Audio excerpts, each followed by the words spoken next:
Chapter 15. Temple Los Loma and Borderlands, Earth End, Prieta Foothills and Demarchian Woods, Gala. The knocking was urgent, jolting Grayson from his thoughts. He knew it was Rosette. The sound of her bare feet, along with Draco's, gave it away. His stomach rumbled.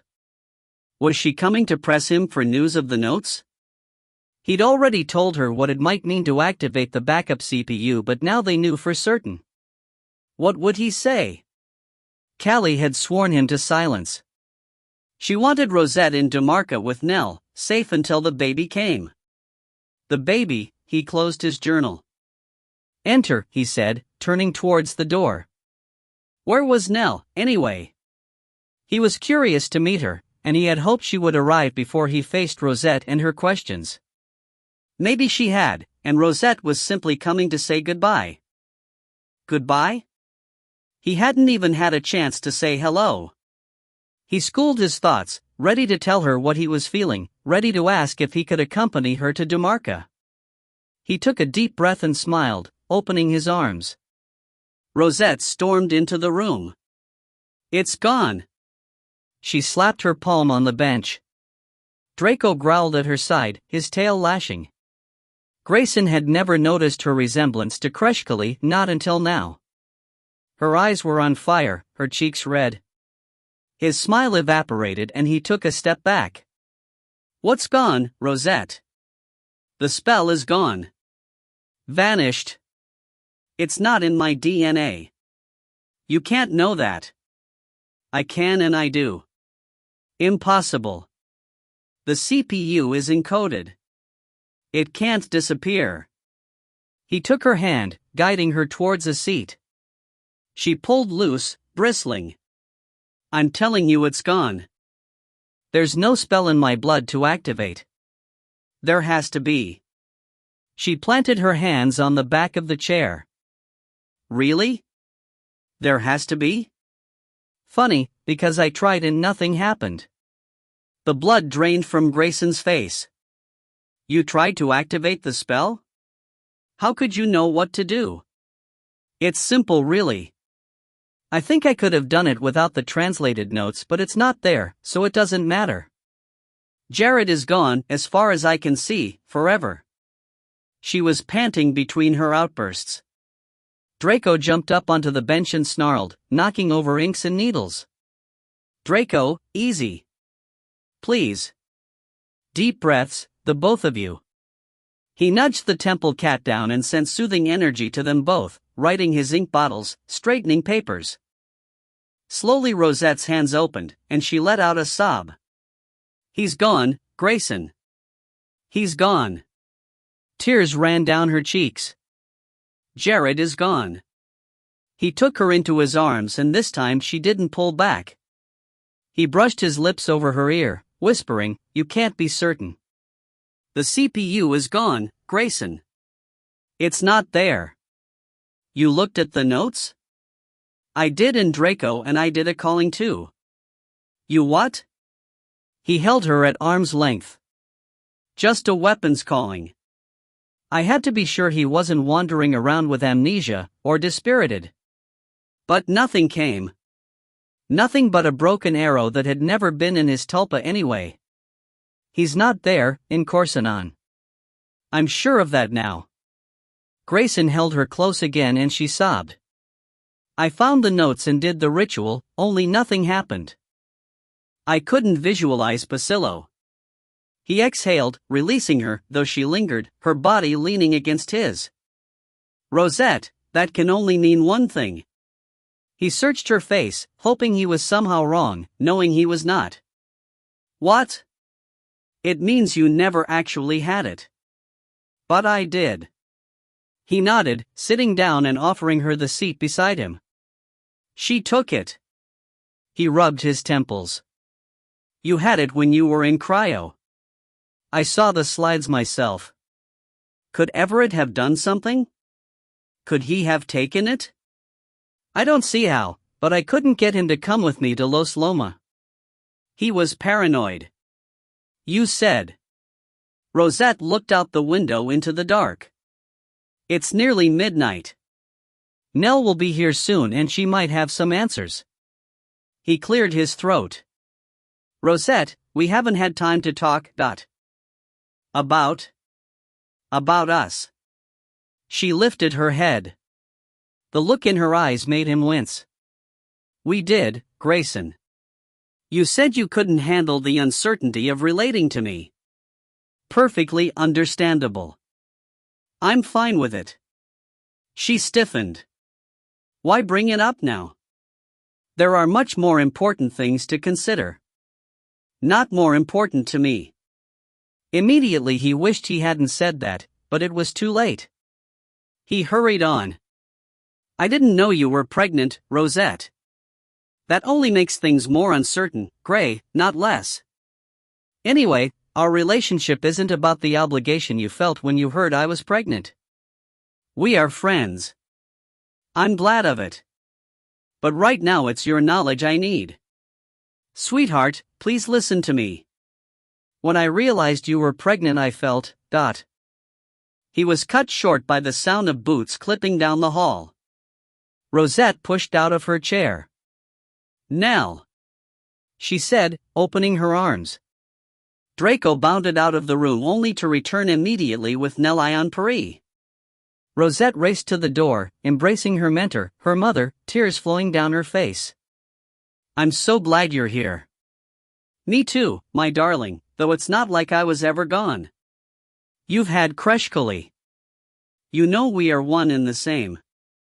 You are one, but not the same, Nell. Grayson stood, waiting to be introduced.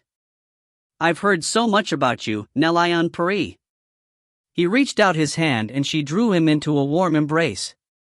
Are you coming to the Dumarkian woods with us then? She asked, looking first at Grayson and then Rosette. Nell. We have to talk. Something's happened. Rosette waved the query aside. Grayson sank back to the bench. Nell felt Rosette's swollen belly and checked her pulse. Indeed, though you're not ready yet. This baby girl wants to be born in Dumarca and no doubt under the water-bearer's moon, like her mother. Rosette smiled. I think so too. But it's not that, Nell. It's not the baby. She's fine. What then? It's the spell. Nell's eyebrows went up. It seems it's gone, Nell, Grayson said. As if it never was. Nell stepped closer to Rosette. How do you know? She asked, her voice low and potent. Rosette closed her eyes, swallowing. I looked in Kreshkali's grimoire. I read the transcription notes. You read the notes? In my grimoire? Nellian's voice cut through the workshop, sending the rows of colored inks jumping on the shelves. I knew that would be the more upsetting news, she whispered. Grayson noticed the perspiration on Rosette's forehead. He started to speak but a tilt of Nellian's head silenced him. You activated the spell? Her voice rang like a town bell. Rosette covered her ears. I tried to activate the spell. It was my risk and I was willing to take it. It's not like I haven't been dead before. But it doesn't matter. Nothing happened. The CPU is gone, the base molecules are empty. Nell looked at Draco. And you were in on this? The temple cat stared back, unblinking. Where's Lawrence? She shouted. Sleeping. Wake him up. Nell clapped her hands. Get to the kitchens, now. I want coffee, a strong pot, and something sustaining. We've much to consider. She eyed her daughter. And you have a fair bit more explaining to do. Nell stormed out of the room, leaving a palpable wake behind her. We'll meet you there, Rosette called out, her hands clasped behind her back. Grayson looked at her. So that's Nell? Rosette nodded. Not so different from Callie after all, I guess. Not tonight. She shook her head and followed Nell to the kitchens. Zane shaded his eyes, scanning the woods. He felt a presence there, though he couldn't spot it. As he concentrated, the scene in front of him changed, the blurred outlines coming into sharp focus and the color shifting to red. There it was, a wolf peering from behind a tree. It was watching him. Zane's horse shied, more a response to his excitement than from the sight or scent of the creature. They were upwind and the wolf a long way off. Zane rubbed his neck, feeling the scab. It was confounding, spotting the creature, possibly the same wolf that ran with the temple cat. He was also disturbed by his inexplicable vision. He didn't understand it, but if it was real and not illusion, he had to consider it a boon. If that's what it takes, getting shot in the neck with a hemlock-dipped arrow, to wake up my magic, then I've no regrets. He urged the mare forward, turning off the road and entering the woods. His eyesight remained infused with the strange redshifted colors, a grid mapped over the top of everything. It was some spell, this vision enhancement. As he honed in, the wolf disappeared, vanishing into the thick tree cover. Zane frowned, realizing he was calculating streams of numbers, the variables of direction the animal might take, based on an infinite number of possibilities within a 360-degree radius, each degree endlessly divided in half. He stopped his horse. Infinite? I don't even understand what that means. Come on, Rose. He's gone. Nothing to fear, Zane said, about to turn around. But we best let Willem know. He hesitated. There was something compelling about the wolf that made him want to follow. He looked over his shoulder. The scouts had moved on, fanning out around the foothills of the eastern Prieta Mountains, leading the way for the foot soldiers. I guess it wouldn't hurt to track him a bit, would it, Rose? After all, we're here to report as much as we can. No sense going back saying I think I saw a wolf and it might be like the one at the gates. He smiled and his vision returned to normal as he headed deeper into the woods. He didn't know what kind of magic was going on in his head, but he was learning how to turn it on and off. He searched for tracks but found none. It must have been imagination after all. Rosette refilled the coffee cups, pouring ginger and mint tea for herself. She propped her elbows on the table, holding the mug under her chin, pungent steam warming her face. And Lawrence argued with Nell, but it was different from the way he and Kreshkali fought. How can it be, Teg? Callie and Nell are the same person, different glamours, but then again, they are not. Rosette turned to him. Are you finding this strange? Teg stretched his arms over his head and yawned. She wondered when he last slept. It couldn't have been recently by the look of him. He leaned towards her, sending his thoughts directly to her mind. It's all about viewpoint. You mean Nell's is different than Callie's? Well, it would be, wouldn't it? Kreshkali stayed on Earth, for the most part, and from what I gather her work was grim, the environment horrible, quite a contrast to the beauty of the Demarchian woods and Traeon Temple. Nell had the admiration of all her peers, at least until she nicked off with Pasillo. Kreshkali was shunned, under constant threat of death just for being a witch. Her closest confidant betrayed her. Jainan, was it? Right, Jainan, you sure know a lot about it. We talk. He shifted in his seat. She told me about Jainan. She turned out to be a tracker. Kreshkali killed her in the end, her best friend. Horrid, really. I think I get it. Nell and Kreshkali experienced different realities and it's given them, the same person, different perspectives. Is that what you're saying, Teg? I am. It's like when I take wolf form. I have a kind of meta-awareness that both shapes, man and wolf, house my consciousness. I'm detached enough to know that my point of view is shifted, but I still have two distinct points of view. Don't you, when you swap with Draco, or fly off as a falcon? Run as a wolf? I worry less, that's for certain. And think what would happen if you swapped for years, or shifted for years. How different would the two aspects of you become? That makes sense, she said aloud. So you're siding with him, Rosette? Nell looked at her, waiting for her response. I want to congratulate you both on your mind shields. Nell sent the message to Rosette and Teg. I have no idea what you're prattling on about, but if you can't stay focused, there's no point in you being here, is there? Rosette blew on the rim of her mug and took a sip. Can you repeat the question for me, please, Nell? I drifted off, I'm afraid. Nell chuckled, leveling her eyes at Teg. And you? Did you drift off too, Dot? I did, mistress. The coffee will help.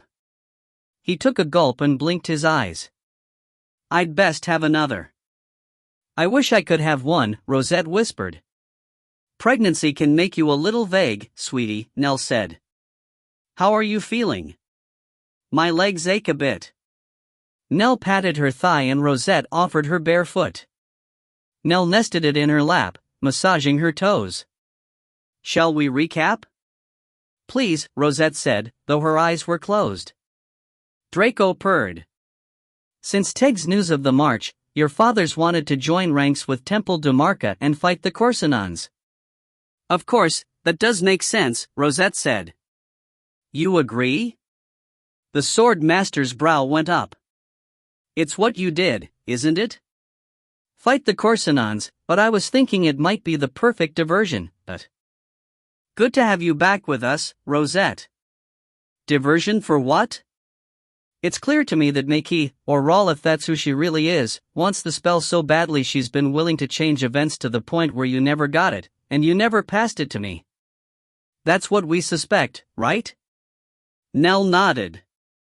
So the spell is still in the gorge. Maybe battle would be the perfect diversion. We can slip in there and retrieve it again, before she does. Maki didn't stop the wars, and Lawrence said. She'd planned to delay them long enough to get the spell. He drained his mug. That must be why she tipped me off to the Corsinon warriors. She knew if I were captured, it would bring you looking for me, Rosette. But I was dead at the time. You were looking for a high priestess, Dot. For all we know, Maki may have put that falconer Jacko in my path, Nell said. She saved you, so you could save me, so I could save Lawrence? Rosette shook her head. That's planning. I'm starting to think she's Virgo rising, not Leo. Rosette stiffened. I had to be in the same place and time in order for the spell to be gone from me and still in the gorge. She looked up. It's my fault we lost Jared. It's no one's fault, Rosette. Nell squeezed her foot. I'm beginning to see just how deeply La Maki has orchestrated this. Corsinon wouldn't be marching on the Dumarcian woods if a temple cat hadn't slaughtered half their gate guards. Draco did that because you called Richter's journal notes and I vanished. And you called them because Jared was lost. Teg put down his mug. She wanted Jared gone. Rosette's voice rattled the glasses in the hutch. Draco was up, growling. She destroyed his tulpa and whisked us away. The temple cat roared and everyone covered their ears. Easy, all of you. And Lawrence put his hand on Teg's shoulder. Nell motioned Draco to her side and stroked his back. It may be true, but for now, La Maki will have a hard time retrieving the spell, distraction or not, she said. The gorge? Rosette said, sitting on the edge of her seat. The spell was buried under leagues of water. I changed the course of 5 rivers to reveal it. Nell closed her eyes and smiled. I'd like to see her pull that off in a hurry. She's got the hang of being in 2 places at once, and Lawrence said. I didn't see that coming. I think she might have shoved Jared off the cliff, Rosette said. If she wants to activate the spell and bring him back, she must have some powerful reason. I can't believe I was sucked into her trap. She looked at the sword master. We actually saved her in the citadel. Both of her. If this is all her doing, Nell said. How would it work, though? Teg asked. Would she pose as one from the Richter line? Can't be done. Nell frowned. In the portal, she said she had someone who could carry it. You were in the portal with us? Nell winked. Kreshkali was. Teg scratched his head. Of course. Someone who can carry it? Rosette repeated the words. That can only be one of us. They all looked at Grayson. He hadn't said a word while they debated. His mind seemed far away. Gray. Rosette patted his hand. Am I the only living descendant from Earth? Is there a record of the Richter line branching? If there is, I've never seen it, but it's certainly possible. Janice had 2 daughters, but we only trace the line back to 1. There is something about a rogue Lupin, but I don't know how that fits in. I'd have to find the reference and study it. No one spoke for some time. Even the crickets outside the kitchen window were silent. Who's watching Makee now? Grayson asked. Kreshkali's tracking the Corsinons and I've got Shane and Clay keeping an eye on Treyon and the surrounds. Do we know where she is at the moment? Precisely? No. And Lawrence rose from the table and grabbed his sword. Scylla bounded to the door. The sunrise sent a golden glow through the window as the 3 sisters swooped onto the sill, scolding and flapping, vying for space on the narrow ledge. There are too many unknowns, and Lawrence said. And we are going to need that diversion to catch Makee out.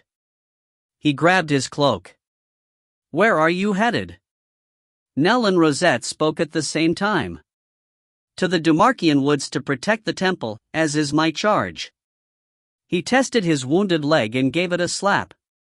Teg, to me. I want you leading the lower ranks.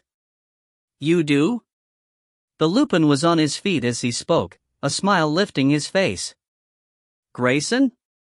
Your plan? The sword master turned to him. I think I'd best track down Everett.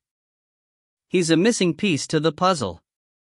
But he wouldn't come with you before, Rosette said. I'll drag him here this time. If he somehow extracted the nanotechnology, we need to know. In any case, there is a clue in the borderlands. I just have to find it. Is that where he is? Nell asked. I'd say so. He turned to Rosette, his eyes soft. Be well. Come to the cottage when you found him, or found your puzzle piece, she said. He nodded and left, Rosette following him with her eyes. We didn't have that talk, Grayson. He can't hear you, Maury. I know, but when he could hear me, I didn't speak. There will be another chance. Will there? And Lawrence clapped his hands. Teg, I want everyone on the training ground inside the hour. Yes, Sword Master. And Lawrence disappeared down the hall only to come shooting back. He kissed Rosette's forehead and her belly and turned to Nell, kissing her deeply. We'll change the course of those rivers again, if we have to, he said, and was gone. Teg embraced Nell, kissing each cheek and her lips. He did the same to Rosette. There's only one thing that worries me, Teg said as he followed in Lawrence out. What's that, Teg? Temple Dumarca fell. It's in the history books. And no one survived. Rosette turned to Nell. No one survived, did they? Not no one, Maury. I'm here. I am of that line. The temple cats endured, Rosette, but Makee is playing at something well beyond her knowledge. Rosette eyed her mother. You have that look. What look, Dot? You're going to chat with the Watcher, aren't you? I am, just as soon as I have you settled. I can't say when that baby's coming, Rosette, but it's time you nested. I feel that too. Really? Really, Maury? Why are you both so surprised? Did you think I would resist this pregnancy forever? It was looking that way, Nell said. She smiled. Come. To Dumarca, our time, our cottage. I'll see you there and then pay a visit to the Watcher. Have you thought of a name? For her? Rosette patted her belly. Not yet. All the more reason to nest. She stood. To the cottage. Shia startled when the entity called. She nearly lost her footing on the mossy rocks. Entity? Who else would it be? She shrugged. It sounded like the entity. Besides, there was no one else around. The bards certainly didn't have the trick of mind speech. Stop nattering and get back to the portal, girl. We have work to do. What work? I want you to report to Rawl. She's your mentor now. My mentor? Shia tapped her walking stick on the ground. The breeze turned cold. I have no mentor. If you want to travel the corridors, you need to learn the witch's ways. Did you think I would let you run loose in the halls of the many worlds like a child in her parents' manor? I'm not. To the portal with you. To Rawl. You will do as she says. Shia threw the stick in the stream and crossed her arms. What if I say no? I could live here, in these beautiful woods.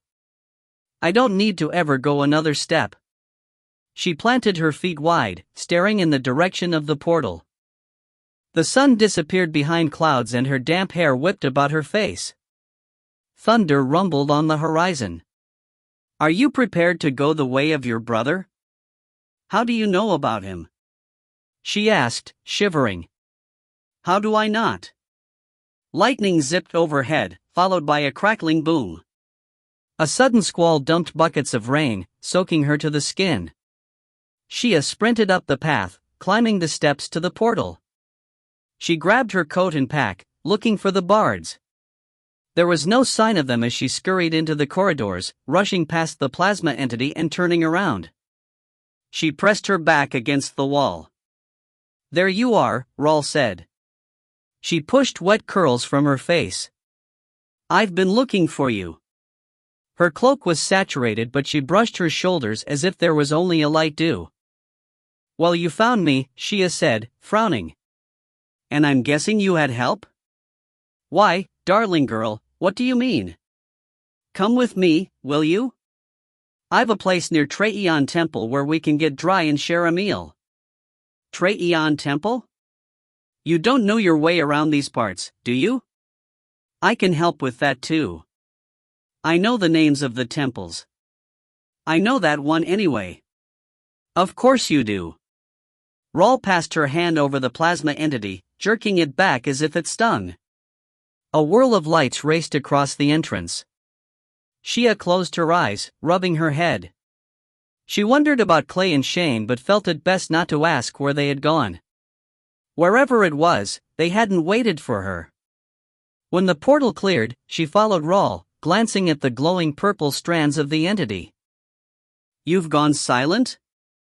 She whispered. What's that, child? Shia cleared her throat. It's dark here, I said. How can it be night already? She waited for her eyes to adjust to the moonlight. Rawl didn't answer her question but strode off into the meadow. We've a good way further east to travel tonight. Keep up. The horses are waiting. Horses? Shia hurried after her, wading through the tall grass. She wrung her hair, twisting it into a knot on top of her head, and wiped her hands on her cloak. She kept her eyes on Rawl, a black form in the darkness. They climbed to the edge of the valley where trees and shrubs appeared like sentinels, their groping branches warning them back. She hoped they weren't going to enter the wood. It was darker still. Where are we? The southeast border of the Kuska Plains. Rawl winked. Does that help? Not really. Shia followed Rawl into the trees. At least the wind was gone, and it was dry. Stars twinkled between the treetops, the moon high overhead lighting the way. She smelled the horses before she could see them, the warm aroma of alfalfa, leather, and dried sweat wafting towards her. When she pushed through the shrubs to a clearing, she saw the creatures tethered to a low branch, silhouettes under the dappled moonlight. One was a magnificent warhorse, from fine-bred stock, palomino in color and perfectly groomed. The other was a desert wind, a bay with long black legs and a sweet face with a single white star on her forehead. "You're gorgeous, the both of you," she said to them, automatically using her mental voice. In the streets of Korsanon, she'd had plenty of time to commune with horses. Hitched to wagons or tied outside pubs, they were always around. She sighed. After Zane got the apprenticeship, those horses were her best friends, her only friends. "I see you've been waiting for us." Both animals nickered. "Off to a good start." "Excellent," Rawl said. "But can you sit one?" "I can, Rawl." Shia laughed. "You know I can. Zane and I used to walk the carriage horses for the pubmasters, remember? One leading and one riding. That's how we got so good at their ways." "I remember, and lucky for you. We have a few miles to cover. Mount up." "Thank you," she whispered, her eyes on the bay mare. Rawl kept talking, but she was too absorbed to hear the words. Rosette held Nell's hand as she walked into the early morning light of Temple Los Loma. The air was fresh, a strong breeze was coming up from the south, clearing the ash and smoke. The mountains still plumed in the distance, but Temple Los Loma remained untouched.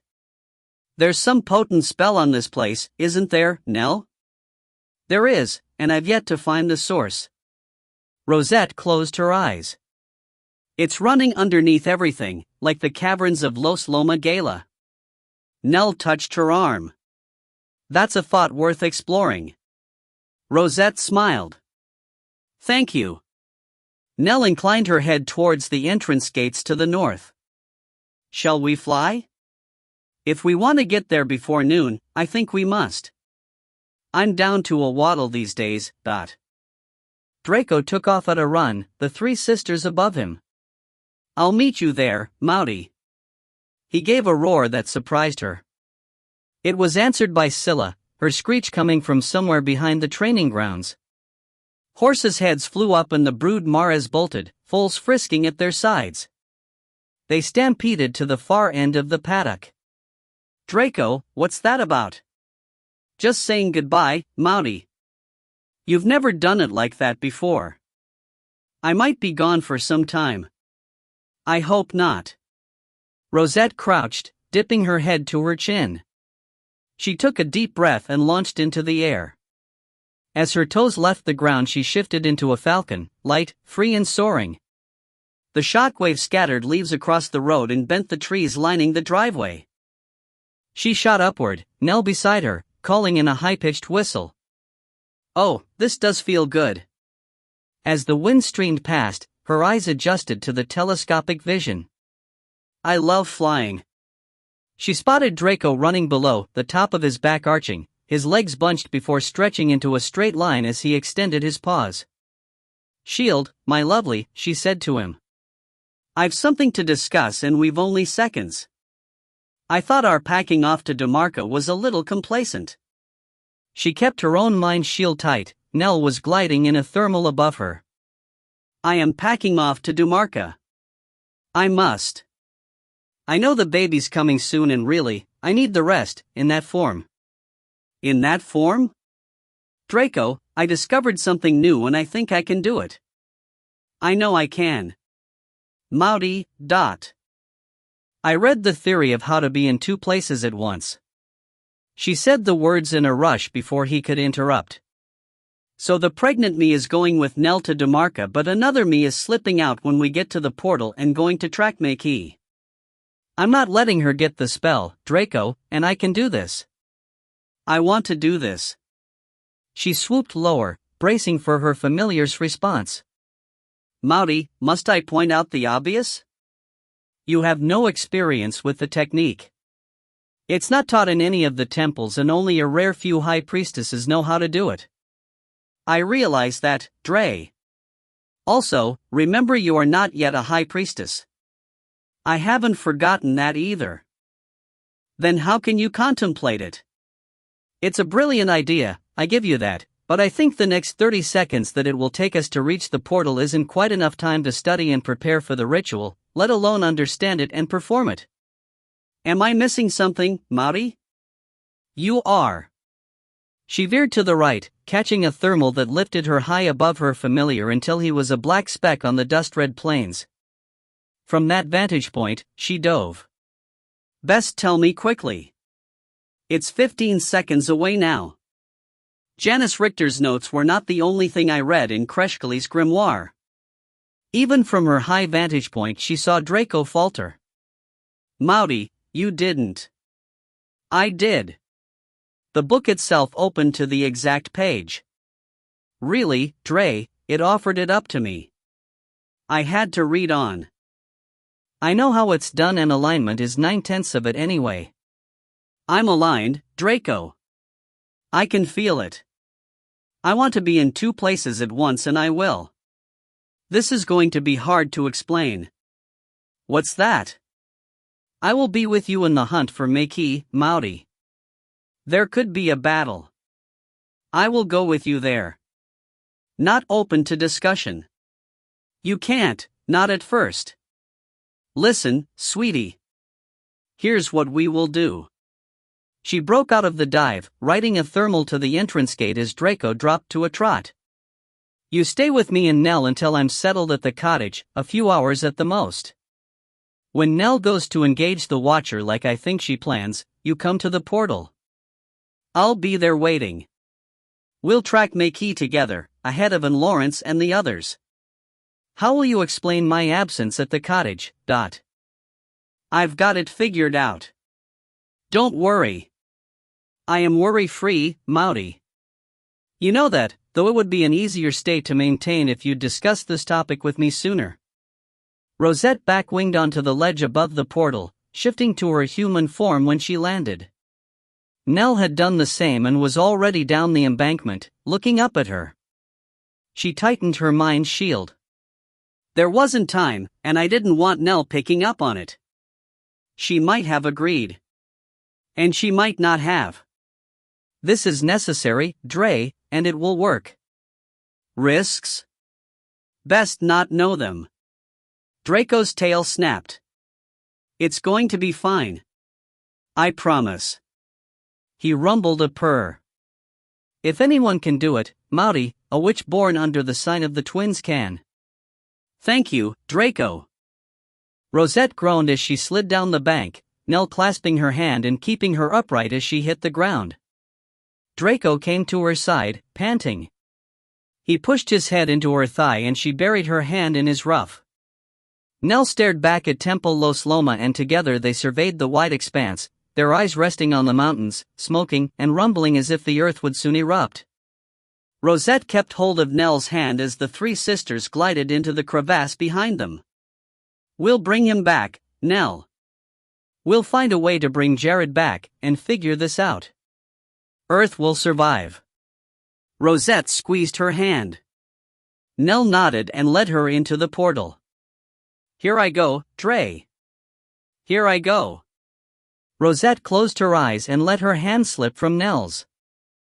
She called in the elementals, conjuring a spell that would allow her awareness to inhabit two places at once. The force of energy that came startled her, and then it snatched her breath away. Maori? Grayson watched Rosette fly into the clouds, his spine prickling. He never had got used to her ability to shapeshift, and seeing her do it only reminded him of how different they were. See you in Demarca, Rosette, he whispered as he shouldered his pack. She didn't look back, but her high-pitched falcon cry whistled across the wind. He exhaled and headed towards the portal at a slower pace. He wanted to use the time it took to cross the heat-soaked plain to meditate on his destination. The clearer his mind was, the more likely the entity would take him exactly where he wanted to go. If he could capture the moment perfectly, he would land himself back in the borderlands the moment Everett returned from Sector 6. He didn't know how receptive the man would be, especially if he had taken more than DNA samples from Rosette, but there was only one way to find out: confront him. Grayson hoped Everett's shifting psychological state was up for it. He stretched his arms over his head and let them fall, allowing the concerns and fears, the building battles and missing pieces, to drop as well. His whole attention zeroed in on the instant he wanted to be, and the reason why. When he entered the portal, he bowed to the entity, and relaxed. To Everett. In the borderlands, please.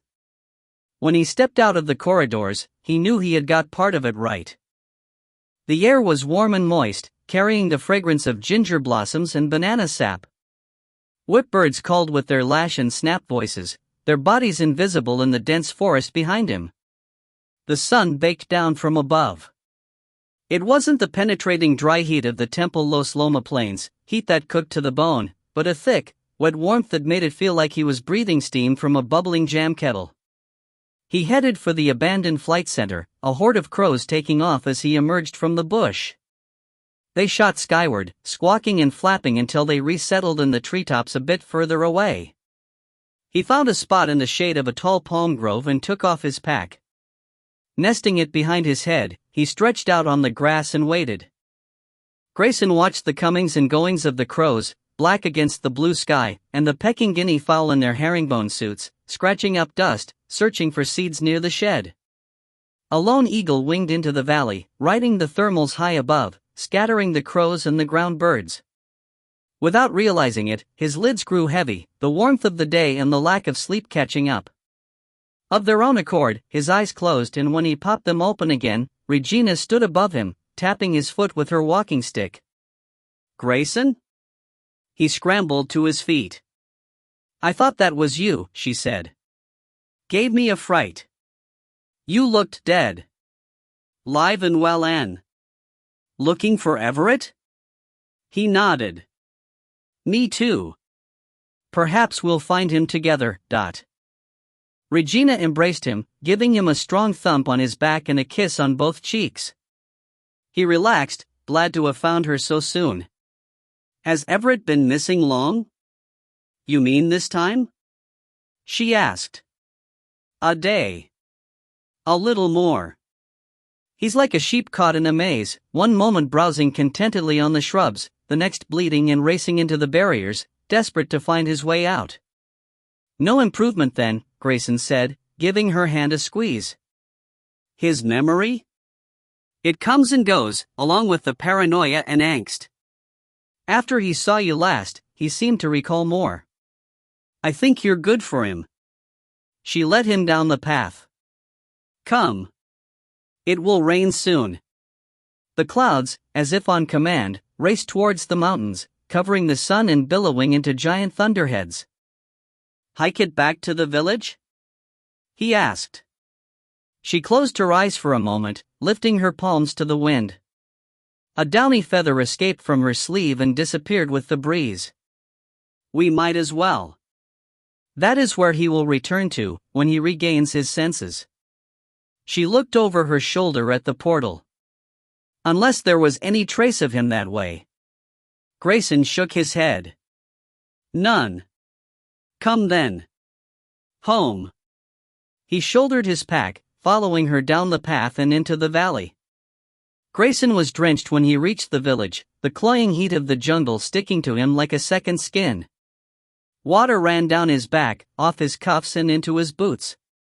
He blinked the drops out of his eyes and smiled. No matter how uncomfortable he felt, he still found joy in the touch of pure water falling from the sky, no sting, no burn, no acrid smell. He held his hand under the tip of a broad banana leaf and let the water cascade onto his palm. It ran through his fingers. The path of least resistance, he said. Regina smiled. That's the first step. She led the way up the steps to the veranda, ducking under the waterfall sheeting off the roof. Grayson followed, stomping his feet and shaking his wet head. She gave him a brightly colored sarong and disappeared into the bungalow. When he wiped his eyes clear, he saw Everett standing in the doorway. Everett, he said, reaching towards him. I've been looking for you. Do I know you? Grayson kept up his smile. You do. We met in Sector 6, and again here, in the borderlands. How've you been? He kept his hand out. Everett shrank back from the gesture. I don't remember. Come in, Regina said, looking around the door at them. Dry off. Eat? Grayson lowered his arm. Thank you. That would be grand. He stripped out of his wet clothes and boots, hanging them next to others under the veranda. They wouldn't dry, not completely, but if a breeze came up they wouldn't mold either. He wrapped the sarong around his waist and entered to be greeted by the sweet scent of ripe papaya. Regina was seeding the bright orange fruit, slicing it into a large bowl. She squeezed a lemon over the top and put the bowl in the center of the table. Next to it she placed a long boat of steaming rice and bamboo shoots. Grayson's mouth watered. Tea? She asked, filling mugs with a spicy brew. Please. Grayson smiled as he took a seat. Through the course of the meal, Everett came alive. He talked of his search and of the thief, speaking first in whispers as if they would be overheard but later gaining confidence and volume. Grayson resisted the urge to look at Regina. He could see her in his peripheral vision, her face was placid, her reaction unreadable. She cleared the table and poured more tea. I've brought something to show you, Everett. Grayson reached in his bag and unzipped a folder. He pulled out a notebook, opening it to a page with quantum computations and images. I'm stuck, actually, on a problem and was hoping you could help. He pushed the notes towards Everett and tapped the center. Does this look right to you? Everett studied the page, his hands shaking. Rosette, he whispered. Her name was Rosette. He looked at Regina. I can remember that. She smiled, patting his shoulder. What else? Her voice was an invitation, so warm and steady that Grayson thought if he had no words left to say, no memories to uncover, he would surely make something up just to satisfy her.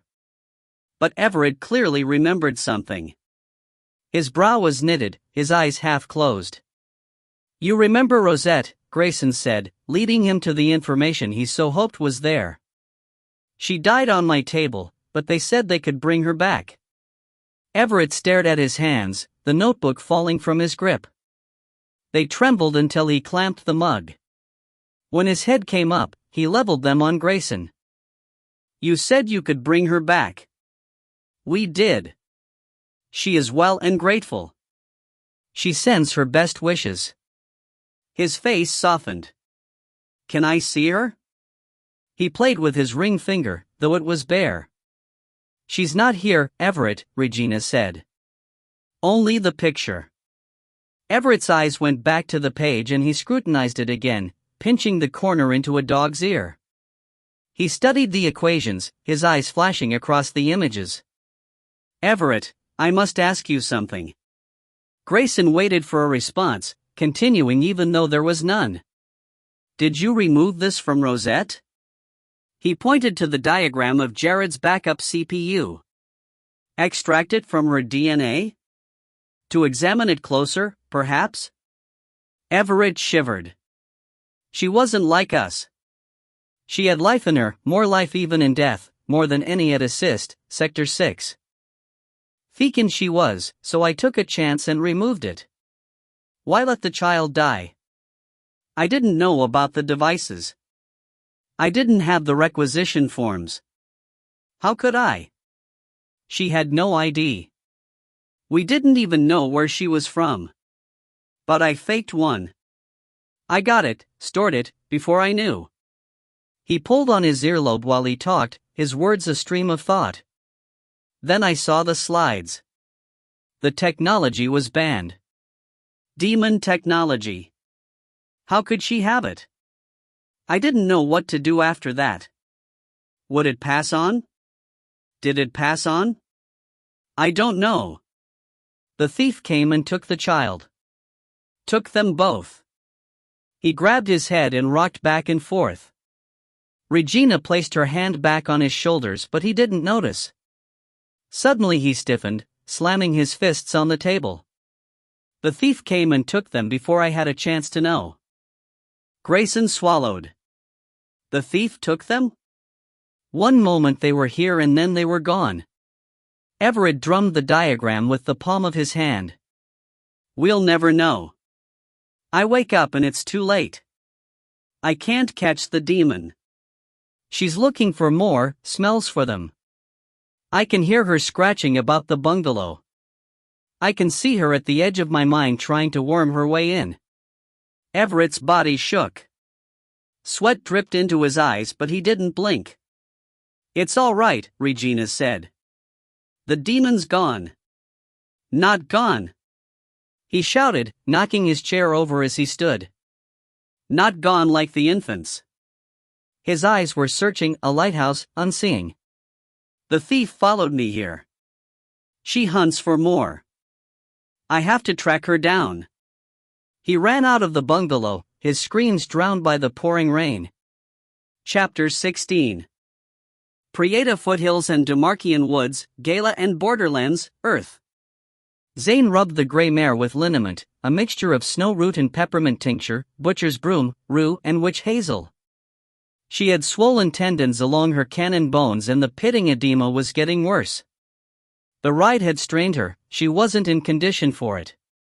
He straightened, letting her hoof drop gently back to the ground. Snow root? He scratched his head, the vision of the black temple cat and the beautiful young witch coming to mind. Symphytum officinalia. He was certain that was the correct name for the herb. He was also certain he'd never learned it. How can I know that? The mare rubbed her forehead on his shoulder. You two seem to be getting on, Willem said, cutting into Zane's thoughts. She's learning fast, but not in fit condition for these mountain passes. Willem ran his hand down her front leg, pressing his thumb into the swelling, waiting to see if the indentation refilled. It took some time. He sniffed his fingers. Snow root liniment? It'll help, but I can't see how she'll stay sound. And the others? No problem. Zane was going to elaborate but reconsidered. Every time he opened his mouth, he found himself using words he could tell others didn't recognize. They were getting suspicious. He was getting suspicious. He put his hands behind his back. Lead her as much as you can tomorrow. There's a river to ford. The Gorgon River? Near the Dumar Pass? Willem frowned. Had a look at the maps, have you, Dot? Zane had never seen the maps, but he could picture the terrain clearly in his mind. It was like he'd been imprinted with detailed topographical renditions of the known lands of Gala. More than that, he could see the entire world. The entire world? The unknown lands? Impossible. I had a glimpse of the maps, sir, he lied. Fascinating. They are. Willem sniffed. We'll camp tonight along a tributary. Make sure you stand her in the shallows for an hour or two. That should help the inflammation. Willem's eye twitched.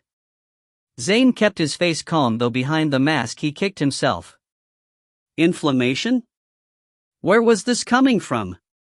She's that stocked up, ain't she? He added quickly, letting the syllables hang. He cringed as soon as he said it. The contrast of his words made them seem all the more contrived. He wiped his forehead. The creatures were climbing again, desperate and ravenous, struggling to escape the high-walled fortress of his mind. Their claws slipped and scratched as they gained purchase. He shivered, his eyes closed tight against the struggle. When he opened them, Willem was gone and the gray mare had buried her face in the pack mule's grain sack. He pulled her back. Not now, girl. You're tethering with the others in the picket line. She pinned her ears and snaked her head around towards him. He held his palm out flat, clicking his tongue when she bumped her nose into it. No need to get vicious, sweet pea. Your legs will feel better when the liniment takes effect and you'll have plenty to eat. Patience, Dot. He gripped her crest and gave it a shake, leading her away. Once secured with the others in his charge, he slipped on her feed bag and headed for the cook tent, his stomach rumbling. The aromas drew him, but before he entered, he overheard a conversation. The whispers were hushed, but he heard just the same. "Are you certain, Willem?" He said that? Aye. It was like he had a map in his head. He knew what was coming. Described it perfectly. "Then there's more than one spy among us." "That's what I was thinking too, sir. But I've had my sights on him all day and there's no one he's talked to, save the beasts." "He's a witch then, linked with the mind speech. Living as a peasant boy, like you found him? It doesn't make sense, unless it's a glamour." "How can we find out, Dot?" "You could just ask me," Zane said. He'd walked up on them so quietly that they startled, their mouths snapping shut. Neither Willem nor the stable master spoke. "And if you did just ask me," Zane went on, "I'd tell you I've got no witch blood in my veins, nor do I know any witch unless you count the dried shell of a being called Rawl, and she's not taught me a thing, I promise." "Then how'd you know what was ahead?" Willem asked, his hand on his sword. "Easy, Willem. It's me. Zane. I'm not a spy. I knew because I figured it out." "How?" "We're heading to Temple Demarca and we took the North Road. The only way there, unless we sprout wings and fly, is to cross the Gorgon River at the fort of Dumar and take the North Prieta Pass." "It's not witchcraft. It's common sense." Zane didn't know what had possessed him, but he felt good he'd spoken out. He didn't like being accused of spying and he didn't want to get a knife in the back, which was what spies generally got. He thought his explanation would solve everything, but the looks on their faces told him it had not. Finally the stable master waved his hand, dismissing him. "Get yourself some food, Zane. And see to your neck." He pointed at the wound. Zane touched it and his hand came away bloody. "I will," he said and walked away, the scent of the pan-fried corn cakes losing their appeal. They didn't believe his explanation. He could tell more by what they didn't say than by what they did. He couldn't hear any more of their conversation, if indeed they carried on. He ate his ration in silence, washing his plate and tin before seeking the healer's tent. When he found it, he went straight in, no waiting. They'd brought only 2 healers with the scouting party and neither had much to do, yet. That would change when the fighting started. He creased his brow. He didn't want the fighting to start. You needed to let it close over. The healer slapped a swab against it, shaking his head. "Must have come open from the ride. You should be in the ward." "Who released you?" "The master healer Greaves, sir." "Greaves?" He let out a rush of profanities Zane didn't recognize, nor did he need to. The meaning was obvious. "Hemlock makes it harder to mend," the healer said as if he were talking to a 5-year-old. "And this wound is nothing close to mended, Dot." "It wouldn't be," Zane said, straightening. "The alkaloids inhibit stem cell production via the meal." He let his voice trail off and screwed up his face. He really couldn't keep his mouth shut. "Ouch." He winced. "That hurts." It didn't, but he jumped in his seat anyway to break the silence. "What's that you were saying?" The healer was too preoccupied to register his strange sentence, the inexplicable answer to why his wound had not closed. "Tobacco weed, it makes things hard to heal. They mix it with the hemlock, just in case I guess." "You know your herbs well, for a stable boy." Zane rubbed his head. "Better than you can imagine." "Still with the headaches, lad?" He nodded. "Well, it's too late to send you back. You'll have to carry on." He handed him a mug. "Drink this. It'll help." Zane held the mug to his nose, inhaling deeply. He identified the contents, a benign mix of herbs designed to soothe and promote a good night's sleep. He tossed it down and thanked the healer. "Stay warm, lad. And don't get shot again. You'll not be so lucky a second time." Zane nodded and left the tent. There was more to worry about than getting shot, now that the stable master and Willem thought he was a spy. He buttoned his coat, the wind off the mountains cold enough to rattle his teeth. Nelayan Peri felt a waft of air in the corridors. It lifted the hair that framed her face the moment she'd let go of Rosette's hand. A spell? She glanced over at her daughter and the temple cat. They were making their way to the back of the portal and didn't seem to notice. Wait, she called to them both. Did you feel that? Rosette rubbed her belly and yawned. I felt the baby kick. Are you saying you did too? There was something else, Nell said. Be mindful. Rosette's hand went to her sword hilt, but her belt was empty. The temple cat's head came up. Where did you leave it? Nell asked. Rosette groaned. No idea. And Lawrence will disown me. Perhaps not under the circumstances. Never mind. You have a blade at the cottage. I wish you'd warned me that late pregnancy was akin to amnesia. I did. Rosette winced. Then I've forgotten that as well. Nell laughed to hide her shivers. In spite of her daughter's lack of concern, she felt certain someone had just been in the corridors. Darlings? She asked the three sisters. Anything? They perched high on a ledge, flapping their wings before they folded them neatly into their backs. All's well. Only our family be here. I don't sense anyone, Rosette confirmed. Nor does Draco. Nor do they. Nell tilted her head towards the ravens before passing her hand over the plasma entity. Just us. The tiny zaps of electricity tickled her palm. Something's not right though. Do you think we're being tracked? Rosette asked. Is Mei-Ki about? I think she's running the corridors like a scent hound. I guess my timing's not the best. Rosette slid to the ground, her hands holding her belly. What can I do from Dumarca? Plenty, Nell said, sitting beside her. First and foremost, you can have this baby.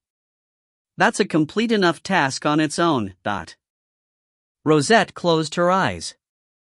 I won't argue. Nell listened for her daughter's thoughts, but her mind shield was tight. That in itself was not suspicious. She'd taught her to keep it that way. Whatever she and her familiar were saying to each other was private. She respected that. There was something, though, perhaps in the complacency and speed of Rosette's agreement to come to the cottage, that suggested trouble. Nell shook her head, remembering how she felt, late pregnant with her own daughter and uncertain of the spell. She had taken comfort in the safety and seclusion of Dumarca. It made sense that Rosette would too. Stop worrying about it, Nell. She told herself. If there is anyone lurking in the corridors, all the more reason to take the next step. Are you nervous about seeing the Watcher? Rosette asked. She hadn't opened her eyes but took her mother's hand and held it in her lap. I always feel some anticipation. That's a new word for it. They both laughed. Come. Nell stood, helping her daughter to her feet. We're here. Draco was up and sniffing at the edge of the portal. Nell and Rosette followed, listening, feeling, sensing. Right time, right place? No battles, no temple? Rosette asked. Feels so. Nell led the way into the woods, her arms stretched wide in greeting. Winter's passed. The air smelled of early spring, of sap running in the pines, daffodils and jonquils poking their yellow faces up from the loam, and white berry blossoms floating like stars on the breeze. The three sisters whizzed past, out of the corridor and skyward. They were high above them in seconds, circling over the treetops. Home, Nelayan. All clear and home beautiful. Come. Are we good? Rosette asked, her face to the sun. Indeed. Nell put her arm around her daughter. Home, shall we? They trekked back to the cottage, picking herbs as they went: raspberry leaf, moss, lichen, angelica, and tiny purple mushrooms. Nell had an armful of everything she wanted for the birthing by the time they reached the cottage. She smiled and undid the latch, the bells ringing as she pulled the gate wide. The goats came trotting up, bellies wider than rosettes and udders full, swinging side to side with every step. "You've got good company," Nell said, closing the gate before the nannies could get into the cottage gardens. "Off with you, girls. I'll see to you shortly, though you haven't had a too hard winter, I can tell." Rosette laughed. "It's the hay chute. I rigged a self-feeder before I left. Seems to have worked. I want to check the horses, though. Settle first. We've a pot of herbs to brew, bread to bake and soup to put on the fire. The hearth will be long cold. Can you start there?" She tilted her head. "Motsy's about as well. He has news." Nell gave her daughter's hand a squeeze, leading the way. The stone path was carpeted with plum blossoms, the gardens bursting with new life. "The lilies are open." Nell paused by the spring beds, admiring the white and orange trumpets bunched together, pointing towards the south, tracking the sun. The chamomile lawn sprouted bright green lace and had grown over the stone path, filling the cracks and climbing the fence posts. "And the orchard," Rosette said, pointing. Surrounding the cottage were groves of fruit trees, apples, figs with thick dark trunks and delicate pale blossoms, cherry trees with their long thin branches weeping towards the ground laden with fuchsia pink blooms. Apricot, peach and pear trees were dotted with buds. "I love spring," Rosette said. "Me too." Nell opened the door and Motsy was there to greet them, his serpent body looped over the rafters, his dark tongue flickering in and out. "You've doubled in length," Nell said, stroking his diamond-shaped head. "Tripled," Rosette said, gazing at the coils. "Mistress is home. Winter was well?" "Well enough. And you? I know you have news?" Nell shrugged out of her pack and hung up her cloak. "All is well on land and air, save the golden horse." "What golden horse?" Nell asked aloud. "That would be the war horse I brought back from Corsinon. He's called Amarillo." "Maquis? How did he end up here?" "When I first found him, Lawrence, he sent him into the portal after me." Nell went to the hearth and checked the woodbox, recalling the brief argument between Maquis and Rowan. "Motsy says the horse is gone." Rosette pulled off her boots and lined them up by the door. "Do you think she's come for him?" "The witch came. I did not allow her entrance." "She did." Nell bristled before clapping her hands together. "Let's warm this place up: fire, soup, and bread." Rosette set to the chores and Nell headed for the barn. Draco shot past, running back the way they'd come. "Where's he going?" "Draco? He says there's a female deep in the woods and she's singing to him." Nell frowned briefly, checking if it were true. "So there is. What a spring we are having." Draco was being called, urgently, by a female voice. That was certain. Nell smiled. "I wondered if that would happen." "I suppose we won't see him for a week or two." "I suppose," Rosette answered, her voice muffled by the crackling fire. "I'll check for eggs and bring fresh water up from the creek." Nell's smile widened as she walked to the barn. It was good to be home. When she opened the barn door, the chooks rushed towards her, all feathers and fuss. "One at a time, girls. I want to hear every word." They cackled their news, and in between detailed information about crickets and worms, eggs and nests, they confirmed that a witch had come for her warhorse and not more than a few days ago. Consensus reality? Nell wrinkled her brow as she watched the stream. From her vantage point on the high-arched bridge, she could see the carp under the rippling surface, swimming in the clouds reflected from the sky. Yes, Nell. Consensus reality. The reality agreed upon. Observers are not conscious of anything outside of it. Remember that. But I asked about Earth, about Temple Los Loma. Assist was destroyed, the solar shields down, acid rain neutralized, sea devils mutating back into harmless dinoflagellates. It sounds like you've been busy. I have. But still the Earth is about to blow. It's like all our work has not been enough. It is enough. It is more than enough. It's just not happening within the consensus reality.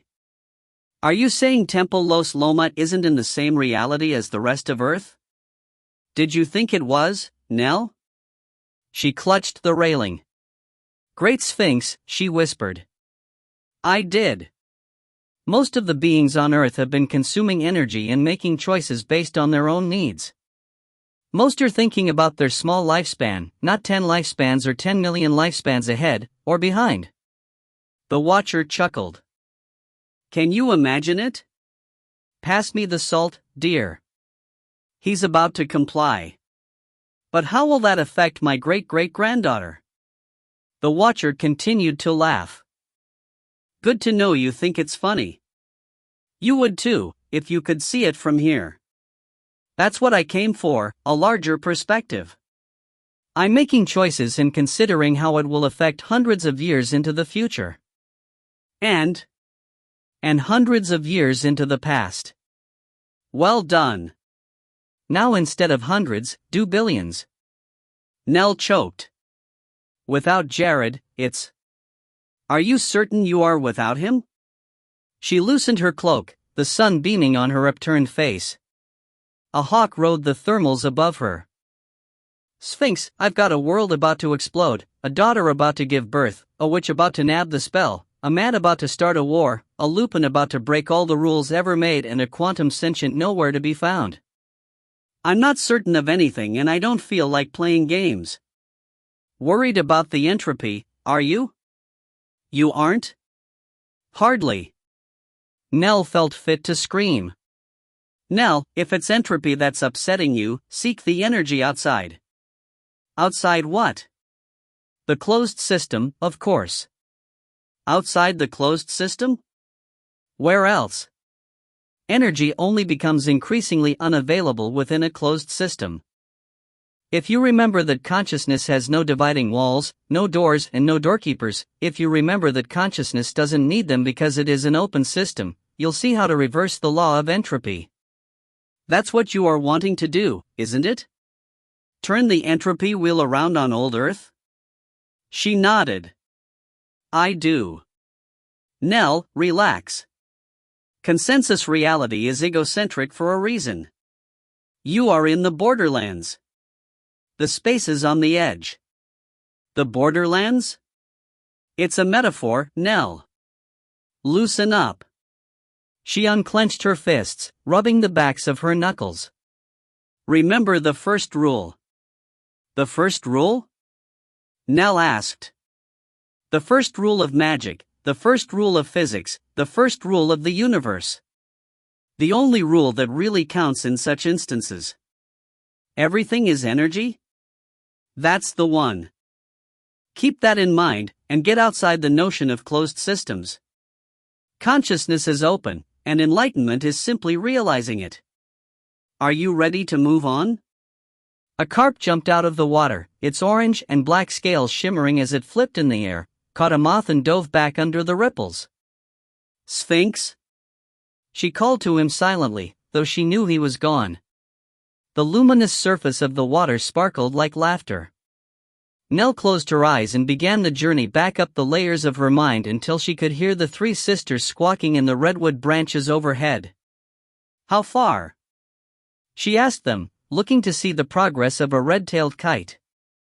It was heading south when she began her meditation. She couldn't see it now. A short cloud in one tall tree. She smiled, brushing the leaves from the hem of her skirt. That's less than a minute. The sisters took off, zipping past, heading back to the cottage. What else can you see, my lovelies? Any sign of Draco prowling about? They cawed and jeered and swooped. None of the temple cats are here. Nell frowned, about to ask more, when the words of the watcher echoed in her mind. Observers are not conscious of anything outside of consensus reality. Indeed, they are not. Nell dropped to one knee and sprang into the air, morphing into a black falcon, the leaves and loam rising about her as she shot away towards the cottage. Rosette stared at her soup, spoon hovering. Her mouth watered, the rich aromas of tomato, beans and chili wafting up, making her whole body smile. But she couldn't take a bite. Not yet. Nell was making a point and she hadn't got it yet. "It's not like it isn't your third helping," Nell said. "I know, but I'm still hungry, and you've set a hard task." "It will be hard, if you see it that way. Come. Let go." Nothing is accomplished through struggle. Nothing magical, anyway. Rosette let her shoulders relax. This wasn't a simple summoning. She needed more than a conjuring of the elementals to achieve the desired results. All this because I complained of the soup being too hot. That will teach me to comment. I need a hint, Nell. Please? A hint? Just point me in the right direction before I faint from hunger. Nell sighed. There are 3 ways you can cool your soup down.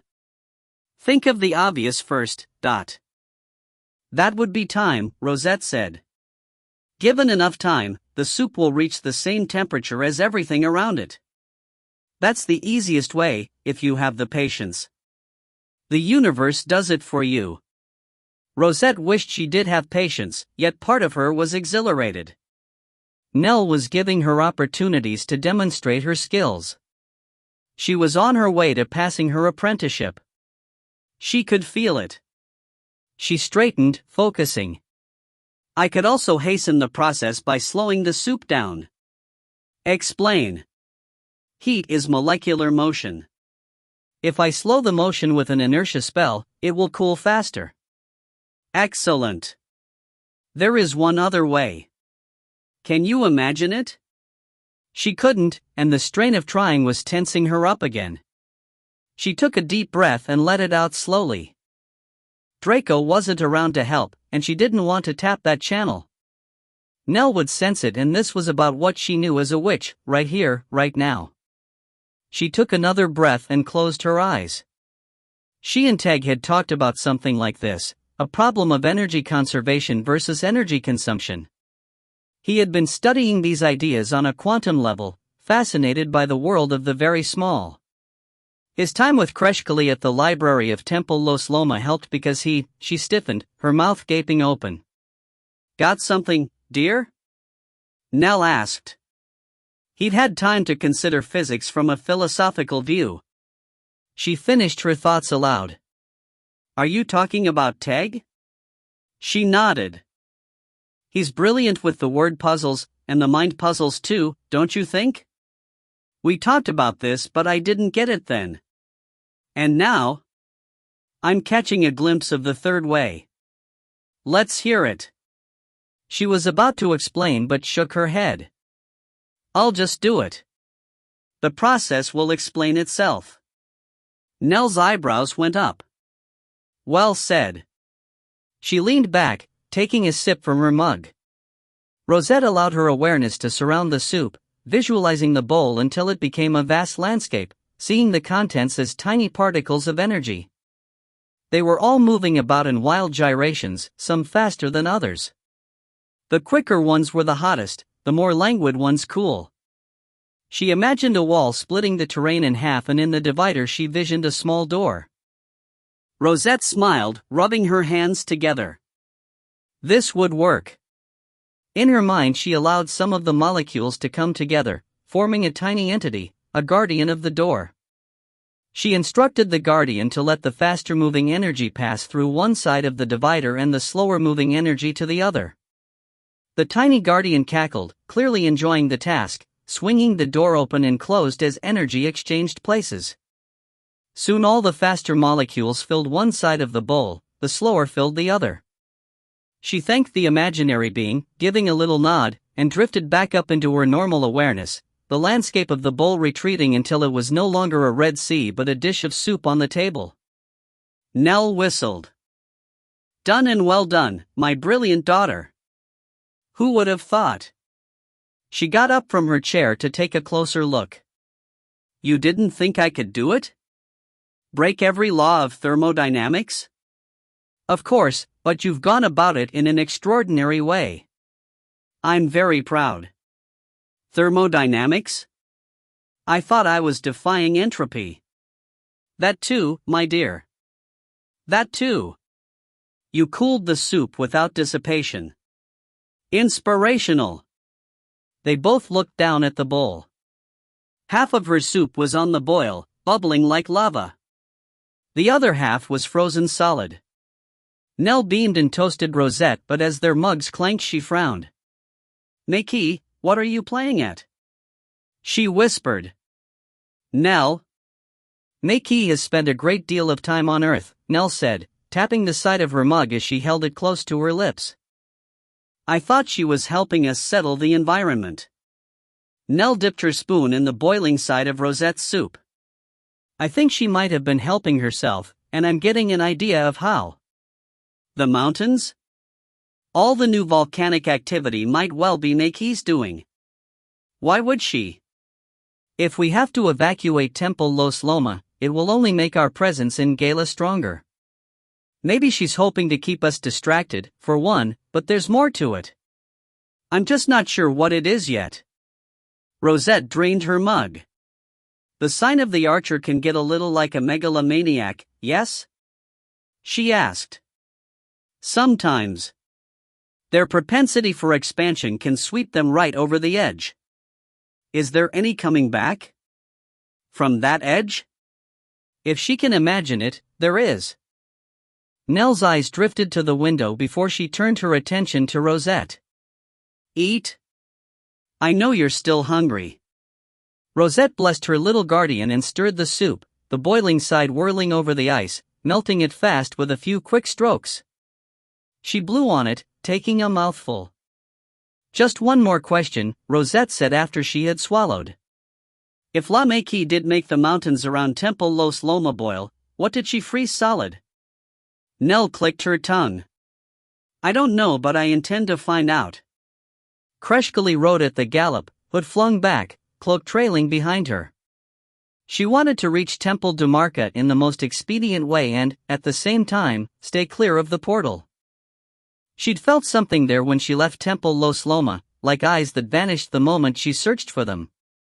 If someone was lurking in the depths of the corridors, she thought it best to circumnavigate them, whoever they were. Nell had felt something too when she took Rosette to Dumarca. She ducked under branches heavy with last night's rain. Being in two places at once had myriad advantages, but it also created some problems of cognizance. Not everyone could keep hold of their objectivity while living two lives, especially if there was much crossover. Having different identities helped with integration of the experiences, like friends telling each other about their day easy enough. But the level of detachment it took was taxing at times. Was that what did it, Meki? She asked aloud. Did it make you snap? Something had to explain the High Priestess's madness. Kreshkali shortened her reins, keeping the mare collected as she cantered towards the Dumarcian woods.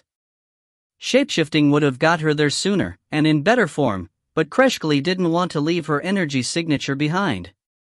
If there was a tracker in the corridors, Meki or otherwise, why leave a trail of crumbs to follow? The closer she kept her powers, the harder she'd be to find. When she'd left Teg and the scouts, she'd flown high, following the Gorgon River to its outlet on the North Seas. It snaked beneath her, a shimmering light, the fringing willows mere tassels of green far below, the farmlands a patchwork quilt with crops and orchards crisscrossed with brown dirt roads. On reaching the coast, the waves looked like thin white threads hugging a motionless shore, but as she rode the thermals down, the sea came to life.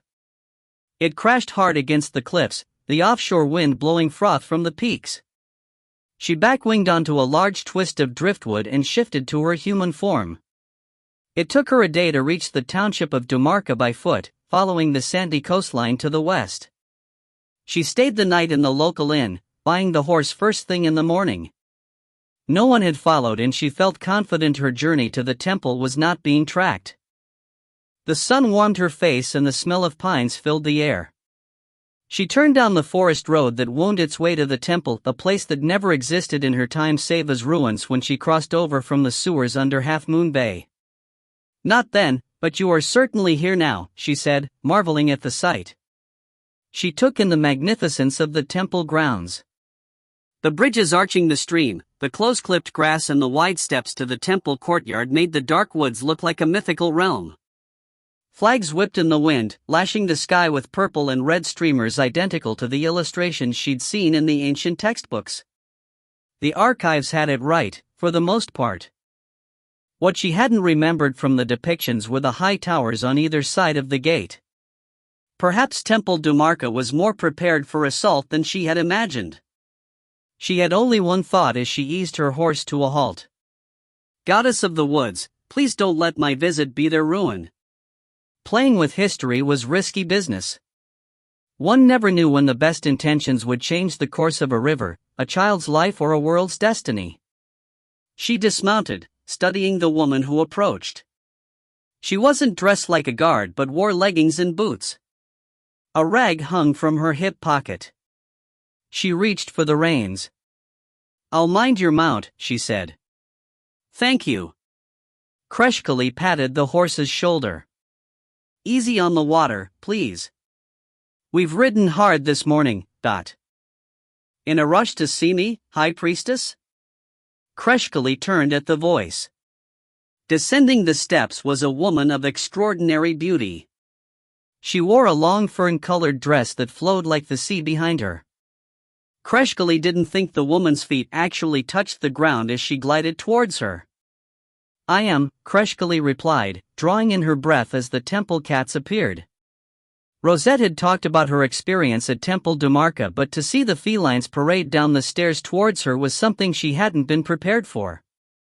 They were magnificent, long-bodied with sleek dark coats of black and rust, and one a charcoal gray with black bands and no tail.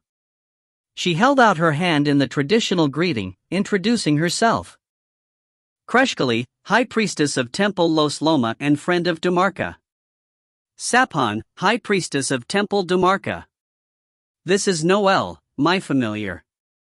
She touched the back of the gray temple cat. "Welcome to our home." Kreshkali kept her face smooth, her mind shield tight. She wished the three sisters were here to confirm her suspicions, but this woman, this High Priestess Saphan, had the same look about her as Lusaint. The same wide eyes and dark hair. Those traits are not so rare, she reminded herself. Still, she followed the High Priestess up the steps. "We'll have tea on the back terrace, under the shade of the redwoods. You will tell me of your need and I will see if I can help." "The sea-goat?" Kreshkali asked. It was bold to inquire, she knew. Those in power rarely gave information about their birth charts unless it suited them, and even then it could be hard to authenticate.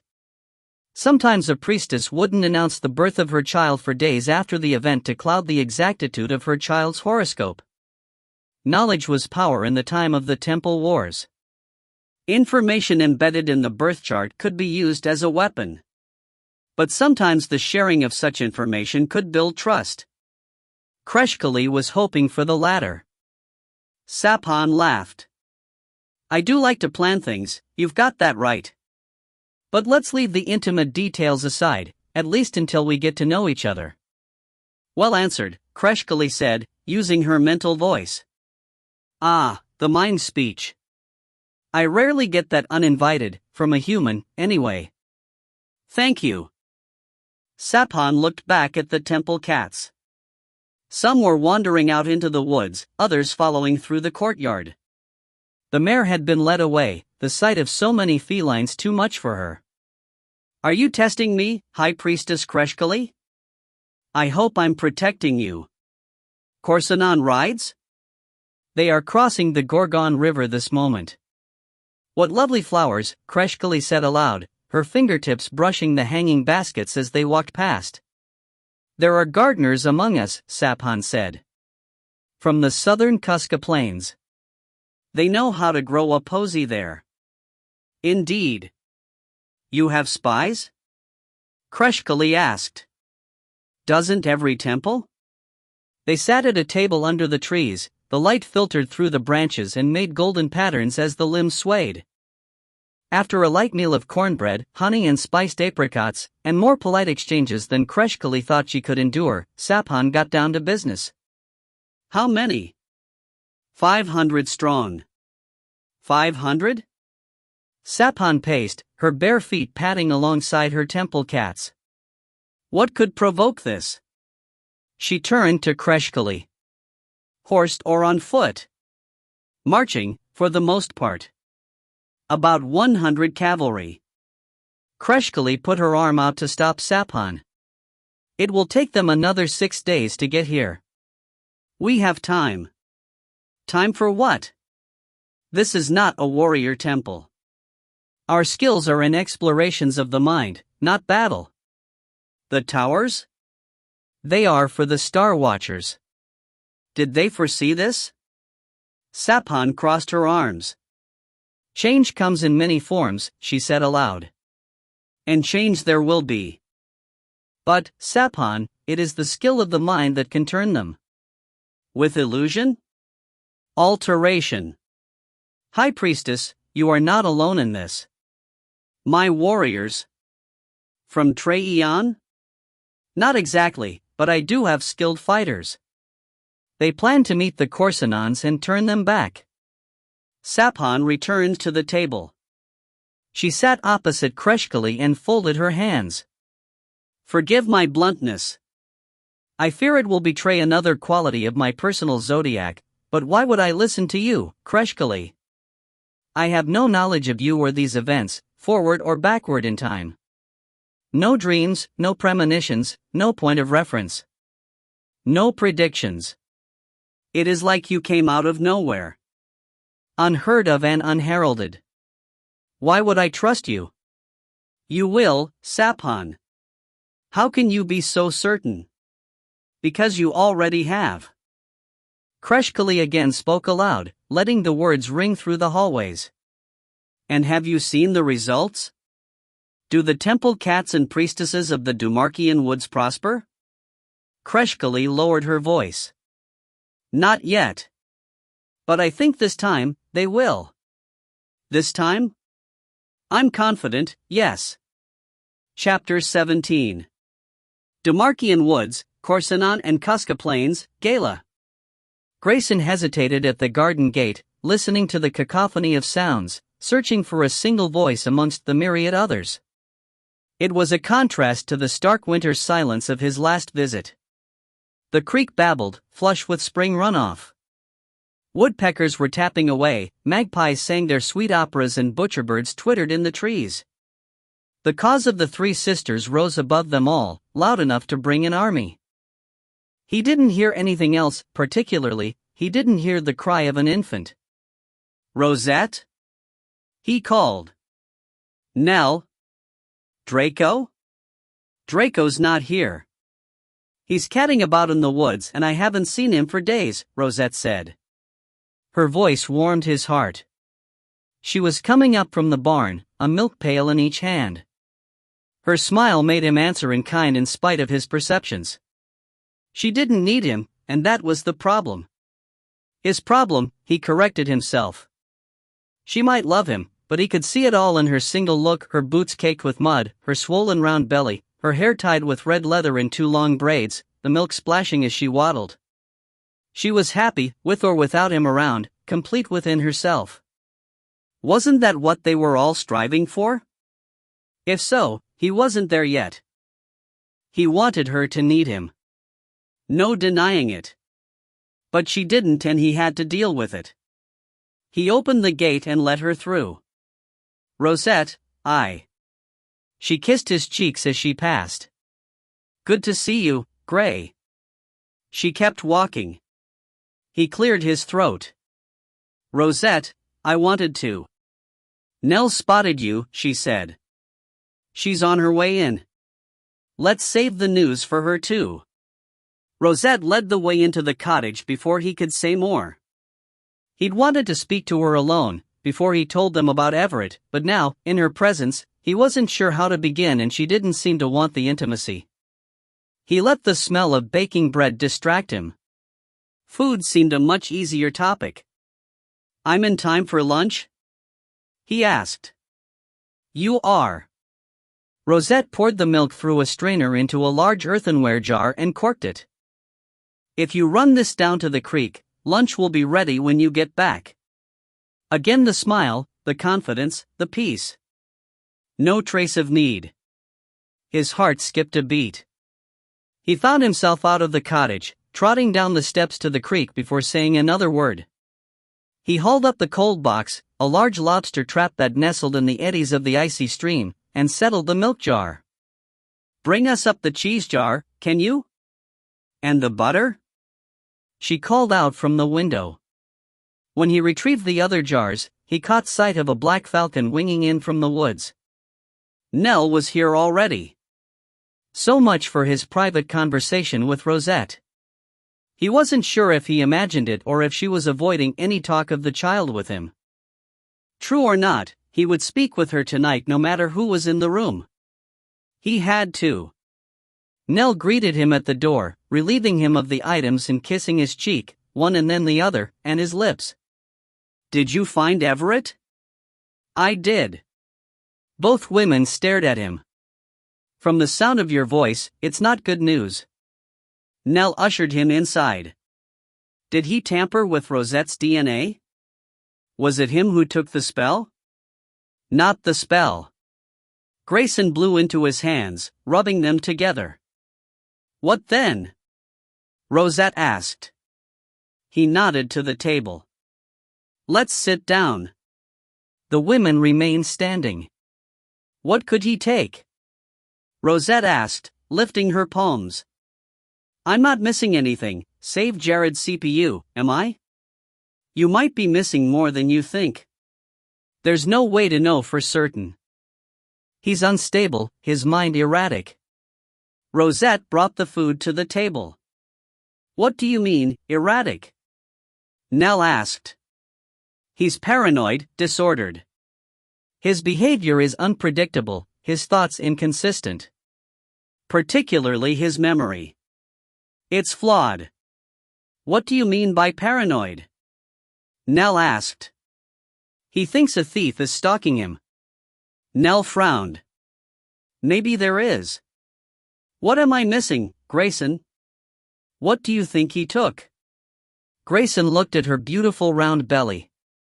How would she take this? He couldn't guess. "I can't be sure, Rosette, but it's possible this isn't your only child." The atmosphere in the cottage became perfectly still. No one spoke. Only the sound of the creek in the background and the breeze through the willow tree could be heard. Rosette broke the silence, her face crinkling as she broke out in laughter. "Is that it?" She held her belly, cackling so loudly the three sisters came to the window to investigate, joining in the chorus. The sound was deafening until Nell hushed them. "That's the most ridiculous thing I've ever heard," Rosette said. "I think I would know it if I'd had another child." Nell wasn't laughing though, nor was Grayson. Rosette wrapped her arms around Draco's neck, burying her face in his thick black pelt. "We did it. You did it, Maury. I'm very proud of you. I wonder if Kreshkali will be too." "Kreshkali?" "Nell. I'll simply remind her that she's been in two worlds at once since before I was born, if the question ever comes up." "Would you keep it a cult, Dot?" "For now, at least, I think it best. They may ask where the child is, however." "You realize you aren't pregnant in this body, don't you?" "I do, and I can't say that I miss not being able to touch my toes." She whooped, wrapping her arms around herself. "Anyway, I'm aware of the other me, at the cottage. I'm pregnant enough there for both of us, I promise. Some witches have gone mad with the paradoxes. I'm not some witches. Indeed, you are not. And you have me to help keep you straight." His purr filled the air in the gully and she pressed her ear to his neck, smiling. "I love that sound. The purring suddenly stopped. Riders, coming from the south. Down. She crouched low, the ferns concealing all but her eyes as the riders galloped past. They were 20 strong, mostly on war horses, which surprised her. Scouts would have done better on mountain ponies if they wanted to get through the Dumar Pass ahead of next spring. One lad rode a gray mare, lithe and spirited. Desert Wind. Oh, Draco, they are beautiful animals, aren't they? Her thoughts tangled in her mind as she watched the young rider. He was turning her way, as if a magnet pulled him. He eased the mare down to a jog, falling behind the group. Glamour, Mouty. He's about to spot us. She hesitated, a smile lifting her face as she looked upon the rider. He looks familiar. Mouty. Now. She wove an illusion, doubling the thickness of the ferns and blocking any hint of their auras in case he could see them. Most young witches couldn't, not on command, anyway. It had taken her over a year at Treeon Temple and a stint of disembodiment to develop the skill, and this lad was quite young, though that might be a glamour in itself. Whatever he was, he looked past them, urging his mare back into a canter as he followed the troop. Who was he? She followed their path, risking a peek over the glamour. We've seen him before. Rosette frowned. I thought so too, but where? On the road to Korsanon City, from the temple. Remember? She closed her eyes, recalling the day. You mean just before I got pulled through a stack of dimensions ours first? When Callie wanted a look at Richter's notes. Before you savaged half the gate guards? Yes, that day. I'm hazy on those events, but if you say he's one and the same, I believe you. I wonder if he was scouting then as well. She smiled, capturing the memory. He was lovely, wasn't he? A very lovely young man. I suppose. Draco yawned, white teeth flashing. Where are we going next? Down to the Korsanon Gorge. To find the spell? We're going to make sure Meiki doesn't get to it. Before we do? Exactly. She took a deep breath and stood, marveling at the ease she felt in the movement. Goddess of the night, it's good to have my body back. She raised her arms to the sun and leapt over the lip of the gully, transforming into a wolf before she landed on the other side. Eyes wide open, Draco. Meiki could be anywhere. I've got your back, Mouty. Lead the way. She ran ahead, her stride long, unhampered by the logs and brambles that covered the forest floor. In wolf form she could leap them in single bounds. It was a good day's run down to the Korsanon Gorge, and her ears were pricked, ever alert for the high priestess of Treeon Temple, La Meiki. Glamour or no, she intended to find the woman and confront her. If she had indeed killed Jared, shoving his body off the quarry steps, Rosette planned to show the other witch exactly what that felt like. Vengeance, Mouty? I'm thinking of it more as an initiation. And Lawrence galloped to the head of the line, signaling Teg to keep the Lupins back. Most of the horses were still unused to the shapeshifters in their wolf form, and he didn't want to risk a stampede. He was still getting them accustomed to his own familiar. Scylla, how far south of Dumarca would you say we are? The temple cat loped beside him, her nose lifting to test the air. A day and a half at the run. Thank you, lovely. We aren't going to run for a day and a half though, are we, Rowan? Not at all. We camp at the next sheltered valley. Teg can search north and you and I'll go east. Once we spot the Korsanons, we'll call Kreshkali Ann. I think she's already spotted them, Scylla interrupted. And Lawrence caught sight of the falcon riding the thermals high above them. That's good news. He brought his horse down to a halt and waved Teg in. The lad shifted as he approached, tipping his head skyward. He'd spotted her too. Any word? The sword master asked the Lupin. There was no point in both of them bombarding Kreshkali with questions. He suspected Teg was already speaking to her. The lad had his eyes closed. And Lawrence didn't miss the serene expression that crossed his face. She's his mentor, Rowan. He's bound to have a deep reverence. I'm Rosette's mentor, and I've never seen that look on her face when she speaks to me. She was never in love with you. My point exactly, though the confirmation isn't particularly comforting. She has news from Temple Demarca, Teg said, cutting into his thoughts. She asks when you plan to camp. As soon as we find a decent valley. Teg closed his eyes again. She says there's one ahead, over the next ridge and to the south. Grazing for the stock and several springs. You could tell me directly. And Lawrence tipped his head towards the sky. This is more fun, don't you think? Kreshkali's voice warmed his mind. Not really. He turned to Teg. That's where we're headed then, over the ridge and south. And Lawrence gave him a quick nod and waved his riders on. Pass the word. We camp at the next valley. He urged his horse forward as Teg morphed back into wolf form and darted away. It wasn't far to their destination, and within an hour the expansive valley was inhabited like a small village. Rows of tents had gone up, a picket line enclosing the far end where horses grazed. Smoke rose from cook fires and a hunting party had already gone out. He made certain Teg was leading one of the groups. The lad was an excellent hunter. Is that the only reason, Rowan? Scylla asked him. Hush, lovely, she comes. Kreshkali back-winged onto his outstretched arm, leaping away the moment her talons brushed his wrist. She morphed into human form, the ripple hitting his face, stinging his skin. He shut his eyes, waiting for the shockwave to pass. Nice spot, she said, shading her eyes as she surveyed the valley. And your warriors impress me.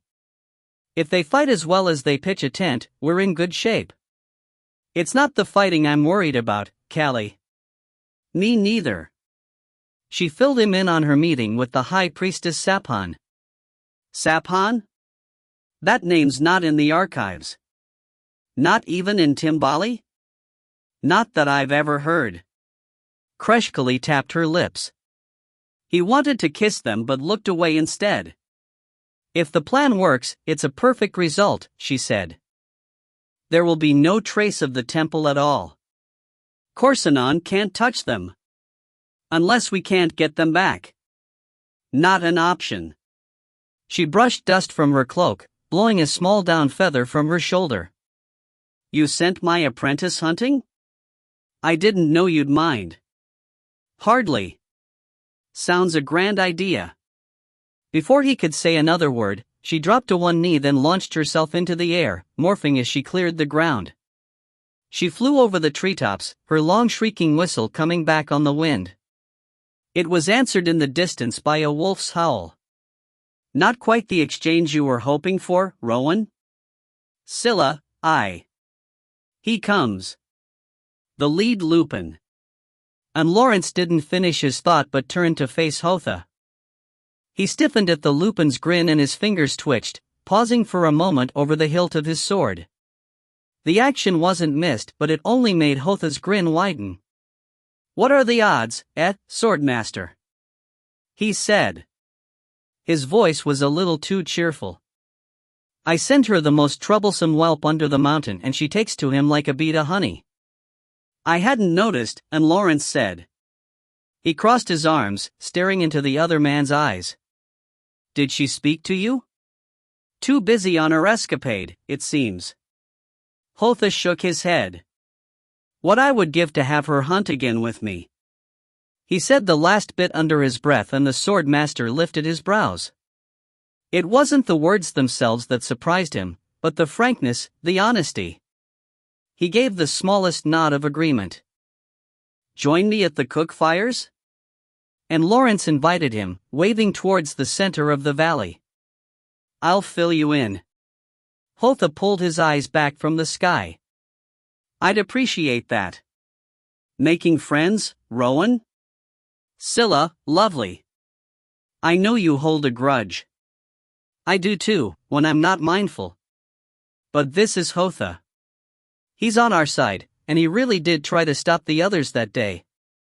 The operant word being try. I don't forgive him, nor any of the demon wolves. Except Sweet Teg. Sweet Teg? That's what Draco calls him. Picked it up from Rosette. Rosette calls him that? Is every priestess from Treeon to Los Lomas smitten with the man? She yawned. Pretty much. Her bobtail twitched and she bounded away. Where are you going?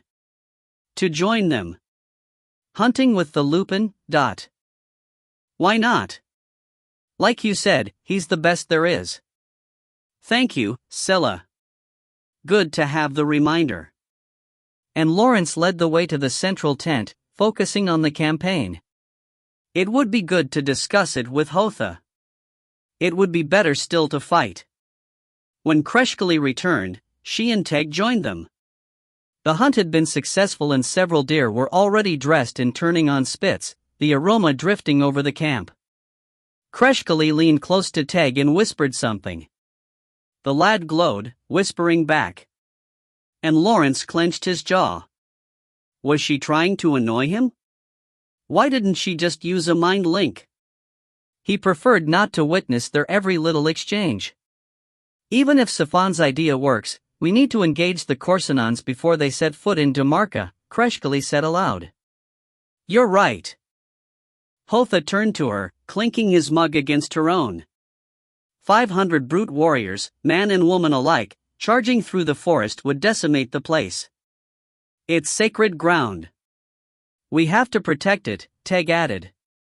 You'll get no argument from me, and Lawrence said, holding up his hand. Besides, we need to keep them busy while we get to the bottom of the gorge. He'd lowered his voice to a whisper. Where's La Maquis? Have you spotted her? We haven't, Teg and Callie said at the same time. The sword master looked at them both. I thought Nell was tracking her. She was, Kreshkali said. But when Nell took Rosette to Demarca, Maquis slipped away. Shia clucked to the bay mare, leaning forward in the saddle as they climbed another hill. When they reached the top, a meadow spread out before them, a silver-blue sea in the moonlight. She slumped back into the saddle and groaned. How much further, Rawl? They'd been riding east for several hours, and though she loved being on horseback, the novelty had quickly worn off. She wasn't used to it, and she certainly wasn't fit for it. Her legs ached, her hands were cold, and her bottom sore. Rawl pointed in the distance. Just over that knoll. We'll stop there for the night. Are we camping in the wild? Hardly. But all I can see is grass and trees. There's plenty more than grass and trees about us, girl. Just ahead. Come on. Rawl broke into a brisk trot, the warhorse cresting his golden neck, lifting each hoof high off the ground.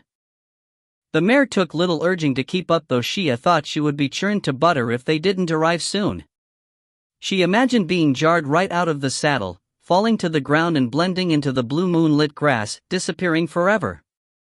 She saw it clearly in her mind's eye, a vision of her jouncing along, the mare stumbling and her falling forward, hitting the ground hard. The tall grass would cover her head like water closing over its victim. Rawl would eventually turn around to find the mare trotting behind riderless with her reins slack and stirrups flapping against her sides. Careful what you focus on, girl. Thoughts are powerful things. Shia startled.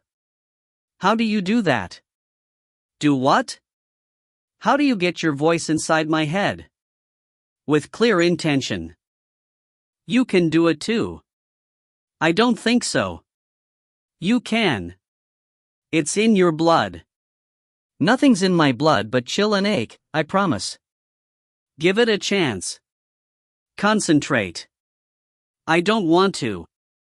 I can't, anyway. Rawl chuckled, a grating sound. You do it the same way you used to speak to Zane. Shia looked at her hands, the reins sliding through her fingers when the mare tossed her head. I don't want to talk about Zane, to you or to anyone else. She sent the words like an arrow to the target. Well done. Rawl said aloud. You're a natural. Shia glared at the back of her head and didn't reply. When she crested the rise, a village appeared underneath the stars. It spread out from a single street, the lights still on in many buildings. There was a central bakery with a warm yellow glow, the multiple chimney stacks high and smoking. Shia's mouth watered. There were other establishments, a stable, a bank, a barber and a pub. Farms appeared in the distance dotted with sheep, everything blue-white in the moonlight. She could hear voices above the music. A few horses were tied up outside the pub, light pouring out from the double doors. The animals had their heads down, a hind foot cocked. Don't people go to sleep around here? Shia asked, yawning. Not when there's music on. This is where Treyan apprentices come to play and the place is usually fully awake until near dawn. Lucky for you, if it's supper you're after. Stay alert, and don't give anything away, How would I do that, Rawl? I don't know anything to give away. I don't even know what we're doing here. Excellent communication, girl. But you need to shield your thoughts and keep your face smooth. You've got consternation written all over you. I don't know what that word means, and what's a mind shield for demon's sake? Think of it as a secret door, one that lets messages in and out at your command, and keeps the source hidden. I have no idea what you're on about. Rawl lifted her brows. Don't you? She said aloud. Then what were you doing when you chatted to Zane, him all the way over at the military yards and you behind the bakery, snibbling in the street? I said I don't want to talk about Zane. And that was private. You see? Private. Use your mind shield to keep the thoughts private. Rawl continued to explain, but Shia tightened her fists and turned away. She was cold, tired, hungry, and displeased. She tuned the witch out, closing that imaginary door with a snap. That's perfect. Well done. Rawl jumped off the warhorse.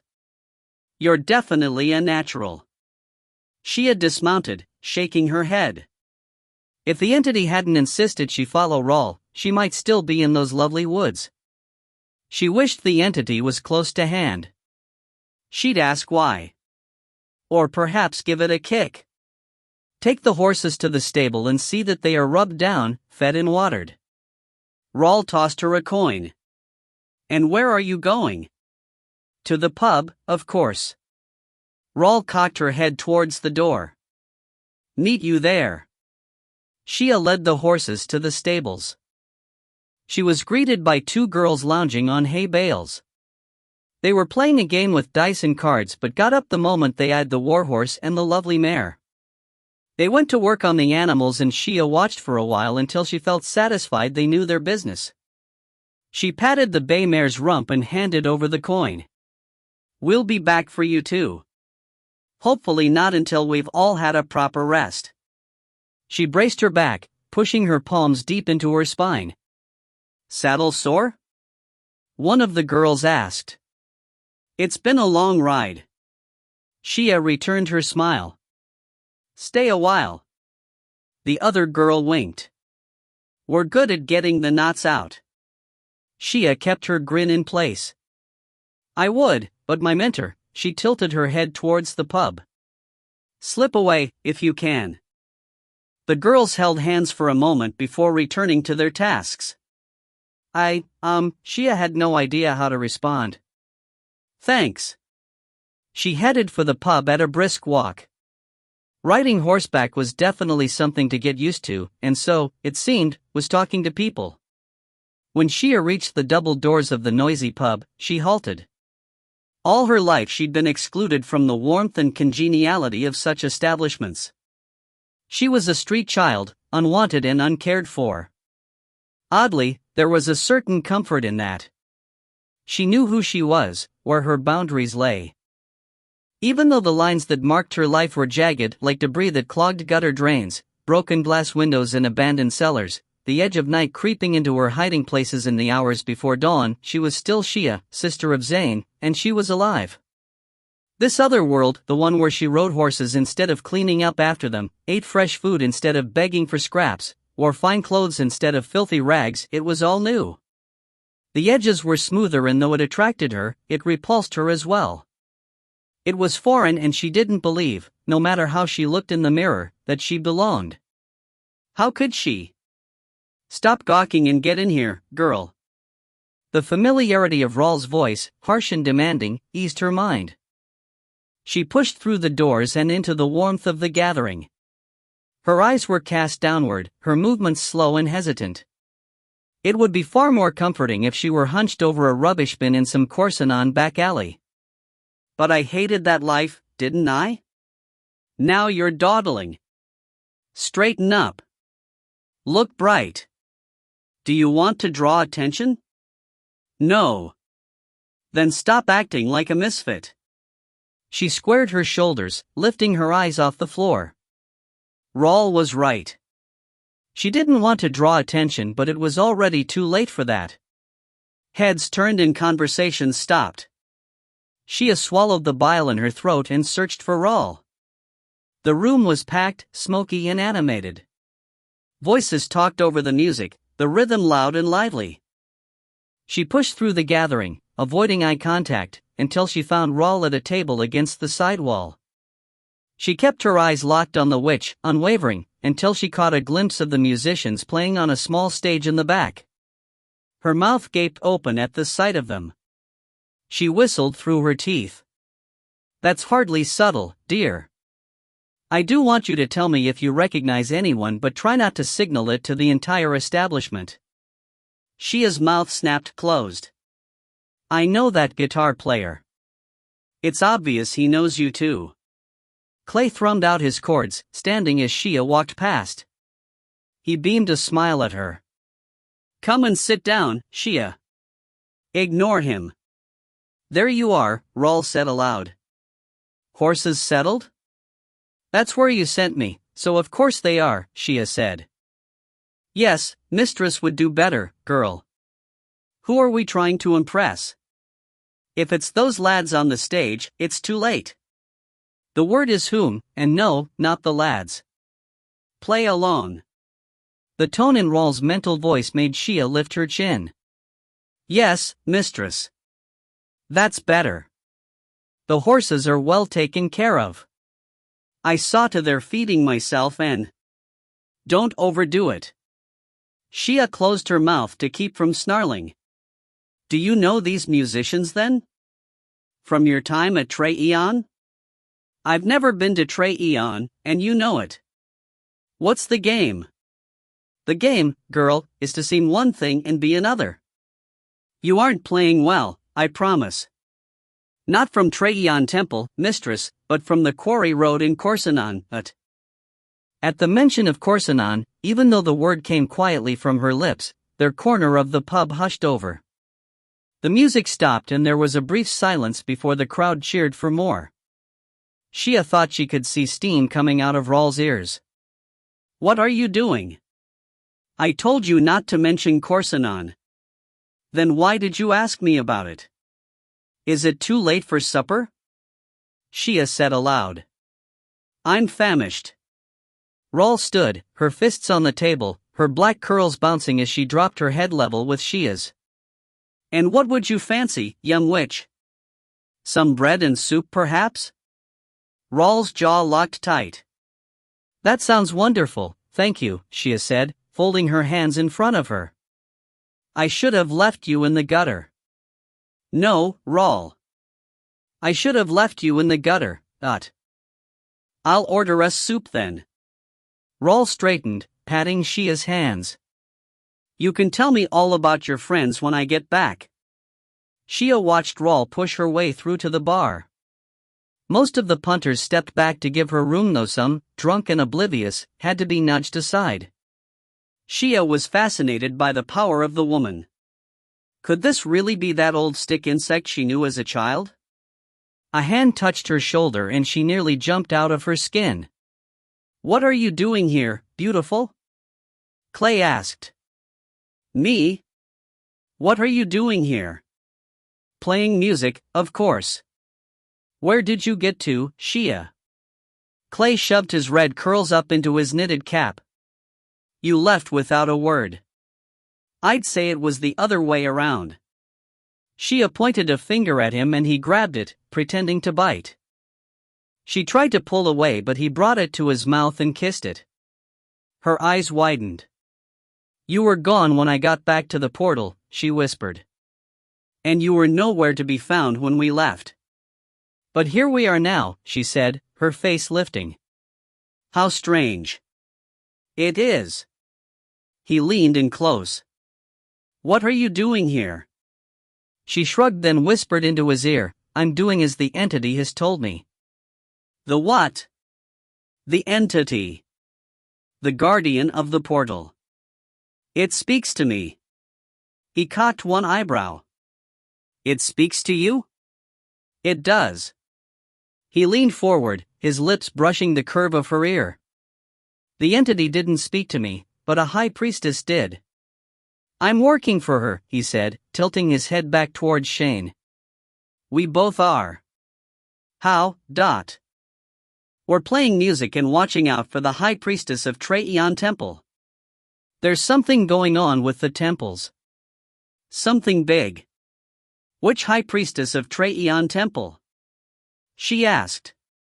He was about to reply when Raul returned to the table. Who's your friend, Shia? Raul asked. Please introduce us. This is Clay, a lad I met on my way here, she said. Where, girl? Say it plain. Corsonon. She said, her arms crossing. Not allowed. Pests and demons, you don't understand this at all, do you? Shia stuck out her lower lip.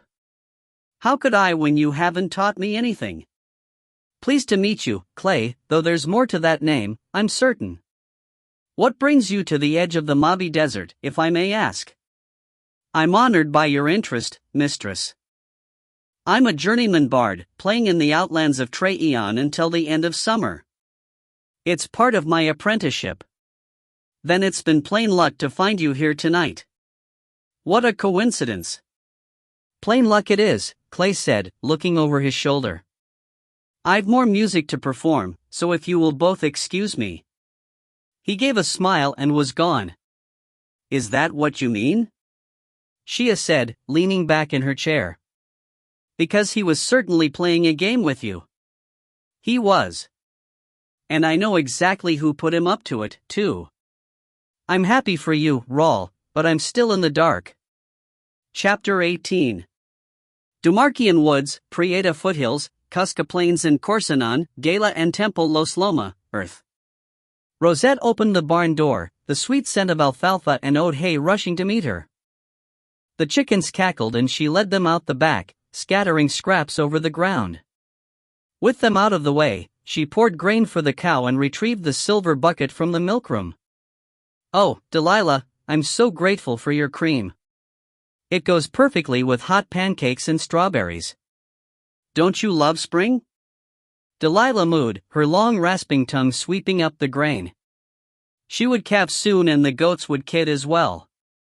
We could supply DeMarca with butter and cheese, at the rate you are all freshening. Rosette grabbed the low stool and plunked herself down, resting her cheek against the cow's golden flank.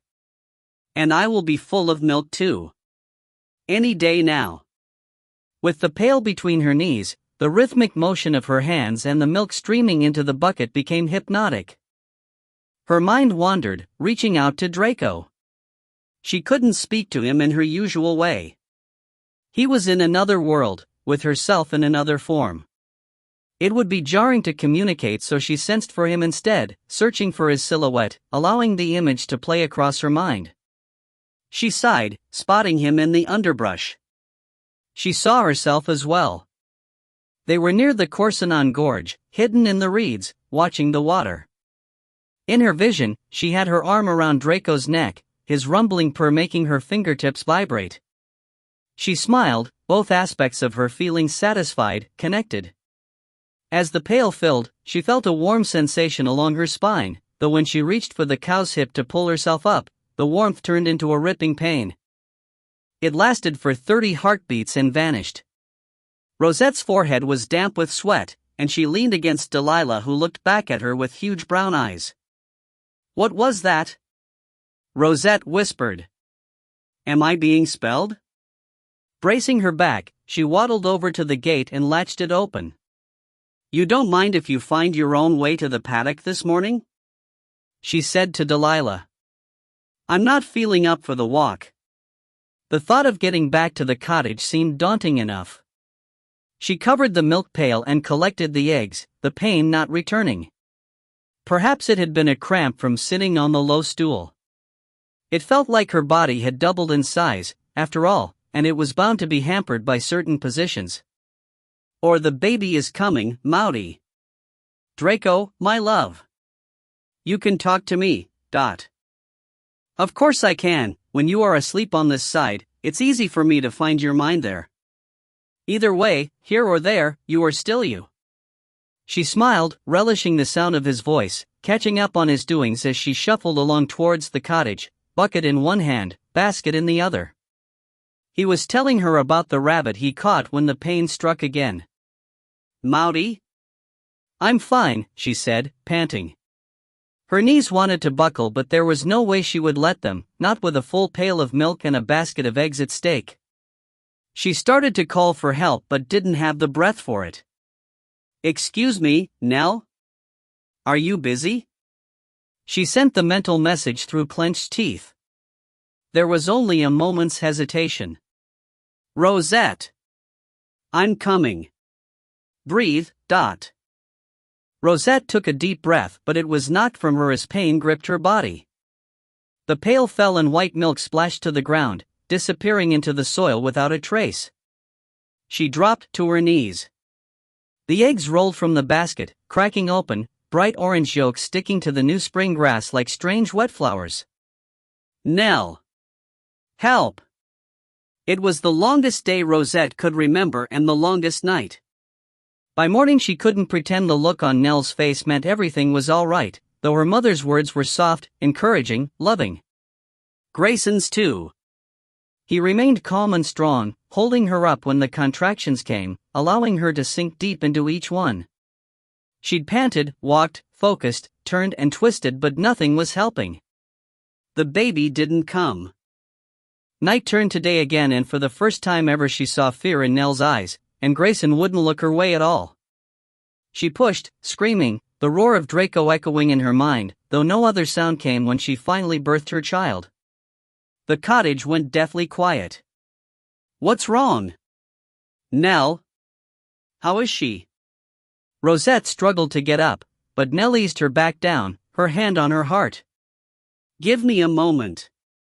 Still there was no coo. No cry. No movement from the baby. Finally Nell passed the limp body up to her and she held him to her breast. Her eyes closed, tears streaming down her cheeks. He was perfect, not a flaw or a mark, though his eyes stared at her, unseeing. Deep, empty eyes. Lifeless. Her tears fell onto her baby as she sobbed. Nell massaged her belly and Rosette was barely aware when the afterbirth came. They washed her and changed the sheets around her as she held the dead child. Grayson pressed a steaming cup to her lips. She drank without tasting. "I don't understand. Nell? What happened?" "It was a boy." "I see that. A perfect boy, but why did he die?" "We can't carry males, Rosette." "I don't understand." "Nor do I. This has never happened before." Rosette touched her lips to her lifeless child's forehead. "Why can't we bring him back, like you did me?" "He's gone." Nell shook her head. "But he got this far. He nearly made it." "He did." "Nearly. Rest now, Rosette. Let your body heal." "What about my heart?" She looked at Grayson. "You have to let that heal too." Nell soothed her, brushing out her hair and weaving it into braids. Rosette clutched her child and cried, a torrential sorrow overtaking her. Rest, Nell said again, and followed with words Rosette couldn't understand, a deep spell woven over the top of her head. Nell, despite her exhaustion, conjured a healing. Rosette felt the comforting lassitude infuse her limbs. It pulled her out of her body and into another world. She surrendered to it, leaving to the goddess and her mentor's wisdom whatever would come next. Maudie? The baby didn't live, Draco. I know. I was there. Why didn't he? Sometimes the spirit draws back. It was a boy. Not meant to be. I'm coming soon, Draco. I need to be with you. Draco's purr echoed in her mind. You're here already, Maudie. Zane pulled his mare to a halt. He could see the others ahead, spreading out through the forest. He knew he was meant to keep up, stay on track, but what he felt overwhelmed him. A deep sadness washed through his mind and he reached out towards its source. Shia, he whispered. Is that you? Are you hurting? It didn't seem like Shia, but what else could it be? He didn't have any other bonds. He cared for no one else in such a way, save his charges. Could Grace be injured? Fortuna? The awareness that struggled to be free screamed at him and he glimpsed it for an instant, a dazzle of stars, lights, and whirls, too much for his mind to comprehend. He shut it away, turning his attention to his hands, their grip on the reins, the mare's crested neck, the way her mane flowed like a rippling grain field, the sound of his labored breathing. Anything to keep him grounded right here where he was. Anything to keep him from drifting into that ocean of stars that threatened to engulf him. Who am I? He whispered. He didn't know if he was asking himself the question or some other being lodged inside his mind. Who am I? He wasn't certain anymore. Teg looked at Kreshkali, watching her pupils expand until her eyes were black. She'd been talking about La Maquis, giving him a full history of the witch's life achievements, both glorious and catastrophic. Teg had been mesmerized, the sound of her voice and the proximity of her heart making his own race. Then she had stopped mid-sentence, her mouth going slack, eyes dilating. He knew what it meant. She was in her other presence. She was with Nell. When she stirred, her pupils shrank, her eyes closed. Tears ran down her cheeks and he reached to brush them away. Her hand came up, catching his, her eyes opening. She looked past him. It's Rosette. Her voice was difficult to hear, a whisper swept away by the wind. What's happened? Teg leaned closer. Is it the baby? Her long fingers laced with his. She squeezed his hand once before letting go. The baby's dead. Kreshkali stood. I best tell Hotha. And the sword master? She nodded. Of course. Him too. Teg got to his feet. Can I go to Rosette? She'd be gone. Where? I don't know. Nell wrapped her in a healing spell straight after and she vanished. Kreshkali's forehead furrowed with lines. She looked golden in the late afternoon light. Teg reached out but she shook her head. Bring Hotha to me, and in Lawrence. Please. Teg's heart pounded and he turned away, leaping over a log and morphing into a wolf midair. He found the conflicting emotions too much for his human form. The wolf could handle them though. The wolf knew what to do. As Lupin his emotions sat without judgment or restraint, pure energy in honor of his feelings, for Kreshkali as well as Rosette. In that instant he had an image. It flashed into his mind like a bolt of lightning, illuminating his thoughts before disappearing again. In that flicker of vision he saw Rosette, her body lithe and strong, arms wrapped around her familiar as they sat in the reeds, hunkered down, watching the Corsinan gorge. He sent the vision to Kreshkali and her voice came back to him, warm and comforting. Good work, Teg. And thank you, mistress, for being there. He glanced back before bolting away, seeking first Hotha and then the swordmaster. Shia went to fetch the horses, rubbing sleep from her eyes. Her idea of freedom in another world seemed far away, a distant dream. Here she was, at the start of another day, her backside sore, arms aching, heartbroken. The food in her belly had tasted strange. Rawl said that was because it was fresh, and the despair of her brother's death sapped her strength. She wasn't where she wanted to be, not yet, but she would play along, pretending to be Rawl's apprentice for a little longer. Long enough to earn the confidence of the entity. Long enough to learn to travel the corridors on her own and get somewhere else. Somewhere better. The stable doors were open, the sunlight streaming in. It was warm already and she took off her cloak, tossing it over the railing. The two stable girls came around the corner, arms full of hay, faces smiling. "We fed yours first. That mare was banging on the manger fit to break it loose." "Thank you," Shia said, looking over the railing at the bay mare. She was nosing around in her manger for more. "Just a wisp, and then we ride," Shia said to her. She gave both horses a small flake of hay and set to grooming them. The shorter of the two stable girls stopped to watch. "You didn't come back," she said, smiling. Shia shrugged, continuing to groom the horse. "I couldn't get away." The girl moved off, the chores keeping her occupied. By the time Shia had the horses tacked, saddled and bridled and ready to ride, she realized Clay had been watching her as well. "You're not leaving without a word again, are you?" He cringed as he spoke, pressing his hand into the side of his head as if to keep his brains from falling out. "I'm surprised to see you up, Clay, after what you drank last night." "Did I drink that much?" "I can't recall. Really?" She laughed. "It was way too much." He unlatched the stall door. "What are you doing? Going off with the witch?" "Like I said last night, I'm her new apprentice." Clay grabbed her arm, pushing up her sleeve. "You don't wear the tattoo of an initiate, Shia." She jerked her arm away, the horse's head flying up. "I do." "Where?" "None of your business." "Shia, this is dangerous. You don't know what you're getting into." She leveled her eyes on his. "That's where you're wrong. If anything, you're the one who's on the cliff edge." Clay frowned. "Like Jared? On the quarry steps?" She closed her mouth, lips tight. "I don't know what you mean." Clay started to speak but her eyes shot past him to the entrance. "Get out. She's coming. And you're right, it is dangerous. Beware."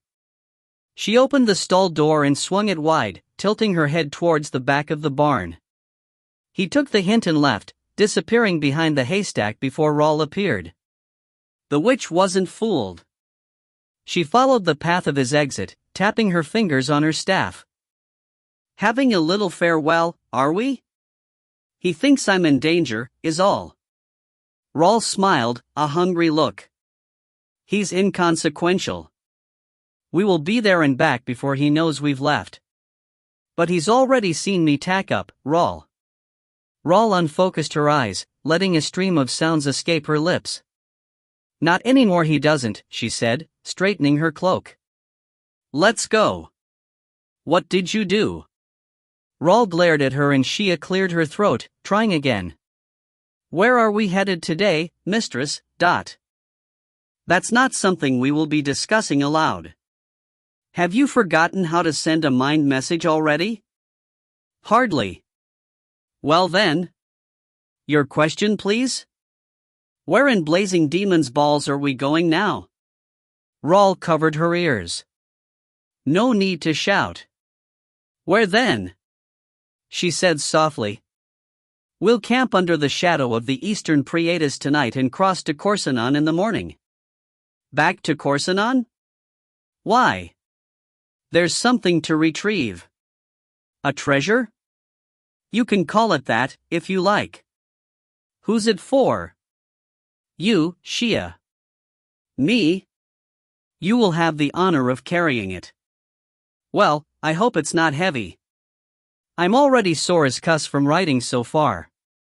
It's light as a feather, my dear. Mount up. Shia led the bay mare out into the sunshine, following Rawl and the golden warhorse. She took a deep breath, shielding her mind. When she felt her thoughts were tight, well secluded from the probing mind of Rawl, she searched for Clay and Shane. She kept the shield up, and sent them a querying message, but there was no answer. Maybe they couldn't read thoughts at all. She hoped that was it. The other option was too distasteful to consider. After a long walk to warm up the horses and her aching muscles, she urged the mare forward, cantering beside Rawl, heading towards the unknown treasure. She smiled. On reflection, this was much better than spending her days in the gutter, arms stretched out towards passing strangers, hoping for a coin or crust. Grayson stood at the edge of the path, the depths of the Dumarkian woods behind him. He'd walked with Nell in silence. They'd buried the baby near the old temple ruins, a young weeping willow planted to mark the spot. "Make me a willow cabin at your gate, and call upon my soul within the house," he had said, reciting the ancient playwright William Shakespeare. "Write loyal cantons of contemned love," Nell whispered. "And sing them loud even in the dead of night." It was like being in a dream. Nothing felt real, neither his boots on the cold ground and the shovel over his shoulder nor the wings of the three sisters swooping past. Particularly not his aching heart. She should have been here, for herself as much as for the infant's honor. Should? Nell shook her head. "I don't think so. Rosette doesn't believe in death." How could she, after experiencing her own so recently? Grayson frowned. "Nell, that's a ridiculous paradox and you know it." "I do." He drifted off into his thoughts as they walked back to the cabin. He wanted to undo the past. He wanted to go back to that moment in the late afternoon heat of Temple Los Loma and tell Rosette he felt differently now. He wanted to go back and ask what was important to her. Instead, he had assumed he knew, without discussion, and he had withdrawn. Later, when they had talked about it, she'd said it was the natural proclivity of his sun sign, Cancer, Cobra as she called it, to self-protect. What was I protecting from? He couldn't see the big fear anymore. Was it intimacy? Uncertainty? Vulnerability? He had none of that with Rosette now, and still he'd buried his child.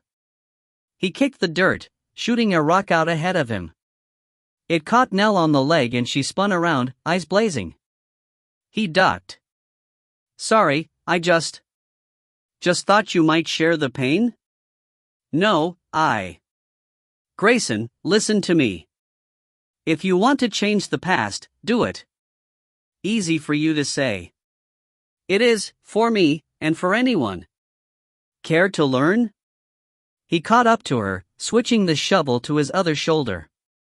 "Please. It's simple, but you have to let go of the grudge." The grudge? The self-loathing style resentment you are broiling in. I know the sign of the cobra well. It has a knack for holding on to the past.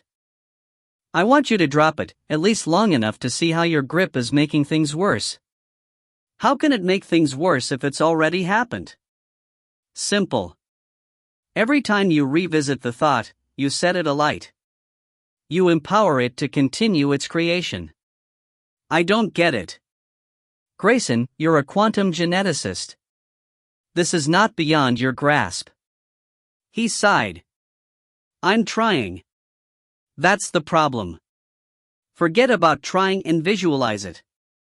She pulled out her short knife, testing the edge. Give me your hand. He hesitated. Trust me. He laughed, holding up his palm. She took it and immediately gouged him. Ouch. He snapped back his hand. Nell, what's that for? Your education. Now, think about that pain. Focus on it. Feel only the pain. I am. It's all I can feel. He pressed the wound to stem the bleeding. That really hurt. Look. He held it out to her, blood rushing into the grooves of his palm and around the back of his hand. That's going to leave a scar. She patted his cheek. Walk with me, Grayson. He carried on down the path while she chatted about something Rosette did when she was young. It was a delightful story, and he pictured her there, a small child scampering away from the nanny goat as fast as she could run. The three sisters caught in the distance. The sun was finally warming his face. Nell clapped her hands, bringing him out of the reverie. Think about your palm again. Remember how it felt? I do. It hurt like demons. He held out his hand, staring at the red mark encrusting blood. It needs suturing, you know. At least 3 stitches. Good. Focus on that. Think of nothing but how much it hurts. Nell, this isn't helping. It hurts worse than when you first did it. Ah. She smiled. Is it making more sense to you then? Grayson stopped. Are you saying that revisiting the past is affecting the present? It's more like the future is affecting the past. The further you go into the future, the more you are getting stabbed in the past. He scratched his head. Grayson, the mind doesn't know the difference between a memory and a current event. The furrow between his eyes deepened. What? There is no difference between the process of remembering, imagining, and seeing.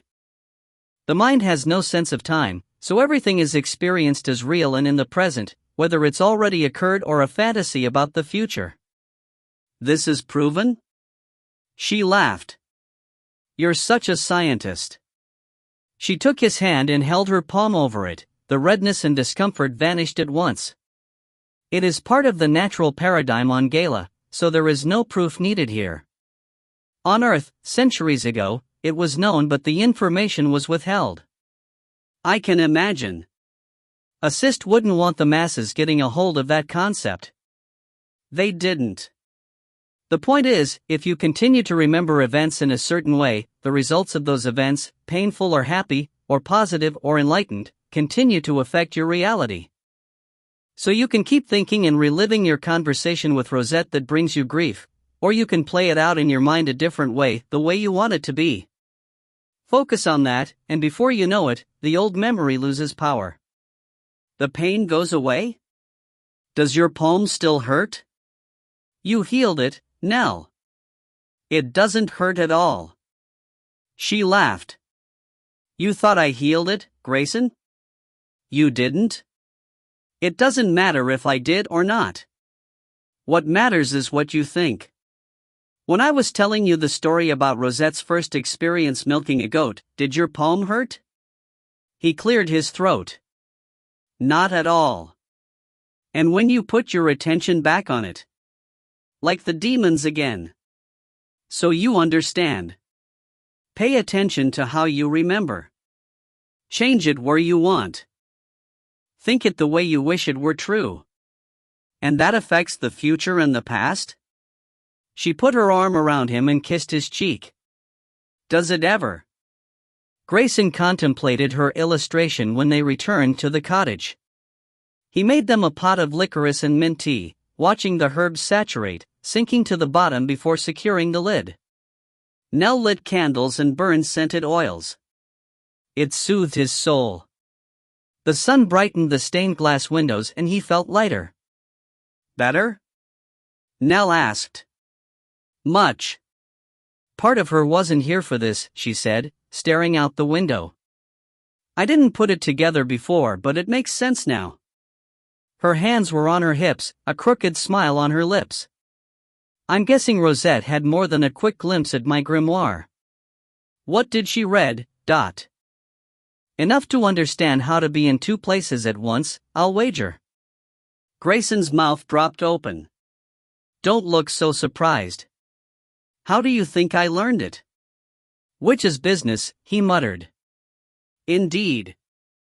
What's next, Nell? Do we set out to find her? I've a pretty good idea of where she is. He tilted his head to the side. The gorge? If I'm not mistaken, she's hiding in the reeds. keeping watch over Pasillo? Nell nodded. One of us needs to get back to Temple Los Loma. See what the mountains are doing, Nell said. Like to volunteer? Good plan. He studied her face. Where are you going? Right now? To sleep. You too. Neither of us has had a wink for days. Grayson yawned and nodded. And then? I'm off to the heart of old Dumarca. There's a high priestess named Sapon I need to meet. She took up her mug and sat across from Grayson. There are a few more pieces to this puzzle we've yet to fit. What can I watch for on Earth? A thief in the night, I'd say. And, Grayson, mind your thoughts. Pulling this off is going to take a lot of reaching back. To change the future? Precisely. Mouty, wake up. Someone's coming. Where, Draco? I smell horses and witches. Upwind, on the far side of the gorge. Rosette loosened her grip on Draco's neck and propped herself up. She had slept the night with her arms around him. The warmth of his body was pervasive, but she'd still shivered and sobbed. Her eyes were puffy slits, and she blinked them, waiting for her vision to clear. On the opposite side of the gorge, two riders approached, one on a bay mare, the other on a golden warhorse. Amarillo, she whispered. That's La Maquis. Since when does she have dark hair and long legs? Since she learned to be in two places at once. That's the glamour, Dre. She was like that in the corridors when Jared was lost, remember? Rosette felt heat rise to her face, the hairs on the back of her neck standing out. She gripped her sword, pulling the blade a fraction from the scabbard. She's sensing this way, Mouty. Got it. Even though they were hidden deep in the reeds, Rosette wove a glamour around them, merging them with their surroundings. Through the tiniest peephole, she watched, using all her energy to keep the glamour up, and to keep herself from morphing into a winged lion and tearing out the witch's heart. We don't know for certain that she killed Jared, Mouty. That's why I am still here, in the reeds, and not over there, my sword against her throat. Do you recognize the other rider? Rosette focused on the girl dismounting the bay mare. She had honey-red hair, shining like gold against her dark cloak. She walked as if she'd been overlong in the saddle, though she had sat the horse as smoothly as any well-trained equestrian. She might be from the portal that night as well. The girl with the dark eyes? Said her brother had died? Can you tell from here? It's too far for me. She has dark eyes and yes, it looks like her. Must be Maquis' apprentice. What was her name? Shia? Sounds right. Rosette tuned into the girl's thoughts. To her surprise, she met with a strong mind shield. Definitely an apprentice. But if she's not aware of us, why is she shielding? From Maquis? Interesting. She didn't risk testing La Maquis' mind. That would give them away as quick as a shout. Rosette could learn more by observing. Besides, she knew what Maquis was here for. She had come for the spell. She can't get to it, Draco. Not unless she empties the gorge. Maquis had handed off her mount to the girl and was climbing the rocks. The water was clear, the cairn that marked the spell's hiding place visible at the bottom, at least 2 chains below the surface. Rosette had studied it the day before. She knew there would be no retrieving the spell unless she could morph into a fish, and even then she'd have no hands to clasp it. Draco had suggested morphing into a melicin, a mythic creature from the Rahana Island tales, half human and half dolphin.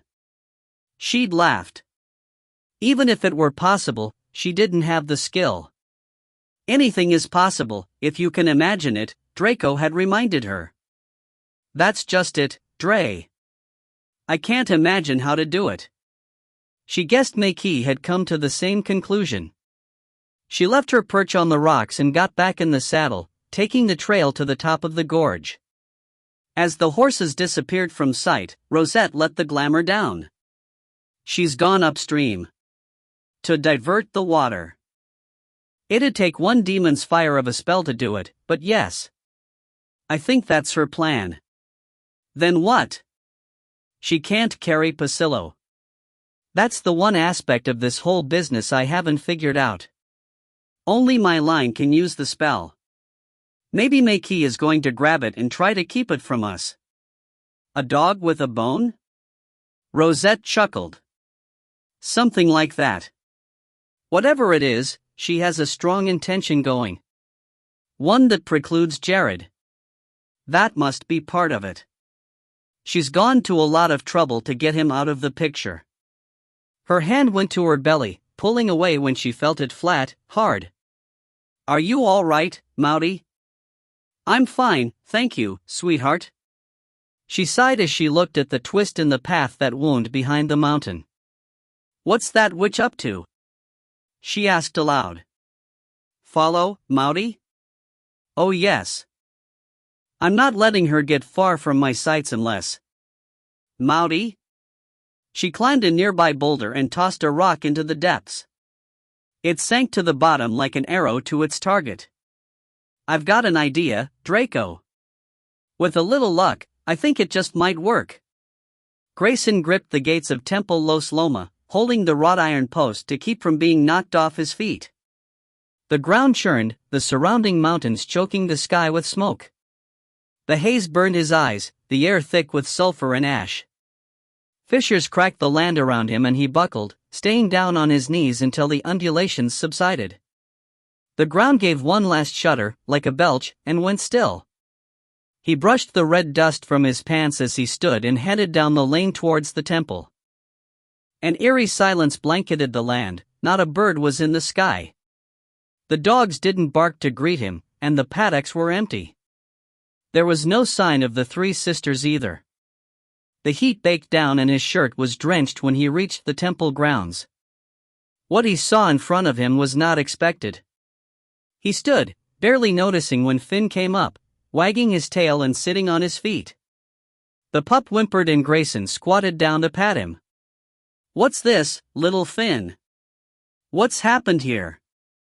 It seemed the spell that had protected Temple Los Loma all the centuries was failing.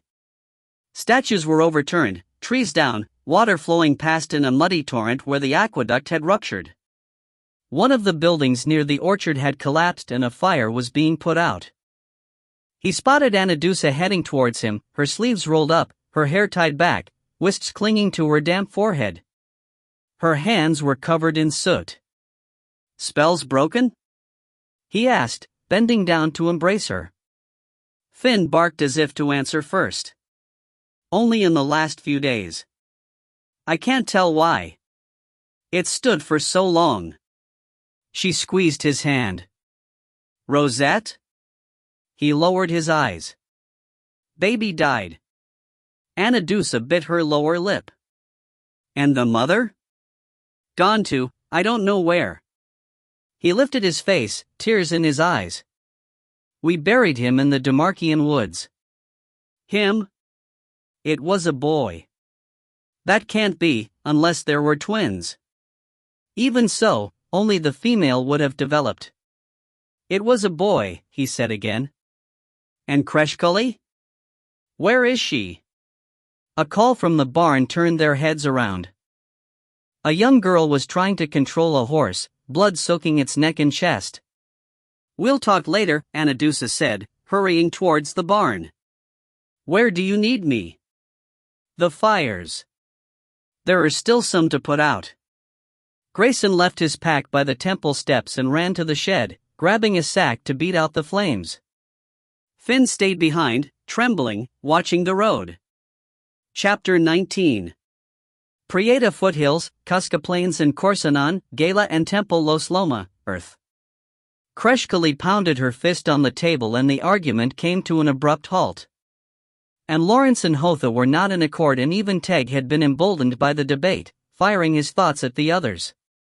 They'd been yelling and howling out their concerns and conflicting ideas for the better part of the morning and Kreshkali had had enough.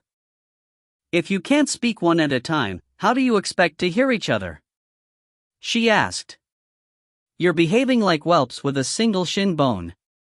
He's the whelp, and Lawrence said to her privately. He glared at Teg. Why is he even here? Because he's my apprentice. I can't see how this will resolve as long as your swordmaster refuses to acknowledge the true threat of the Corsinons, Hotha said, his inner voice drowning out her own. Get out of my head, the both of you, she yelled, rubbing her temples. They all pulled back and she stood, leaning into the table and tapping her finger on the map. Let's review what we know, she said, her voice low and smooth. Just the facts. Where are the Corsinon warriors? Hotha stood beside her, pointing to the mountainous regions. They've crossed the Gorgon River and are heading for the northern Prieta Pass, ill-prepared. More than ill-prepared, Teg said. Now that they are out of the Corsinon lands, they're storming like locusts. Locusts? They're slaughtering livestock, felling trees, and fouling streams. They're 500 strong. It's a lot of mouths to feed, man, woman and beast. They're decimating the land as they go. The settlers in their path are being slain. They can't stand against that many, even the Fey ones. Kreshkali visualized the path left behind them, and narrowed her eyes to slits. Now can you see the need to stop them before they get any further? This is no longer a diversion. We must protect the land, and Lawrence said. Hotha raised his hand. But if we wait until Rashnan and the Lupins under Los Loma arrive, it will be too late. And Lawrence cut in. The argument erupted again. Enough! Kreshkali gripped the edge of the table and overturned it in one quick heave. Scylla's hackles went up as she leapt aside, hissing. Cups, mugs, maps and plates crashed to the ground, the notes floating like leaves in the sudden silence. Kreshkali turned to Hotha. Is Rashnan coming? He's a day's trek away, 100 lupins strong. She wheeled on the sword master. How far are we from the Corsinons if we march immediately? 30 leagues to the scouts. Another 10 to the legions. She pulled the table back upright, the others helping. It's clear we cannot let them reach Temple Demarca. That must be protected, First Order. Can we take half our troops and circle past the scouts? Trapping them between us and Rashnan's warriors? Hotha asked. That could work, and Lawrence said, tracing the route on the map. As long as we weren't detected. Teg's voice was soft. Kreshkali left the three with their heads together, working out the details. Mistress? I'm going to get some sleep. Wake me in an hour. She smiled at his affirmative and headed for her tent. Clay wiped down his guitar strings before closing the case. He slung it over his back, then mounted the chestnut gelding and rode out into the sunshine. When Shane didn't follow, he called over his shoulder. It's a horse, Shane, not the peaks of Prieta. Shane heaved, scrambling into the saddle. The brown horse sighed, swishing his tail when the saddle slipped to the side, Shane hitting the ground like a sack of potatoes. Forget to tighten your girth? Clay asked, laughter crinkling his face. Shane let out a string of curses as he brushed himself off. Who taught you to ride? Clay asked. Rosette, though I've had little chance to practice. I can see that. Clay hopped off the chestnut and resaddled Shane's horse, tightening the girth snugly and giving him a leg up. Even your reins. You're sending her in circles. Shane sat rigid, looking at either side of the horse's neck, trying to get the lengths right. Clay held the horse still, taking a twist out of the bridle strap. Lucky she's a school horse, eh? After a little more adjusting they were on the road, heading back to Treeon. I still don't understand it, Clay said. Why did I wake up in the stables? I can't recall a thing. You got very drunk. I don't remember, but I guess those stable girls might have been enough to lure me to the barn late last night. Shane shook his head. I don't think so. Didn't they appeal to you? Very much, but they had eyes only for each other. Besides, I distinctly recall you staggering into bed around dawn. Something's not right. Most likely your memory. Maybe. I had a bit to drink myself. The more important question of the morning is, why would the witch Rawl be riding towards Corsinan with a war about to break? War? Shane screwed up his face. They're marching on Dumarca. I can practically feel the ground shaking from here. You can't feel any such thing, Shane said. I can, and I do. Shane shook his head. Perhaps she's off to sack the unguarded citadel, or maybe the coffers. Who knows? Witches' business. Our business. We're witches' spies. Clay grinned but let it fade when he saw Shane's response. What's wrong now? Witches' spies? You say it like it was an honor. It is. We're bards caught in a death game, way over our heads. Clay wrinkled his nose. I hadn't thought of it that way. I have. They rode on, the whistle and chorus of magpies filling the air around them. How do we get this news to Nell? Clay asked. She'll want to know, Dot. If she's anything like the other Nells I've met, she'll come to us before the day is out. Other Nells? Don't ask. I can't even explain it to myself. They trotted past farmlands, the pastures close-cropped, the cattle fat. A bird of prey whistled overhead and Shane's horse came to a sudden stop. He slammed into the pommel, cursing. What's that for? He asked the horse, digging her sides with his heels. She didn't budge. Look, there. Clay pointed to the sky. The bird's coming this way. Shane's horse snorted, backing up. A huge raptor headed straight towards them. It was flanked by 3 ravens. Ease up on your reins. Leg still, Clay said. She's just spooked. Go with it. His eye followed the progress of the bird. Why's it coming at us like that? To land. You'll have to do it. I can't keep my horse still. Do what? Roll down your sleeve and hold out your arm. You're kidding? She needs a place to touch down before she morphs. Morphs? It's Nell. Be quick. Clay swallowed hard and held out his arm in time for the black falcon to stall overhead and alight on his wrist. The claws barely curled around his sleeve before she sprang, a shockwave blasting his face. His horse's head was up, mane streaming in the wind. As he watched, mouth open, the falcon dissolved like grains of sand and a cloaked witch appeared. The chestnut horse jumped sideways and Clay was nearly unseated before he brought the animal under control. Sorry, lads. Nell clucked to the horses and they settled, though their ears remained pricked, their necks crested. What news do you have? Is Makee afoot? Not her, Shane said. At least, not the Makee we left at Treeon. Who then? Her name's Rawl, a dark-haired witch riding a golden warhorse. Beautiful woman, Shane said. Clay nodded. She was in the pub last night. For how long? She stayed over. Alone?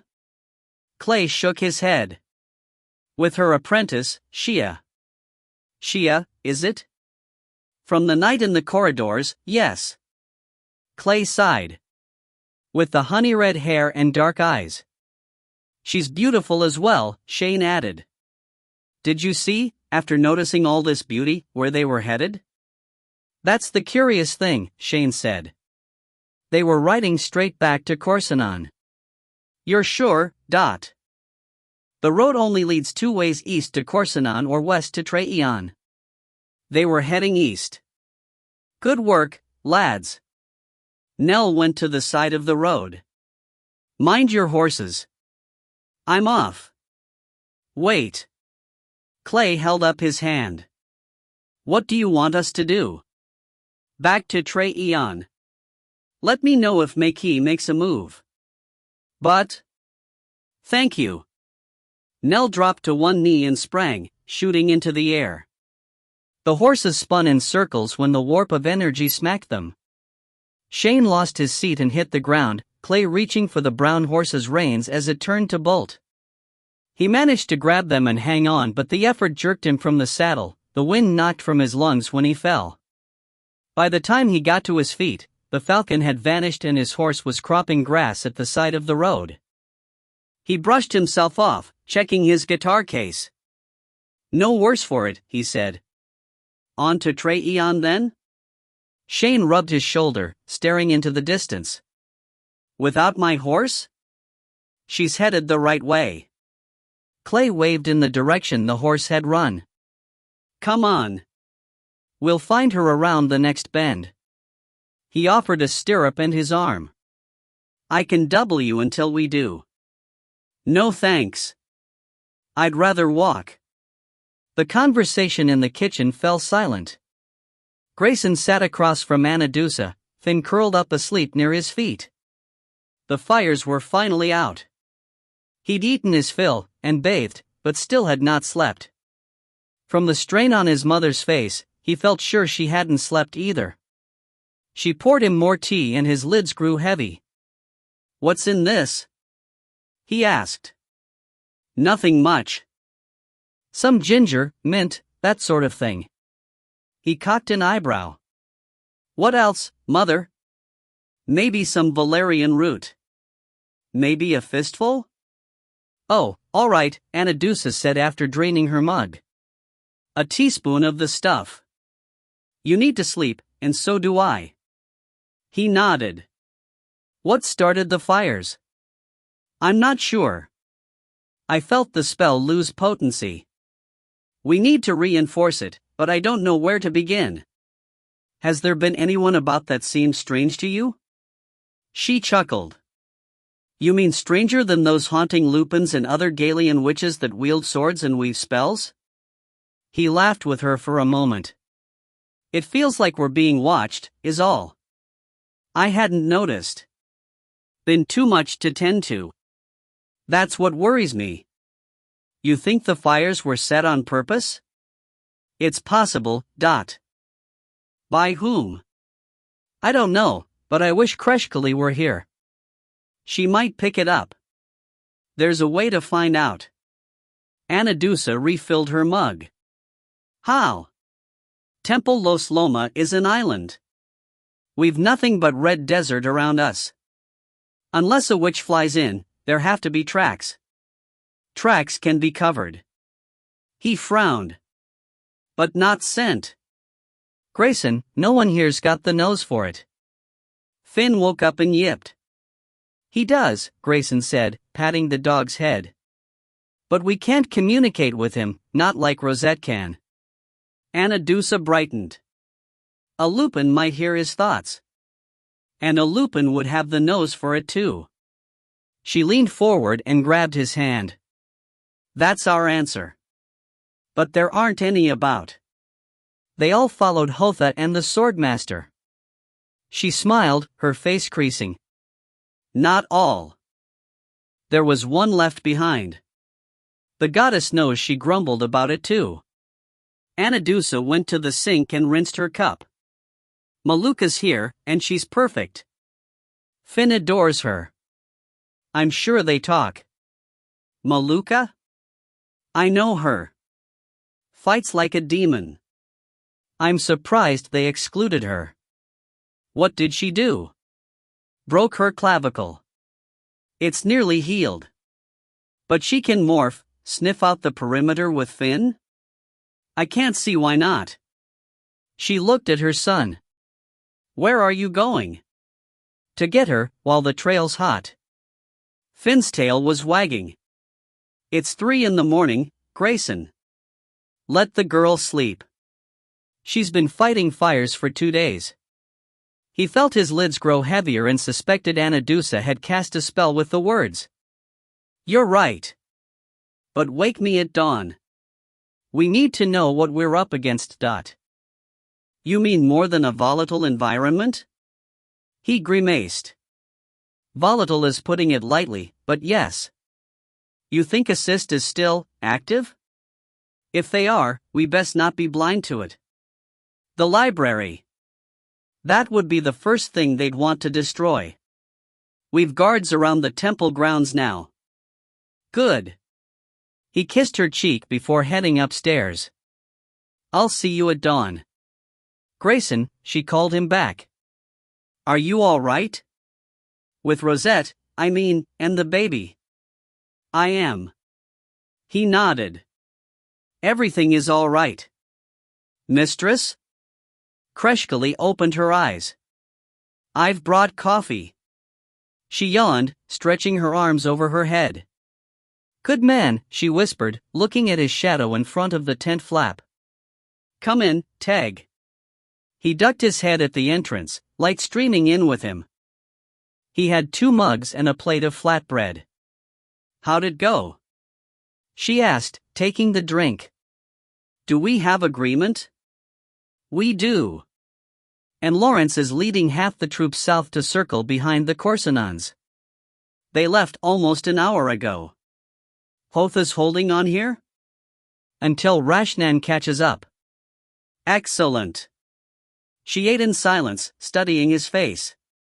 I want you within Lawrence, Teg. She held his eyes. Don't look so worried.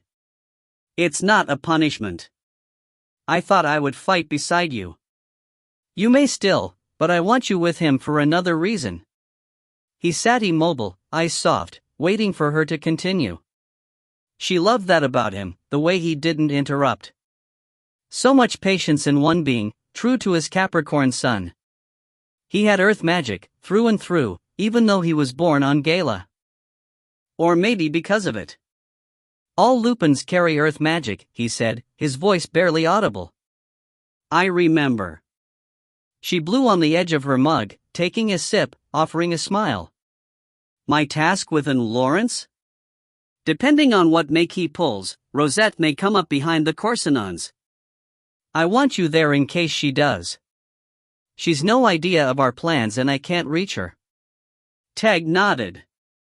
Me neither, but I'll find her if she's anywhere to be found. Callie bit into the bread. It was still warm from the pan and had a smoky taste. Thank you. She washed it down with more coffee, strong and black. How long will it take you to catch up? I'll be at their camp tonight, whenever I leave. She laughed. I love your confidence. His voice went very soft. I love your, ... She stopped his words, her fingers resting lightly on his lips. She could feel his pulse there. Callie, he whispered. She brushed his hair back from his cheek, leaning forward. Her lips almost touched his. Almost. She stood abruptly. I'll meet you, she said. When there are no Corsinons between us. She didn't hear his response. She was out of the tent and into the sky, streaming for the heart of the Demarchian woods before he could respond. Grayson tapped on the door, the frame vibrating as he did. Maluka had taken over one of the rooms next to his workshop. He wondered why he'd not noticed that, and laughed to himself. I've not had time to notice the little things, the inconsequential details of life. Inconsequential, is it? The voice rocked him back on his heels. It sounded like it was inside his head. Ah, Trey. He rubbed his neck. Lack of sleep, he muttered to himself. He opened the door to Maluka's room and was met with the scent of peppermint oil and soot. It took his eyes a moment to adjust to the dark. Come in, she said. There was a short candle burning on her bedside table, a journal face down on the pillow. The shelf above her bed was stacked with books and odd items, feathers and stones, sticks and woven webs. He didn't know if they were for spells or ritual, or simply a Lupin girl's tendency to collect interesting things. He pulled his eyes away in case they were for magical purposes and turned to her. I got you up, he said, realizing she wore only a singlet and a sarong draped around her hips. She shook her head. Couldn't sleep. He understood. If it hadn't been for Anadusa's herbs, he doubted he would have caught his few hours. "We need your help," he said, lowering his voice. "That's what I'm here for. Can you communicate with the pup?" Finn sat by the door, his eyes never wavering from Maluka. "Of course. What's up?" The breeze came in from the open window, ruffling the curtain. "Are you healed enough to check the perimeter? Run the boundary?" "Certainly." She bookmarked her journal and returned it to the shelf. "You think the fires were intentional?" "I want to rule it out." She nodded. "Just give me a moment to change." "Of course. I'll..." She peeled her singlet off and dropped her sarong before he could finish his sentence or avert his eyes. By the time she'd buttoned her leggings and vest, he realized he was still staring. "Close your mouth, Grayson." She laughed, strapping on her sword. "It's nothing you've not seen plenty of, with your line of work." He stiffened, looking past her to the window. Can you keep up?" He frowned, realizing she'd gone, slipping right past him and out the door, Finn behind her. He followed, boots clipping over the cobbles. She was stretching in the center of the plaza, arms high over her head. The grounds were empty, the sunrise turning everything rose gold. Most of the residents would only just be getting to sleep. Or trying to sleep. A voice filled his mind again, her voice, he realized, sweet and warm. Finn barked, snapping him out of the daydream. "How do you do that?" he asked her. She laughed. "I'm Lupin, you're receptive. How can I not?" He shook his head. He was on unfamiliar ground with this young woman. She reminded him of Rosette, and something else he couldn't quite recall. "And if you're worried about spies, we best play it safe. We can make out to be heading for the gates, checking the land for damage from that last quake." "Quake?" "A sizable one ripped through here 2 days ago." "Where've you been?" He shut his eyes. "Elsewhere." He cleared his throat, speaking over her head. "We'll check for damage, out to the gates and surrounds. And halfway there I'll switch and run the fence line. Finn can stick with you. I'll be waiting at the gates." That's ambitious. That's Lupin. She was proud of her heritage and confident in her abilities. He liked it. "So many crows," he said as they crested the rise, the entrance gates visible on the horizon. "They're seeking refuge. It must be getting worse out there." He shaded his eyes against the sun, straining to see in the distance. The sky was full of ash and the haze prevented any view of life beyond the plains. "We'll need to check on Half Moon Bay. They could need help." "Half Moon Bay isn't the only other place left on Earth, you know," Maluka said. She looked over her shoulder. "Cover your eyes."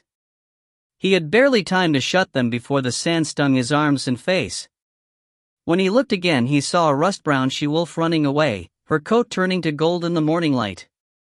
She shot towards the fence line, dust billowing.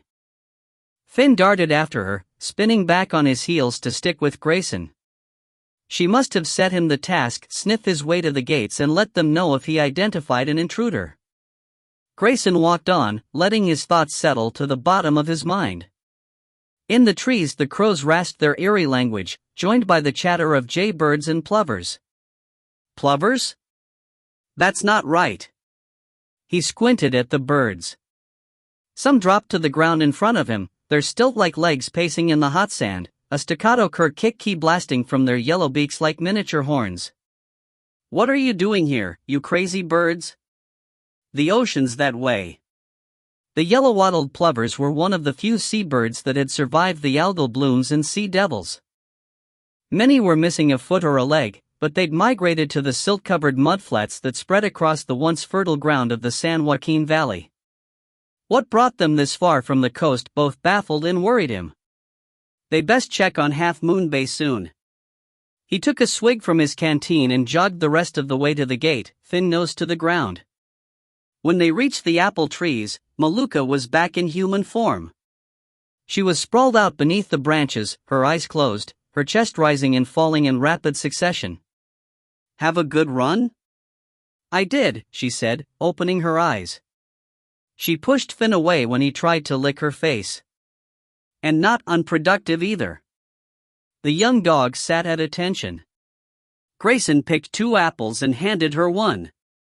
"Let's hear it, Dot." She polished the green fruit on her vest and took a bite, the juice running down her chin. He looked away. Too much like Rosette. She straightened her spine, wiping her mouth with the back of her hand. "You'll want to get over that, Grayson." "Pardon me?" "I'm Maluka, no one else, and I'll not walk on eggshells because you've been hurt." He shined his apple on his sleeve, watching her face. She didn't avert her eyes. "Thank you," he said. "Nor will I." He bit into the crisp fruit, the sugary taste melting on his tongue. "Tell me what you found?" She chewed and swallowed. "I will, but you're not going to like it." Rosette stood naked on the rocky outcropping, staring at the bottom of the gorge. She could do it. Her eardrums would blow out, no way around that, but it was worth the risk. The wounds would heal, the pain would pass. It didn't matter, as long as she could get to Pasillo before Lameki. Before Rawl and her young apprentice. "Mouty, I don't like it. If you black out before you reach the surface, I don't know if I can save you. We've been over it. There's no time to weave a rope long enough." She clutched a fistful of his neck fur. "I'll be all right. It's just like scallop diving in South Sea Cove." Scallop diving was never as deep as this. "You don't know. You weren't there." "Was it this deep?" "No. But it's a lot like this, in theory. A lot like and just like are not quite the same." "True." She shivered. "I'm getting my intention warmed up, Dre. I need to believe I can do it." "You can, Mouty." "I think so too, thank you." She hoisted a rock. It was a quarter of her weight and had taken the afternoon to dig out of the field. Her biceps quivered as she pushed it high over her head. After 3 exaggerated breaths, she dove, throwing the weight in front of her and hanging on tight. The water hit like an icy rain, chilling her skin while the blood drained from her extremities. Her ears cleared in a matter of seconds, but she plummeted too fast to keep up with the building pressure. A searing pain shot through her head and she swallowed hard, ignoring the urge to drop the rock and shoot back to the surface. She clung tight and relaxed her body, soothing her hunger for air and the tearing pain in her eardrums. When she thought she would have to let go, her fingers losing their grip, unable to respond to her will, she clanked into the granite floor of the gorge, on top of the spell's cairn. Keeping one hand on the weight, she tore at the rocks that sheltered the spell in its crystal vial. "I've got it, Dre. It's in my hand. Swim, Mouty. Surface. It's been too long." She clutched the vial, the same one she'd worn as a child, Bethsay's child. She pushed the memories aside and kicked, her legs working in smooth, even strokes, the pain in her head slowly replaced with lassitude. "Dizzy, Dre. I'm. Swim, Mouty. Don't stop now. Kick. You're nearly there." She knew about shallow water blackout. She'd seen Liam succumb when he and Jared challenged each other, competing for the largest catch in the scallop coves at the south end of Lister Bay. She bit her tongue hard, letting a few bubbles of air escape her lips. Old air, stale air. She had to breathe. Her nose led and she watched the surface appear, a warping wall of sky blue filling her vision. It was close now. Light. The water suddenly warmer. Tingling. She smiled, more air bubbles escaping. They rose around her and she bit down on her tongue again to stay awake, the pain keeping her from gulping before she reached the surface. The water felt almost hot to the touch at the very top. She saw a flash of movement, the strong strokes of her temple cat's legs dog paddling towards her. He clamped his jaws around her upper arm when she broke the surface, keeping her from slipping back under. She gasped, sucking in air and water at the same time. Rosette choked and sputtered while Draco hauled her to the shore. She yelled at the intensity of his jaws around her bicep, stopping only to gasp and cough. Her feet touched the bottom when they reached the bank and she crawled out of the gorge, collapsing in the mud between clumps of reeds, panting for breath. Warm sticky fluid trickled from her ears. She rolled over on her side to throw up. Draco stood over her, licking her face, and she clutched his neck with one hand, the other throbbing with pain. "Thank you, Draco. You saved me. Do you still have it? Did you hold onto Pacillo? She looked down at her hand, a tight fist, knuckles white. Slowly she relaxed her fingers, mud oozing out between them. In the palm of her hand was the vial, pulsing with a faint blue light. "We got it, Dre. Pacillo is here with us. Jared is here with us. We are safe. The corridors are safe." "That's a relief," he said, stepping back a few feet before doing a full body shake. Water flung from him in arcs, his fur spiked like lava peaks. "You need to get warm, Mouty. You're the color of mold." "Nice comparison." She struggled to sit up. "Dre, you put tooth holes in my arm." Her hands went to her ears. "Draco? Draco! Mouty, don't shout. They'll hear you in Corsinon. Draco!" I can't, she pulled her hands back from her head, her fingertips bloody. "I can't hear." She looked at the clouds moving under the sun, the treetops swaying, the gorge water bubbling past. She surveyed the silence, her eyes returning to Draco. "I'm deaf." Grayson finished his apple, the sweet juice washing down the bile that rose in his throat.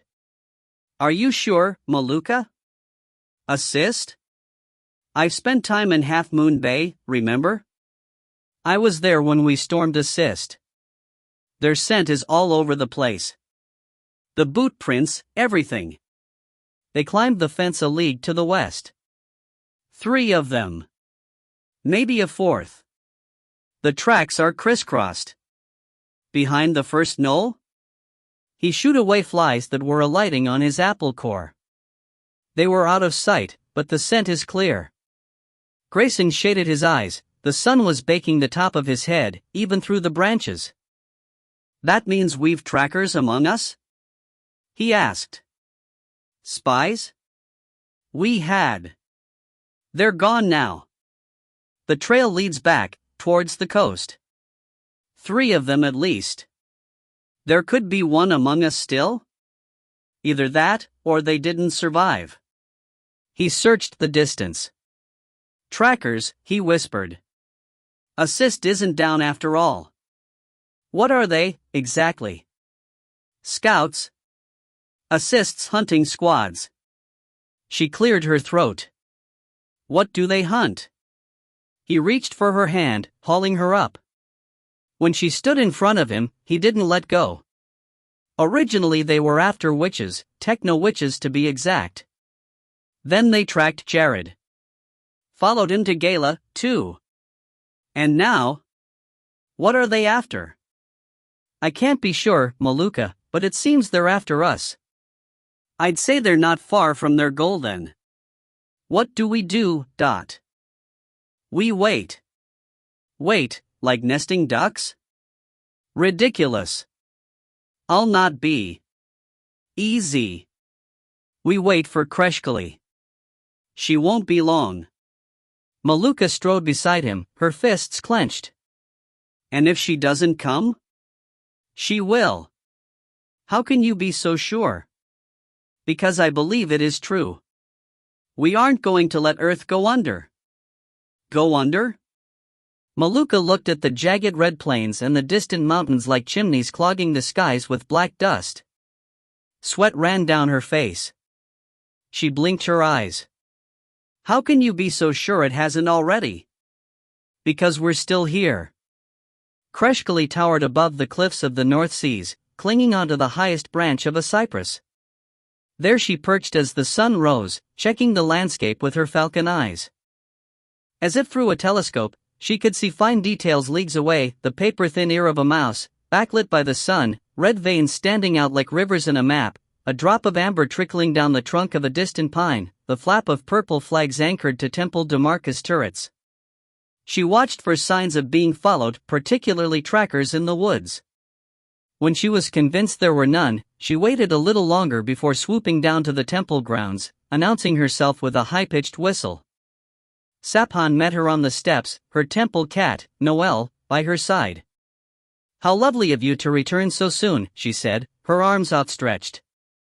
She kissed Kreshkali's cheeks, one and then the other, and then her lips. "The pleasure is mine. Come. We'll have morning tea and talk of the weather. I sense a storm is coming. It's building, indeed. Your senses do not betray you. Korsanon still marches on us? We have plans to turn them back. Plans are fine, but what happens if they break through? That's what I've come to discuss." Saphan led her to the inner chambers. Mint tea and honey sat ready on the table, steam rising from the copper pot. A young woman brought them a loaf of nut bread, apple jam and cheese, setting out plates, smiling as she worked. Saphan waved her away, serving Kreshkali herself. "Delicious," Kali said and explained her plan. Saphan hadn't taken a bite. Her hands shook slightly when she poured more tea. "What you suggest is extreme, perilous perhaps. It is the only way to protect Temple Demarca and the felines, if Korsanon breaks through our defense. How can you be certain it will succeed?" "I can't. Are there any litters about?" Kreshkali asked aloud. "I would dearly love to see the kittens." Saphan held her eyes. "You've none, have you? In your future? There are no more temple cats. I can see it in your face. I've been blessed to participate in the rearing of one, but am always thrilled to see more." "One temple cat? Is that all?" "There's more than one. In Demarca? They're hidden." "You mean we're hidden?" Saphan put her cup down without taking a sip. "Come then. Let me show you the younglings." "Tell me, Kreshkali, does Temple Demarca lie in ruin because I didn't follow your plan, or because I did that?" Kreshkali smoothed her cloak, loosening the clasp around her neck. She looked into Saphan's eyes, black in the shadows. "I believe it is because you did not, High Priestess." "Can you be certain?" Kreshkali cleared her throat. "I can't." Chapter 20. Korsanon, Kuska Plains, Prieta Foothills and Gorgon River, Gala and Temple Los Loma, Earth. Rosette sat close, the warmth of the fire barely penetrating her bones. She held her cloak around her tight, visualizing a small flame in the base of her spine. A gust of wind blew it out. "This is absurd, Draco. I can't even get my visualization to light." Draco leapt to his feet, hackles up, ears pricked. "Someone comes." She put her hand on his back. Still deaf, she couldn't hear him growl, but the vibration was palpable. "How close?" "Above us." "May-Ki?" Draco's tail lashed once as he sniffed the air. He sat on his haunches, his mouth slightly open. "It's a black falcon, whistling her head off. The three sisters, too." "Nell." Draco was on his feet again. "Can't you hear her? Run. Water's coming. May-Ki's made a flood." "A flood?" "She's cracked open Lake Drid." "What?" "She's going to blow the banks of Korsanon Gorge." Draco dashed forward. "Wait, Dre. The fire." "Run, Mouty. Fly. The fire will be washed away, and us too. A torrent comes." Rosette leapt over the rocks, shape-shifting into a wolf before she cleared them. Her head throbbed, ears ached, But the urgency had finally lit the fire in her spine and the flames grew. She and Draco ran hard, cutting across the cliff until they were forced to turn down the only track. The ground shook, boulders vibrating. They reached the valley and shot straight for the higher hills, the Black Falcon leading the way. When Rosette crested the edge of the woods above Temple Corsinon, the falcon landed, morphing into Nell, the three sisters circling above. The shock wave smacked into her own as she shifted at the same time. Draco squeezed his eyes shut. Nell! She fell into her mother's arms. Are you all right? I'm having a little trouble communicating, but I hear you fine now. Just stay in my head. As they watched from the elevated position, Rosette realized the magnitude of Maikie's action. The witch had released a rush of water about to crack the gorge, draining it out, revealing the spell's cairn, or at least placing it within reach. She must also have planned an even more ruthless tactic, the destruction of Temple Corsinon. The temple! Nell, they spotted us. Before Nell could respond, a wall of water crashed down the face of the mountain, plummeting into the gorge. It took with it trees, grass and boulders, the spray shooting up above the valley. The weight of the water cracked the far end of the gorge, breaking the natural dam. The river that roared into the valley was higher than the peaks of the temple, heading straight for it. Is Meikie insane? Far from it, Rosette. In one moment she's revealed the spell, destroyed the temple and blamed it on a Demarchian temple cat and a lupin. Clever, really. She's not destroyed the temple yet. Help me, Dot. Rosette pointed to the barn, a 2-story brick building that stood on raised ground near the temple road. If we can bring it down crosswise, the water will disperse around it. We have to lift it. How? The air elementals. A twister? Definitely. Rosette took a deep breath, calling on the elementals. The fire in her spine burned bright and she felt it growing, encouraged by Nell's similar actions beside her. Together they called in air, drawing it into a spiral, augmenting its spin and volume until it swelled like a giant dust devil, a tornado larger than ever seen on the Ubi Plains. At the last moment before the torrent reached the temple grounds, they released their spell. The twister cut across the valley, straight to the barn. It lifted the building, spinning it around, the bricks flying out in all directions. With a wave of her arms, Rosette halted the call. The twister dispersed and the brick building crashed to the road, blocking the temple grounds with roof-high rubble. The water hit it full force, forming a standing wave, rivers cutting their way around both sides of the grounds. People were climbing onto the temple roof, clinging there with bags and belongings. Some were standing on the walls, casting spells of their own to protect what was left of the grounds. The water had diverted, but not all of it. A rushing river snaked through the temple gardens, tearing a new path, leaving trees and statues uprooted in its wake. Rosette didn't miss the arms pointed towards her, even from such a distance away. We've got to get out of here, Nell. They're coming. Not without the spell. Pacillo? She laughed but heard no sound. It's all right, Nell. I've got her.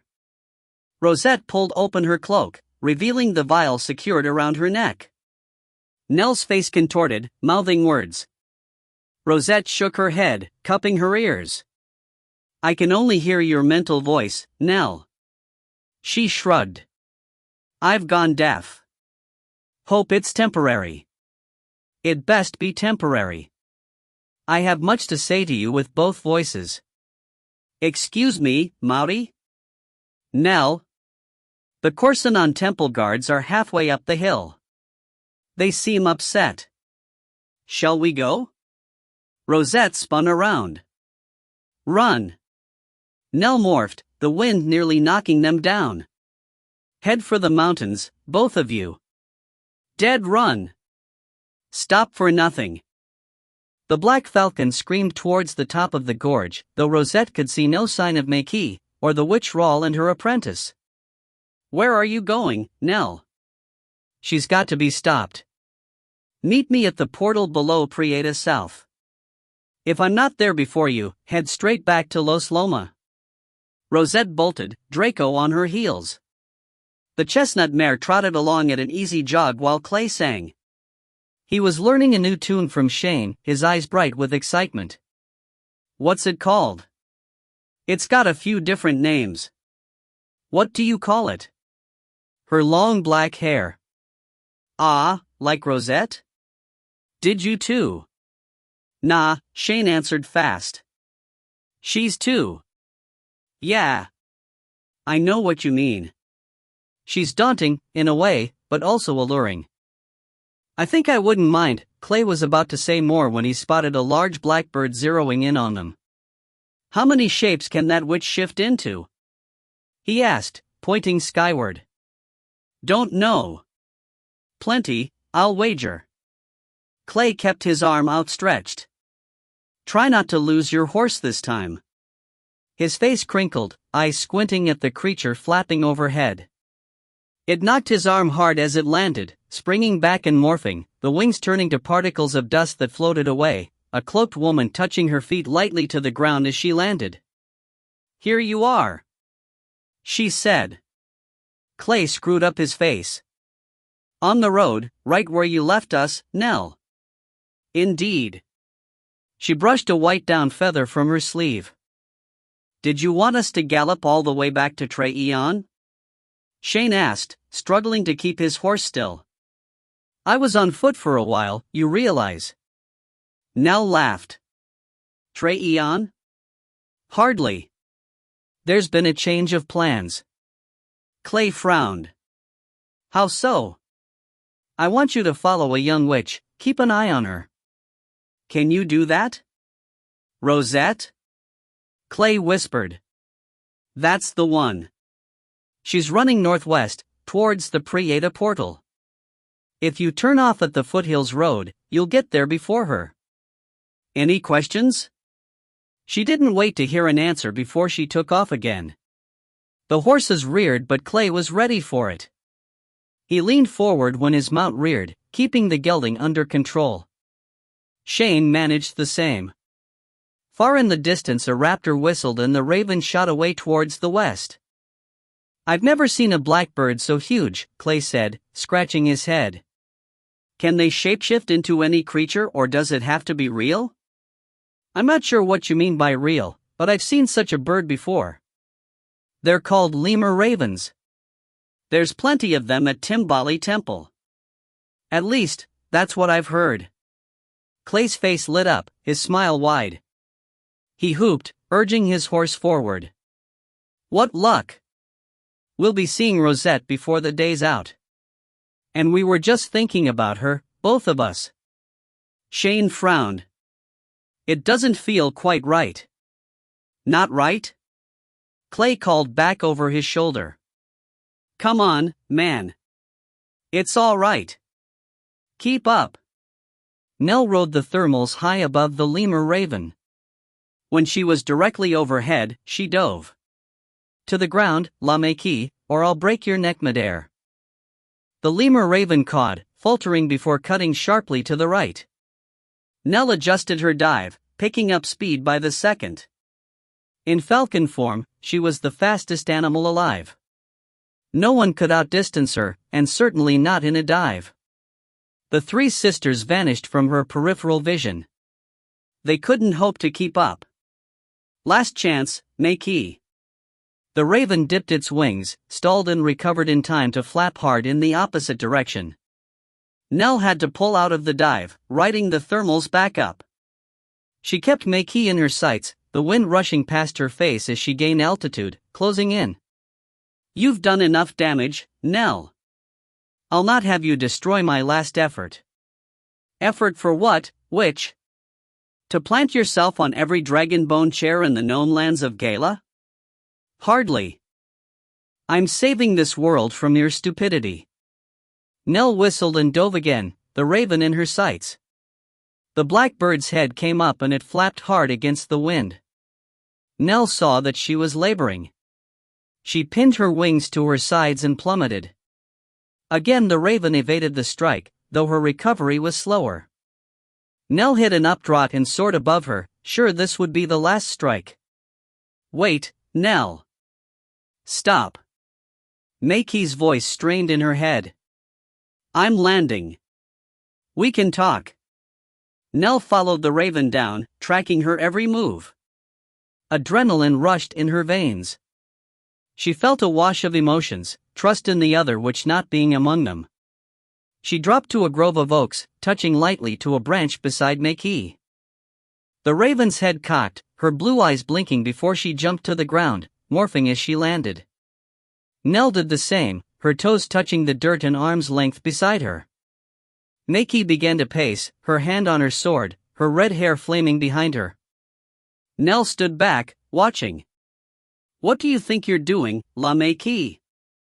The three sisters landed in a grove of beech trees, echoing the challenge. You stop the wars, you start the wars.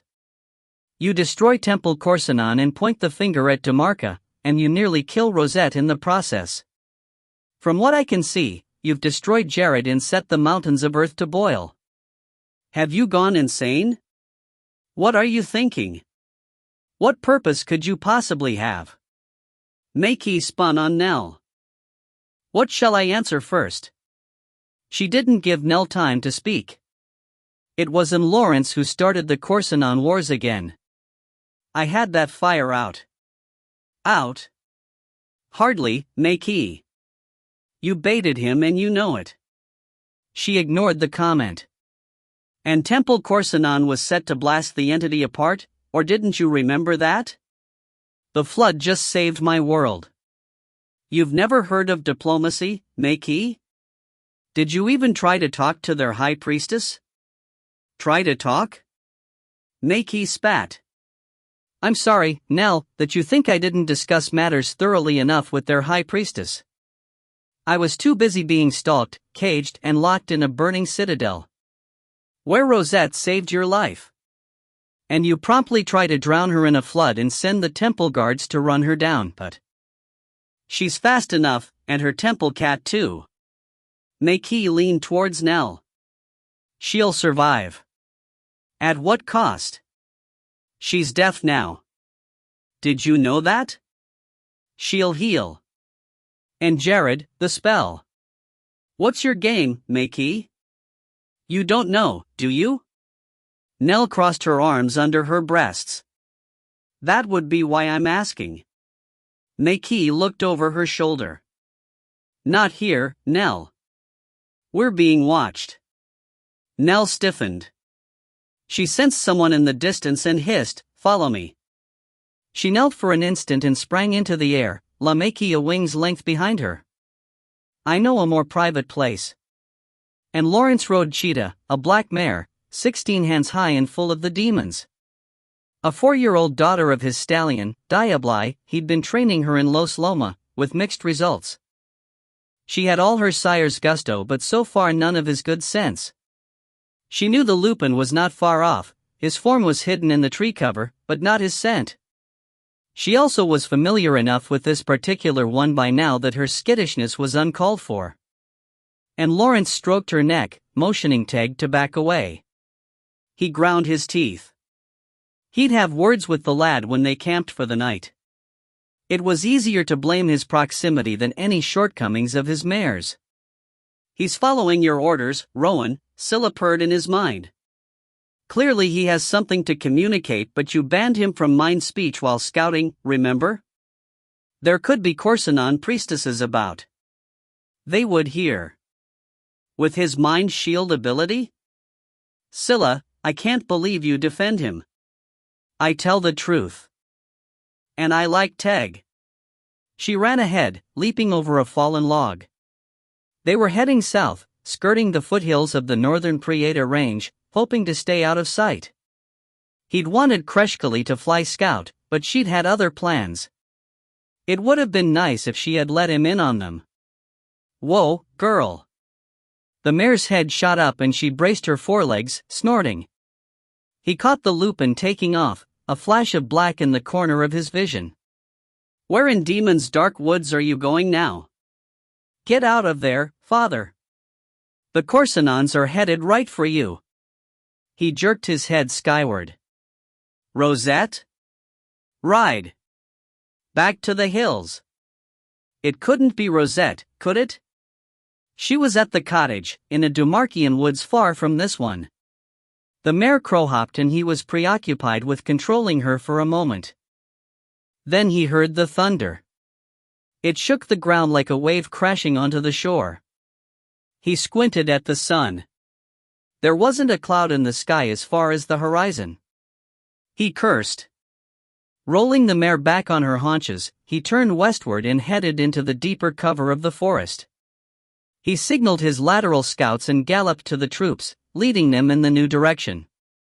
Teg came sprinting up, still in wolf form, matching the speed of the mare as she tore across ground. And Lawrence steadied her with a single word and reached out towards Teg. The mare trumpeted. "Get up here," he yelled over the horse's challenge. Teg's dark eyes lifted towards him and he leapt, morphing into his human form, and grasped the sword master's forearm, swinging into the saddle behind him. The mare shrieked, bucking twice before she galloped on. He patted her neck. She'd take more work, but not bad for a Greenbroke mare, under the circumstances. What Teg thought of it, he didn't know. The lad clung to him, shouting in his ear. They were closer than we thought. Hundreds strong. Coming this way at the run. Teg's breath came in panting rasps. If we can hide while they pass, we'll be behind them all.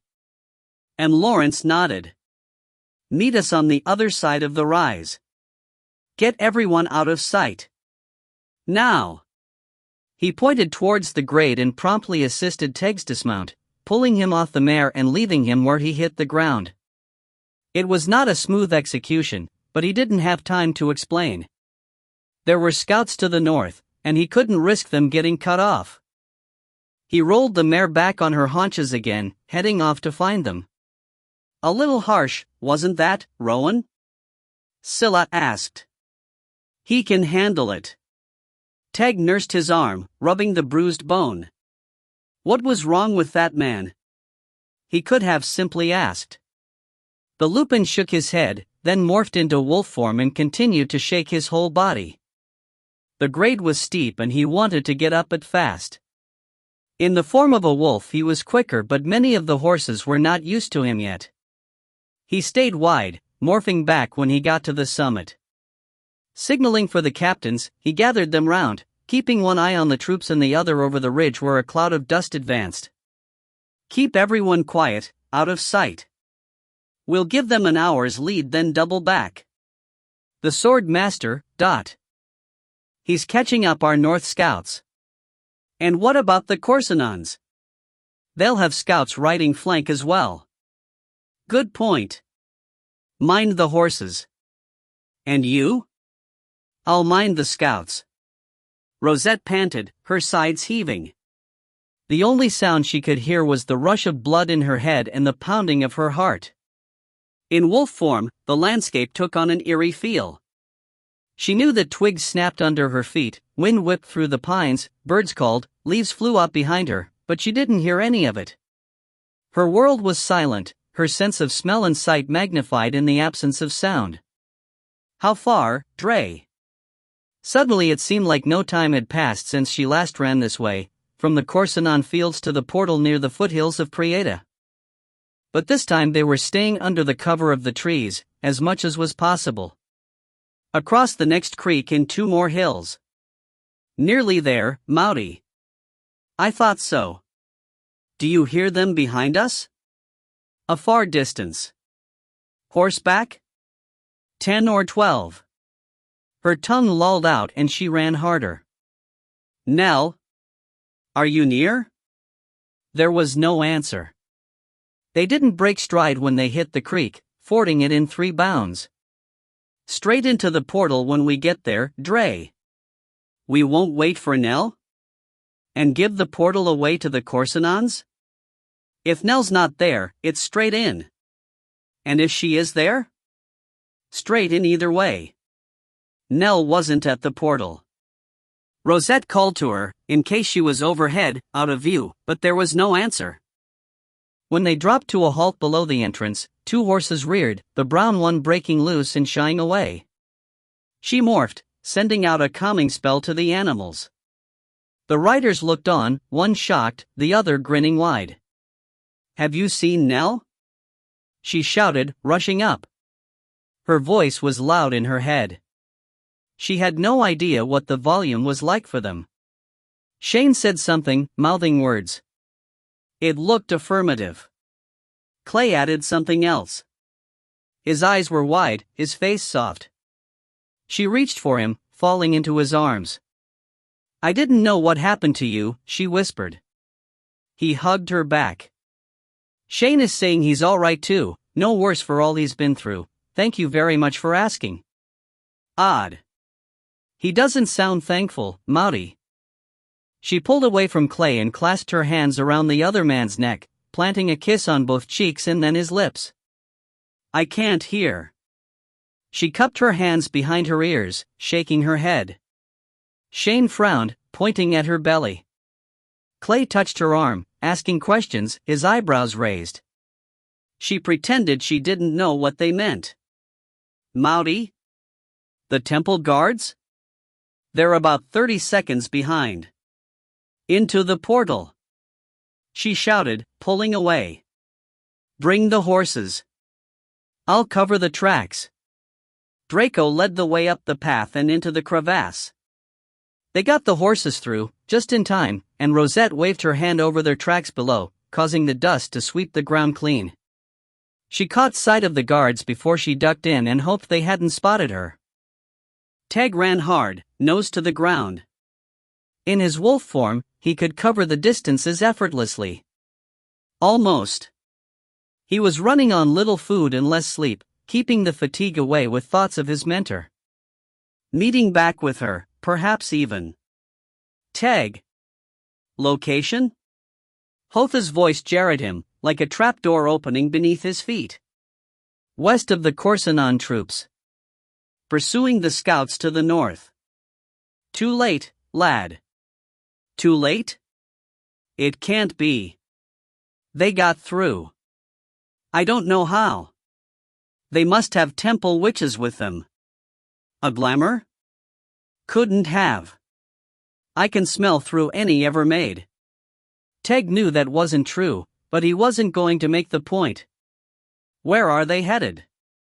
Callie spotted them, riding straight for Temple Dumarca. Teg had stopped under a pine grove, scenting the air. What now, Dot? Report back to Lawrence. We'll have to deal with the ones in front of us first. But Dumarca? Kreshkali's domain. Turn back. Teg bristled, spinning around the way he came. He hoped to avoid the hundreds of Korsanon warriors that marched between him and Lawrence.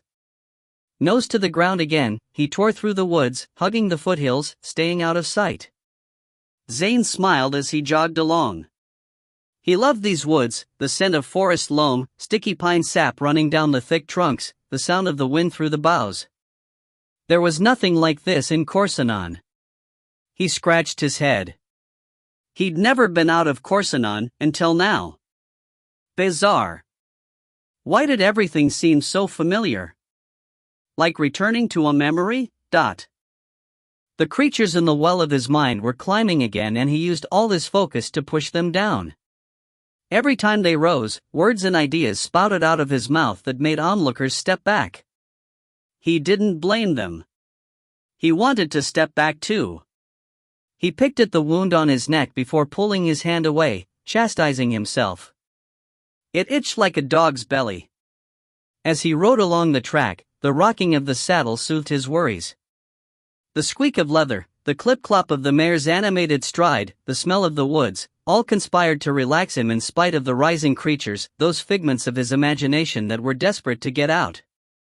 If I let one of you up, just one, will the rest of you leave me alone? He heard a roar of voices, a cacophony of sound in his head. He hunched his shoulders and shut his eyes. I guess not. Before he could give it any more thought, the mare's head lifted, her ears pricked forward. He shortened his reins and peered into the distance. What's that, Rose? he pulled the mare to a halt. Ahead, further ahead than he should rightfully be able to see, were riders. Dozens of them coming at the gallop. The one in the lead rode a huge black mare, a warhorse like the ones bred in the Kuska Plains. He was enchanted with her for a moment, then shook his head, turning his mare northward at the run. He had to warn Willem, quickly. But when he caught up with Willem and the stable master, he saw immediately they were not surprised. "You knew they were coming?"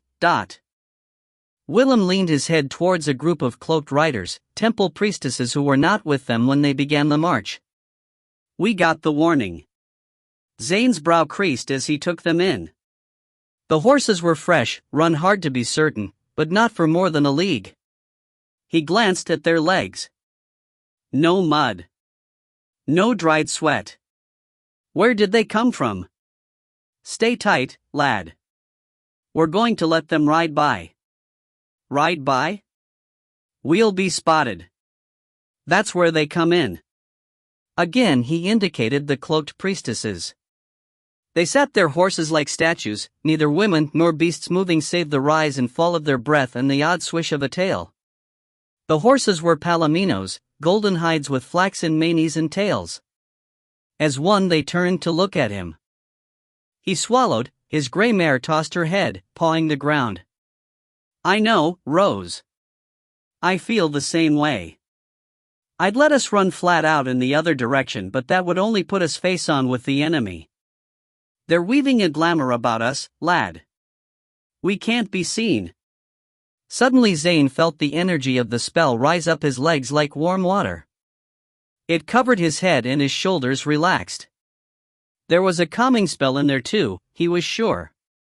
His mare exhaled, her head dropping, nostrils fluttering.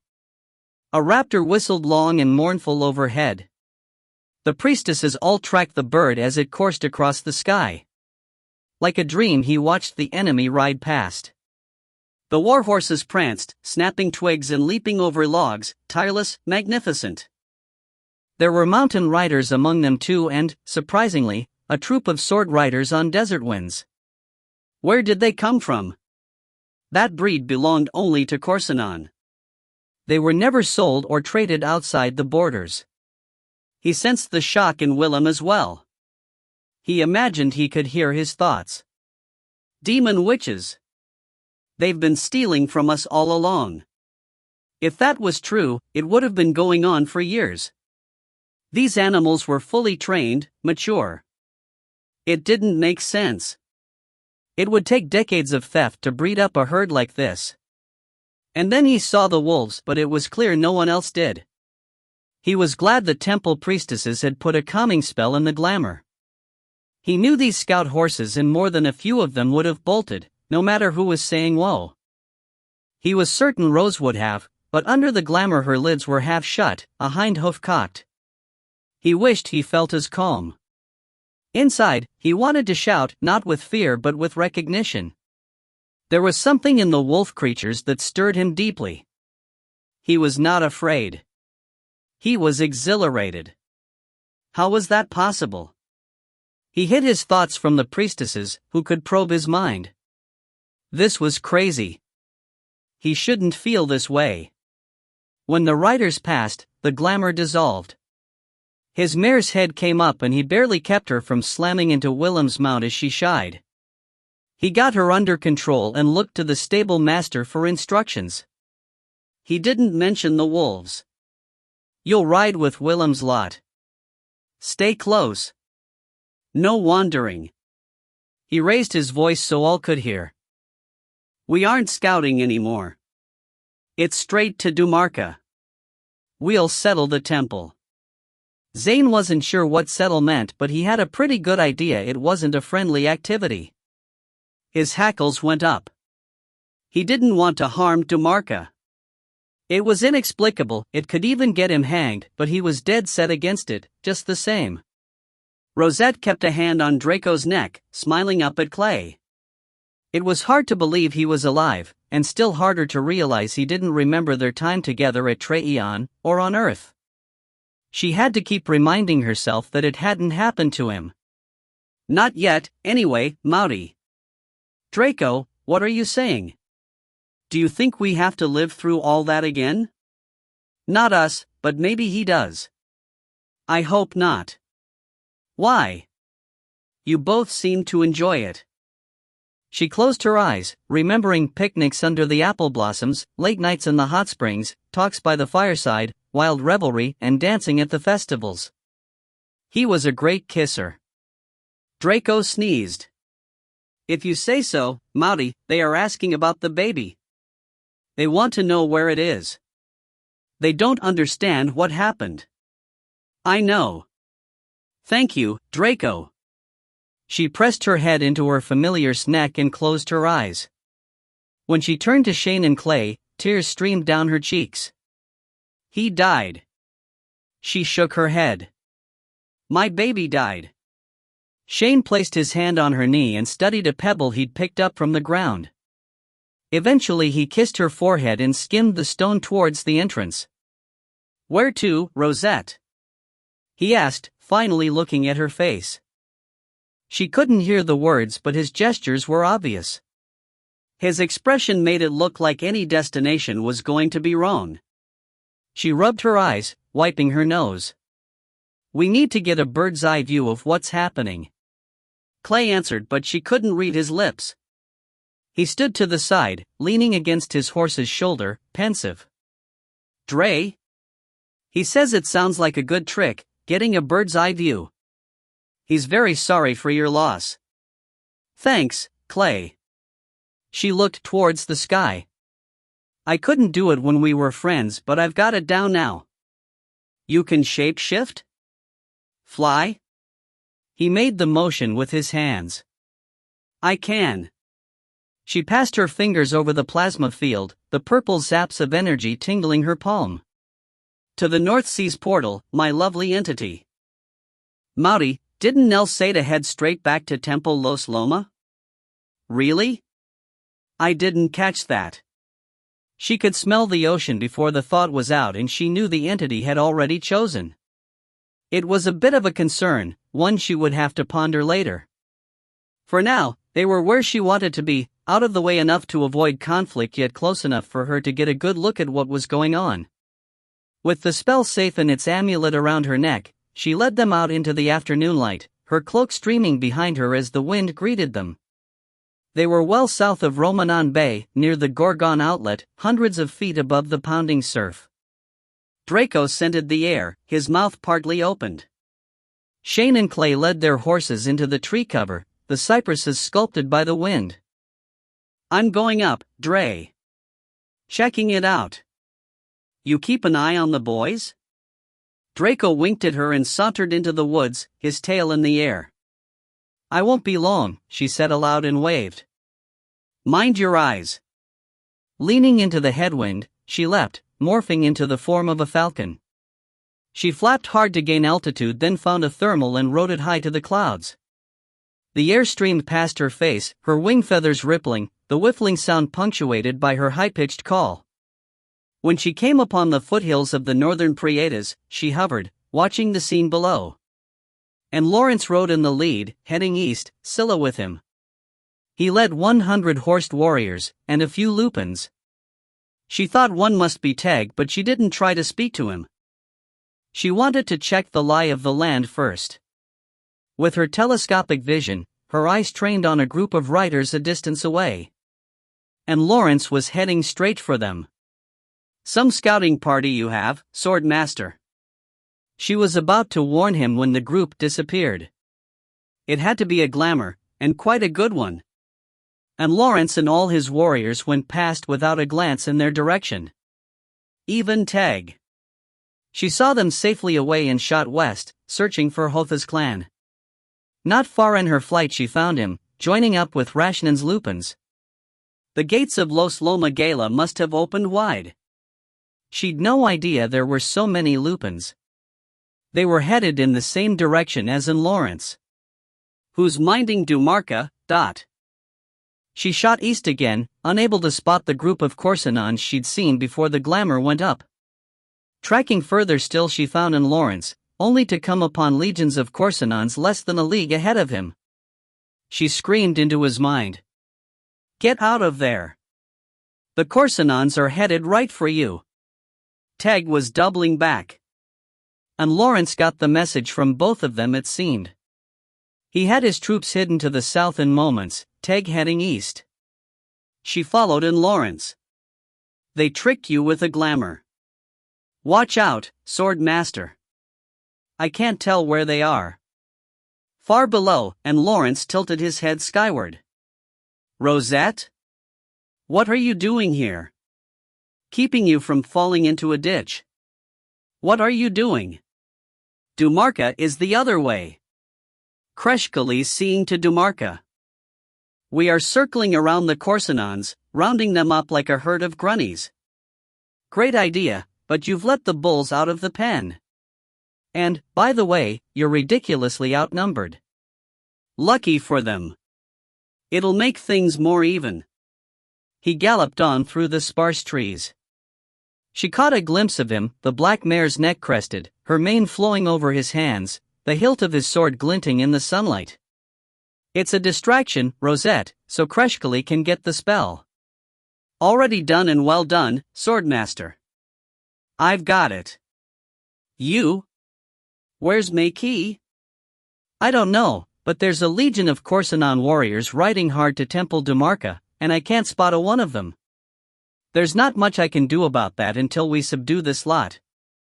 Bangish and Timbali are marching north, according to Clay and Shane, but they have to get through the pass before they can join you. She kept flying east over the foothills. No sign of them yet. We'll play cat and mouse until they arrive. Just make sure you're the cat. And where are you going? He asked. She stalled in the air, letting a thermal spin her around. To find Kreshkali. She made like an arrow back to the North Seas. Chapter 21. Cusca Plains, Prieta Foothills and Gorgon River, Gala and Temple Los Loma, Earth. Nell landed on a rocky outcropping, folding her wings to her back. She spotted the three sisters working hard to catch up. Stay high, my lovelies. Keep out of the trees. The three sisters cawed in unison, circling overhead. Nell waited until she spotted the lemur raven before she morphed. Maikey flew to the top of a nearby oak, hopping down the branches until she landed on the ground, the green clover covering her black claws and tail feathers like a shallow sea. She morphed, the shockwave making Nell's hair dance about her face. Who was watching us back there? Nell asked. So you don't think it was an excuse to lure you away? Maikey flicked a down feather out of her hair. Of course not. I felt it too. Bangish scouts? They're marching on Corsinon, you know, thanks to your antics. As well they should. Corsinon is out of control. You've seen what they've done. We'd put a stop to it. Turned it around. The entity was healed, Earth coming good. Why are you meddling? And don't think that I'm ignorant to what you're doing on Earth. Every mountain on the planet is about to blow. It'll be the end. La Maikey chuckled. Exactly. The end of Assist. The end of the witch trackers. Nell's face blanched. Witch trackers? You didn't know, did you? You're so busy getting in my way that you missed it. Assist is up and running. They aren't just tracking your Temple Los Loma clan, or the Covenant Half Moon Bay. They've come through the portal again. They're searching for Jared and the spell. If they haven't got Rosette already, they will soon, and you too. You're tagged. She narrowed her eyes. They've got you scoped, Nelion, and I've been rearranging events to make sure they never find any of you ever again. She drew in her breath, pointing her finger at Nell's chest. I'm closing the door on Earth. Assist will be finished. Buried under molten lava, the portal shut forever. Nell took a step closer, leaning in. Her voice was a whisper. You would destroy Earth? A sacrifice, I admit, but worth it. She laughed. Think of it this way. Most of your clan are out now, so how much could really be lost? How much? Nell straightened to her full height. The faces of those she knew passed before her: Anadusa, Grayson, Maluka, Zero, the new apprentices, their hopeful eyes waiting for a word, the lupins, the wildlife, the familiars, the mountains, the seas that were beginning to recover, the hundreds and thousands of saplings ready to plant, streams and waterfalls running clear and clean, the beings of the entire world, plant, animal, sky and stone, all recreating their lives in new and beautiful ways. How much could be lost? She said again, her voice gaining volume. Makee, you ignorant, interfering, short-sighted fool of a witch. You have no idea how much. I'm setting things straight. A few will die, but what is death? Nelayan Puri bellowed out a string of words, a guttural chant, her hand slicing through the air. Consisto statum. Consisto, consisto. A wake of energy followed and everything froze. The trees were caught in mid-sway, pebbles stopped in their path as they trickled down the cliff face. Sparrows flitting in the sky were now painted there, dabs of brown on a blue background. Ants halted in their march, leaves hovered midair. All sound vanished. Enough, Nell said. That will be enough. Makee's mouth was open, her eyes straining. She could hear every word, Nell knew, but could not move a muscle. Nell had a mind to leave her like that forever. She leaned towards her, her face a hand's width from the invisible barrier.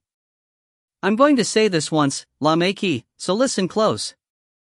If you thought that Earth was some foreign place, some other land disconnected from Gala, I want you to think again. The many worlds, the portals that link them, the branching paths that come into existence with every single choice ever made, they are pearls on a string. Mirrors of mirrors of mirrors. She braced her hands on her knees, dropping her eyes level with Makee's. You crack one of those mirrors, you get much more than 7 years bad luck. Nell fluttered her fingers in the air, producing a black pearl necklace. She pinched one of the beads until it was crushed to powder. The string broke and the pearls fell in slow motion, bouncing off the rocks and disappearing into the grass. You cut the string, Makee, and it's done. Lost. Every single pearl will fall. They'll roll across the floor and under the bed. Darkness, Makee. Isolation. Disconnection. Do you know how to string them up again? Can you mend the mirror? Bring them all back together? Nell stepped away, dropping to one knee. She took a last look at Makee. The other witch's face was still frozen, eyes wide, staring. The only movement was a single tear falling down her cheek. I didn't think so. Nell sprang into the air, morphing into falcon form, making straight for the portal in the foothills of the Prieta Mountains. As she sped away, Makee's voice sounded in her head. You can't leave me like this. The trackers. A fitting end, don't you think? Nell, listen. I didn't know. I can help. You've helped quite enough, thank you. But you don't understand.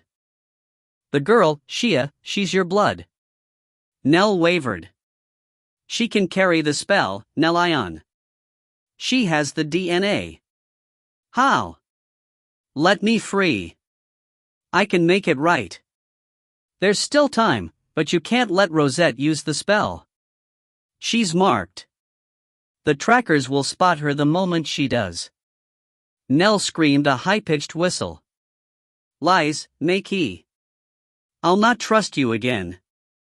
She had the portal in sight and barely slowed as she flew in, her wingtips touching the plasma entity before she stalled to a halt. The three sisters swooped in after her. Temple Los Loma. Entity, please hurry. Shia rode the golden warhorse at the trot, leading the mare. She figured it was the one chance she had to see the world from such a perspective, and she took it. The stallion was tall, his gait smooth, effortless, like floating downstream. She sat the animal as if she were a queen, her back straight, hands soft, face lifted to the sky. She was following the line of flight Makee had taken. It had been a day and there was no sign of her. That bitch, Shia said, cursing the air. She leads me to the realm of Korsanon and dumps me.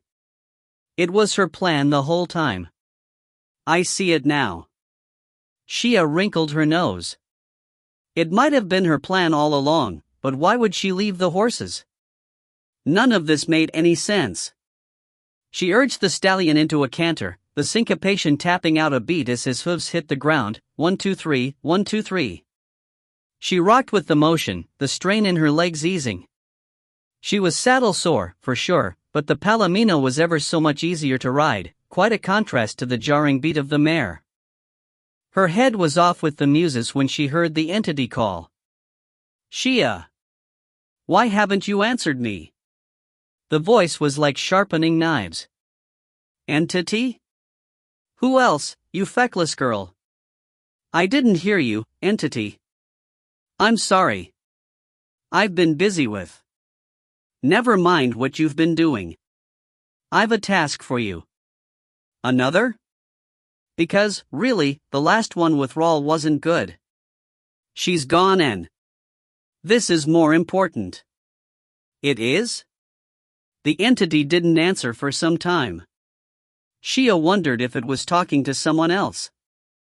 I want you to head west, back the way you came. I'm on the road now. Which horse are you riding? Amarillo? Shia frowned. Why would the entity care about that? Yes, the warhorse. She thought she heard twigs snap. Mind you don't strain him. Keep him out of the culverts. She looked down at the huge beast, his legs churning, mane flowing, ears forward. His breath came easy. There was no sweat on his neck. She kept her hand gentle on the reins, her legs quiet, heels down, toes parallel, her body light as a feather on his broad back. I don't think he'll be overtaxed, entity. See that he isn't. Shia eased the horses down to a walk. What do you want me to do? Pay attention. Just before the township, off to the west side of the valley, you'll come upon a strange scene. Don't be alarmed. Nothing's wrong, it's just a glamour. You're to go up to the red-headed witch and touch her. Touch the witch? That's right. The red-haired witch? Yes. Anything else? She'll instruct you from there. Do as she says. What about Rawl? Never mind Rawl. This is the witch you must answer to, if you want to find your way to the many worlds. What happened to Rawl? She's out of the picture, for now. And what's this one's name? La Mei. Ride now, there isn't much time. I'm on my way. Shia didn't ride, not yet. She wanted to think it through, and the valley the entity spoke of was not far off. Touch the witch. What kind of glamour is that? La Mei?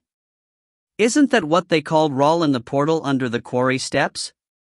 Her head hurt trying to figure it out. She sucked on her lower lip, urging the stallion into a brisk trot. The road was smooth, the grade downhill. She had no idea what was going on, but she figured it would make sense, sooner or later.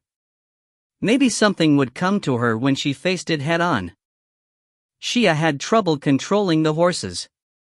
Amarillo pranced in place and the mare planted herself, all 4 feet braced. Both animals were snorting, the sight of the frozen witch too much for them. Shia thought it might be too much for her as well. She'd never seen anything so uncanny. It was like a piece of landscape had been stopped cold. A woman stood before her, a Traeon witch by her tattoos, eyes unblinking. Was this La Mei? It must be. Her long black robe had blown open, frozen in the act, revealing her sword, the hilt silver with inlays of lapis. Her sword belt was made of fine black quilted cloth, nothing like what Korsanons wore. Her hair was flaming red, immobile as though it had been captured in a dance. The surrounding trees and birds were statue still. She had never imagined anything like it could exist save in a book or painting. Easy now, she said, holding tight to the mare's lead, keeping the warhorse from bolting. This is just a glamour, apparently. Shia calmed the horses before dismounting. She tied them well to the side of the glamour, uncertain what would happen when the frozen picture came back to life, or even if it would. You be La Mei then? She asked, stepping towards the witch. If it were true, Shia was about to touch the high priestess of Tre'eon Temple. Her hand shook as she pointed her finger. Pardon me, but the entity said I am to do this. She didn't get a response. I'm guessing it's going to crack the spell? The strain on the witch's face was unbearable. Her eyes bulged, the whites dry and gritty, bloodshot. Her posture may have been confident, once, but it had caved in on itself, as if age had come all at once. Her face was lined, her mouth tight, and the feeling emanating from her was menacing, cold and specific. Shia stepped closer, her arm extended. She realized she was holding her breath. A tap then, if you don't mind? Shia leaned in, her finger touching the witch on the shoulder. Just like that. She snapped her hand back, clutching it to her breast. It burned, and when she examined her finger she expected to see the flesh seared. She had no time to consider it further, in any case. Like falling glass, the glamour hit the ground. The sparrows squawked and faltered, righting themselves and flying away. The trees all but groaned, resuming their graceful sway in the breeze. An instant of cacophony blasted, the warhorse answering with a trumpet of his own before everyone settled. Everyone except the witch. What took you so long? She croaked. Her voice was dry, like the sound of rocks scooped from a bucket. The witch shut her eyes and took a step forward, rubbing her shoulders. When she opened them again, she locked onto Shia. Did you walk the horses here backwards? Lazy, dawdling girl. She clapped her hands. Get them. Now. Shia didn't move. La Mei? She knew it was audacious, but she had to make certain. She wasn't about to move until she was sure. That be me, she said and spun around once. And so be this. Shia blinked. Suddenly Rawl stood before her, still rubbing her shoulders, her face even more fierce. You get it now, girl? Shia nodded and Rawl morphed back into the glamour of La Mei, if that really was the glamour. She wanted to ask which was really her but thought better of it. Mei snapped her fingers. The horses?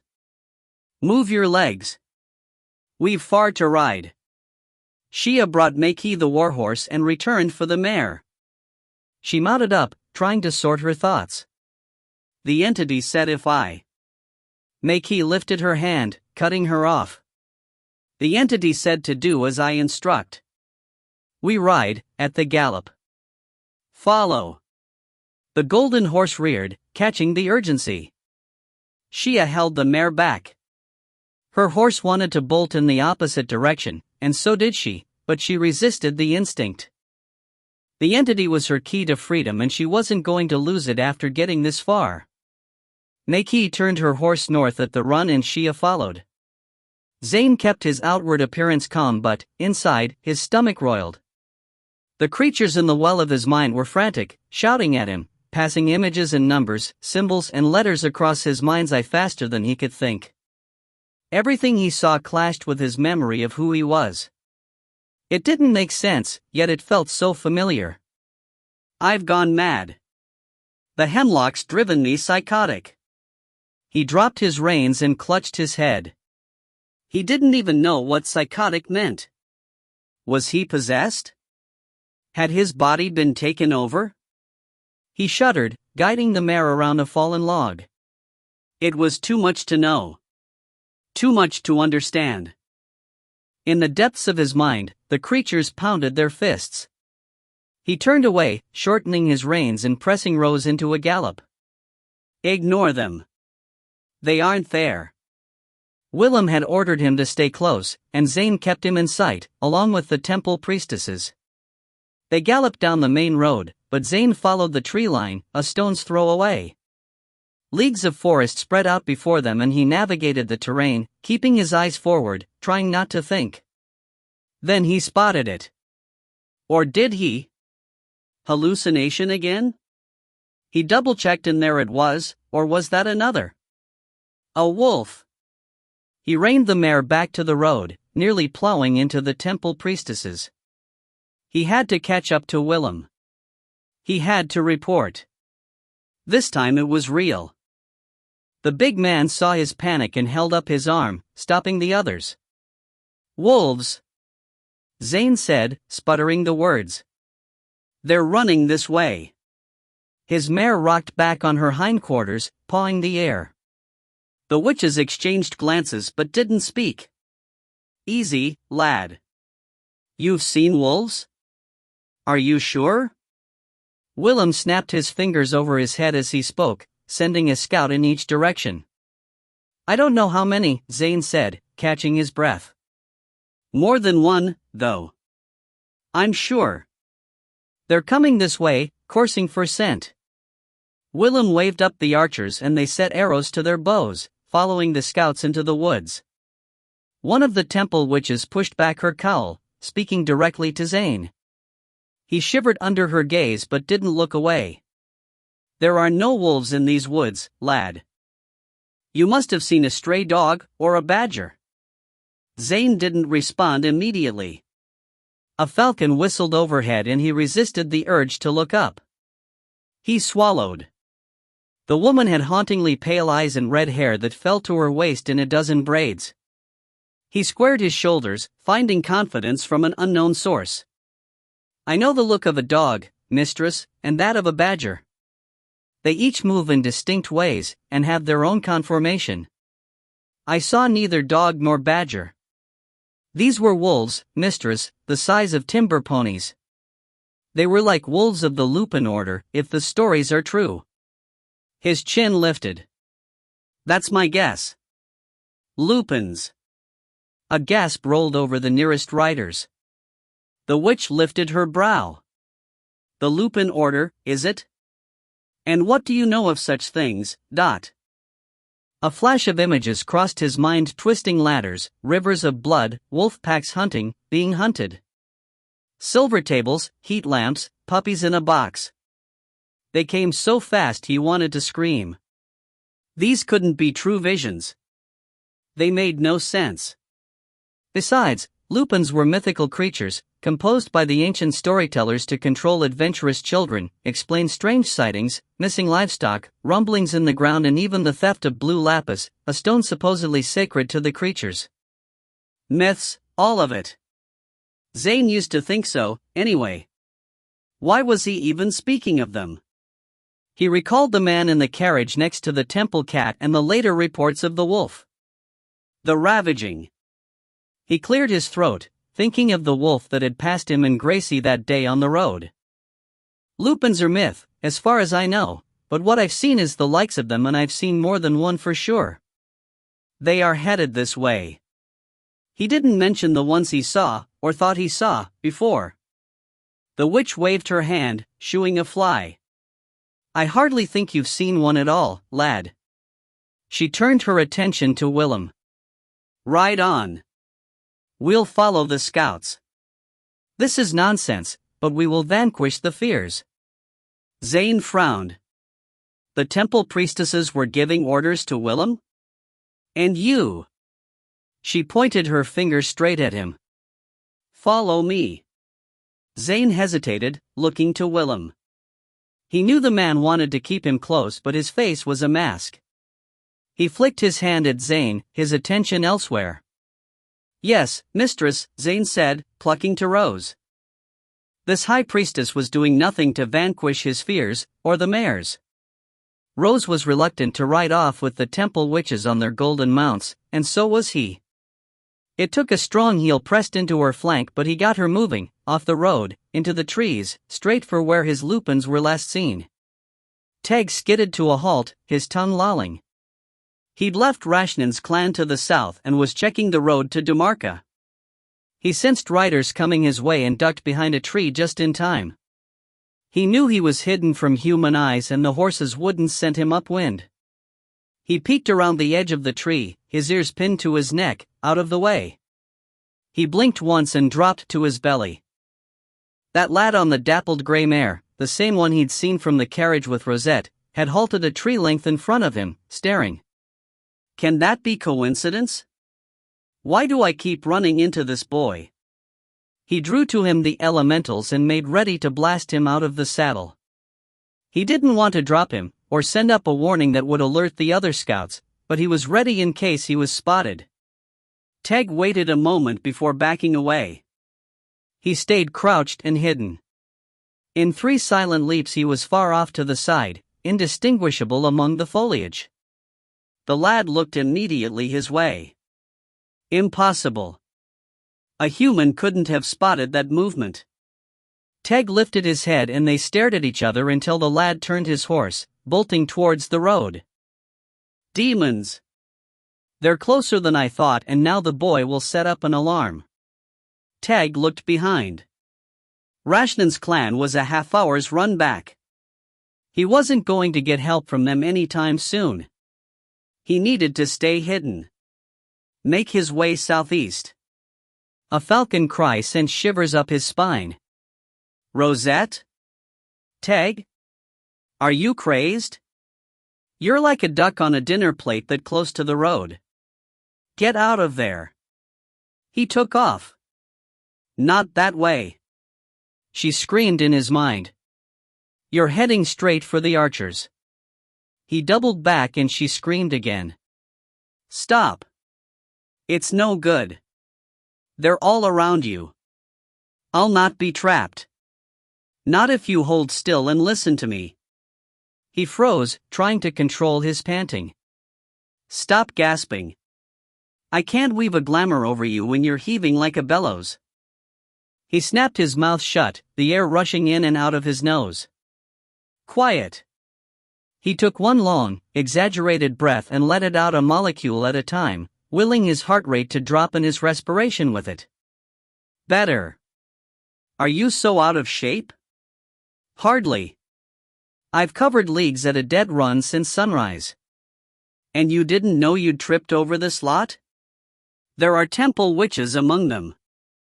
I bet they'd love to get their first look at a live lupin, or a dead one, for that matter. Teg licked his lips. How's the glamour coming? I've got you covered, Teg.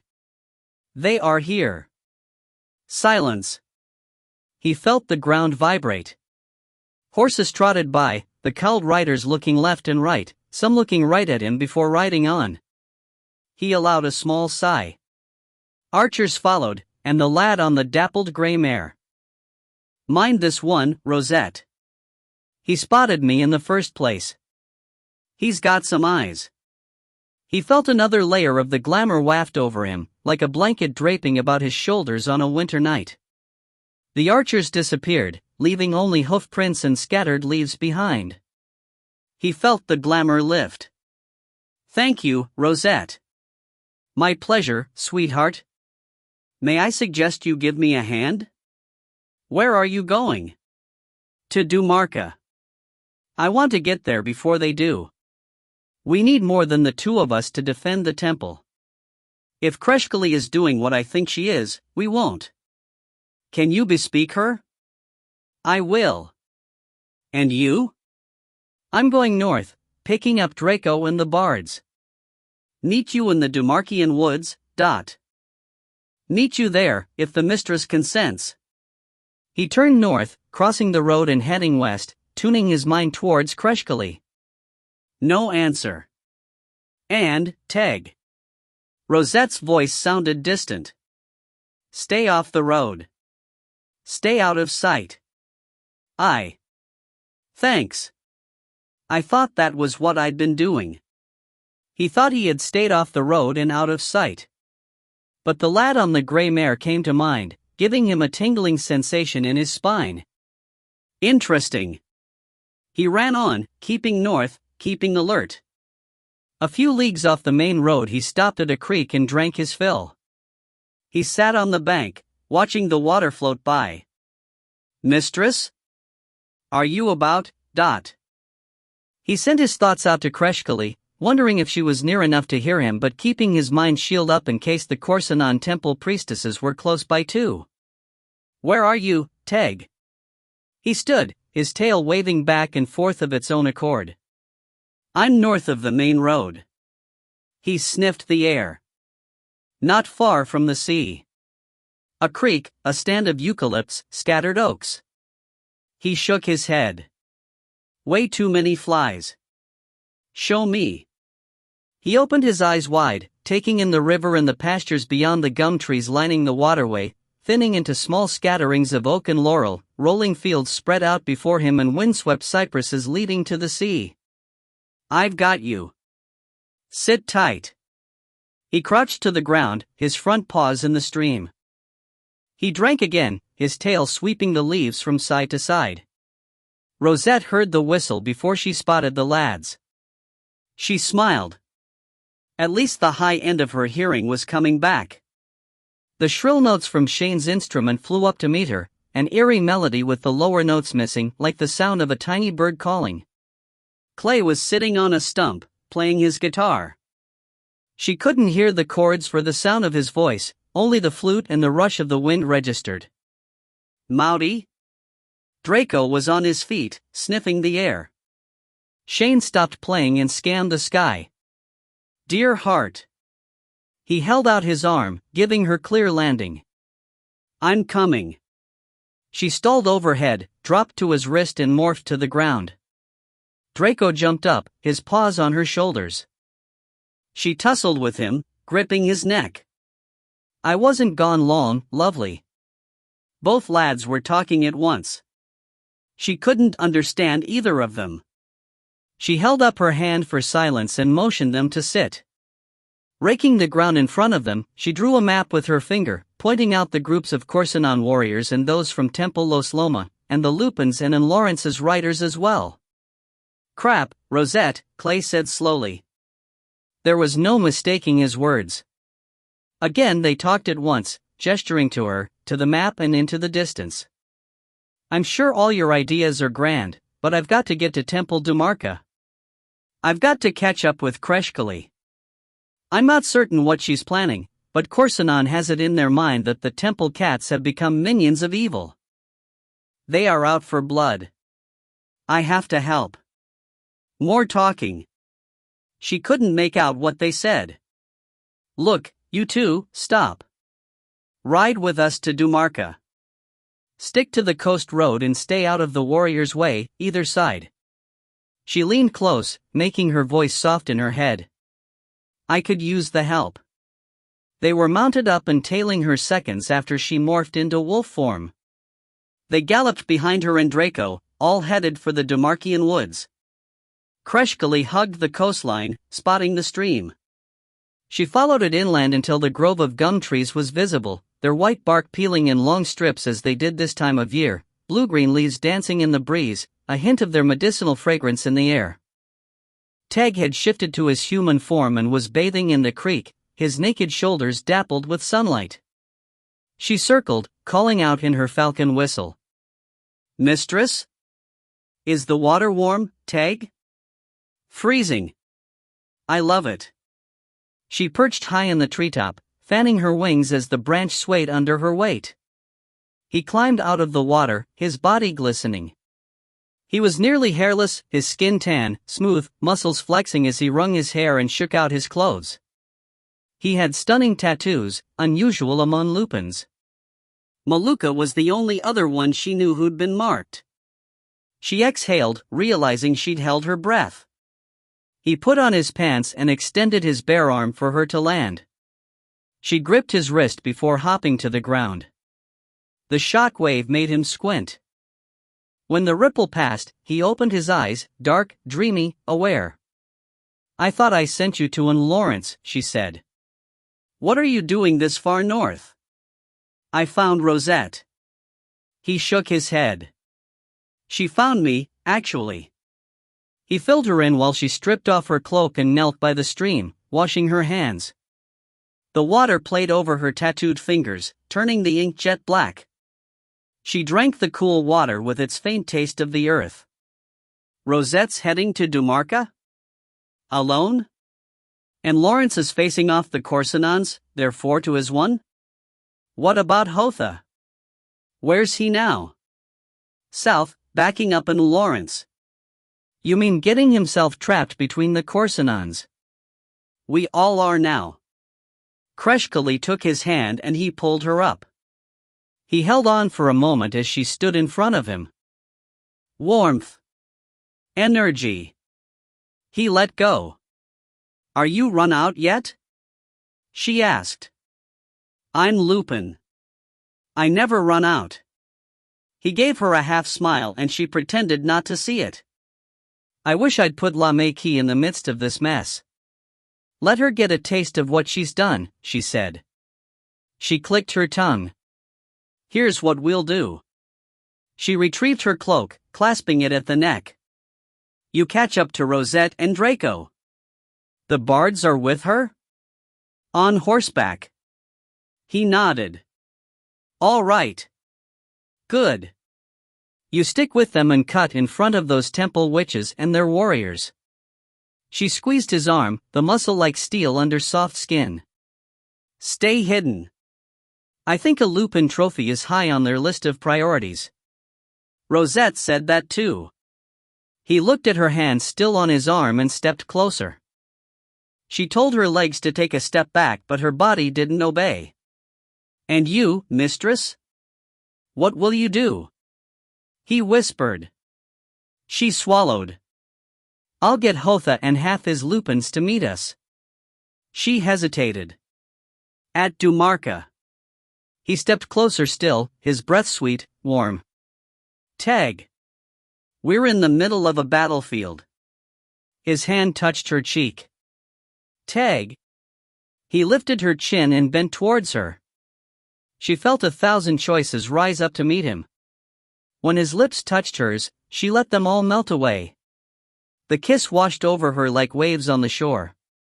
When he stepped back, she looked at a man she'd never seen before. She opened her mouth to speak but no words came out. I'll meet you in Dumarca, he said.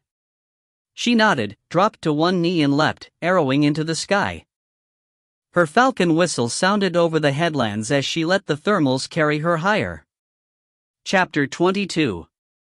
Temple Los Loma, Earth and Prieta Foothills and Dumarquian Woods, Gala. Nell blasted through the portal, the sulfur taste in her mouth sending her into coughing fits. A flock of sea birds took flight, filling the sky with white noise.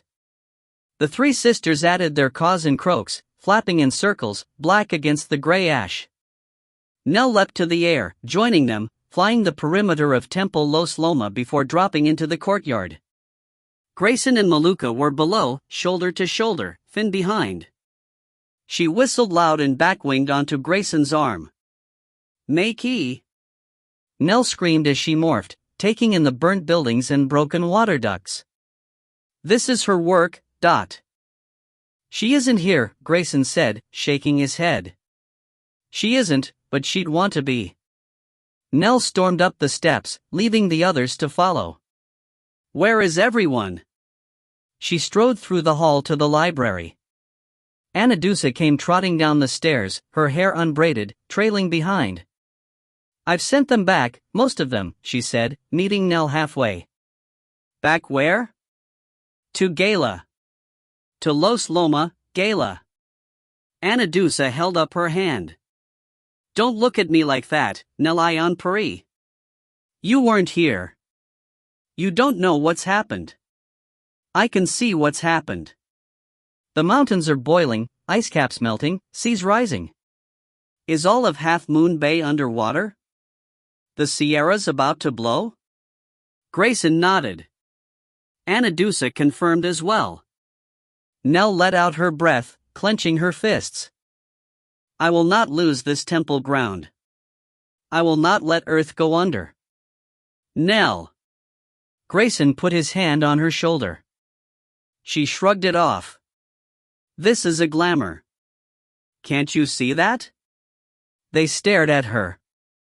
Blank. This is a consensus reality. One of many. That's all. I will change it. Grayson brushed the ash out of his hair. A glamour? If so, it's a damn convincing one. Anadusa stepped closer. Nell, Earth's had it. She's fighting back. Nell's eyebrows lifted. You think so? I do. The others nodded.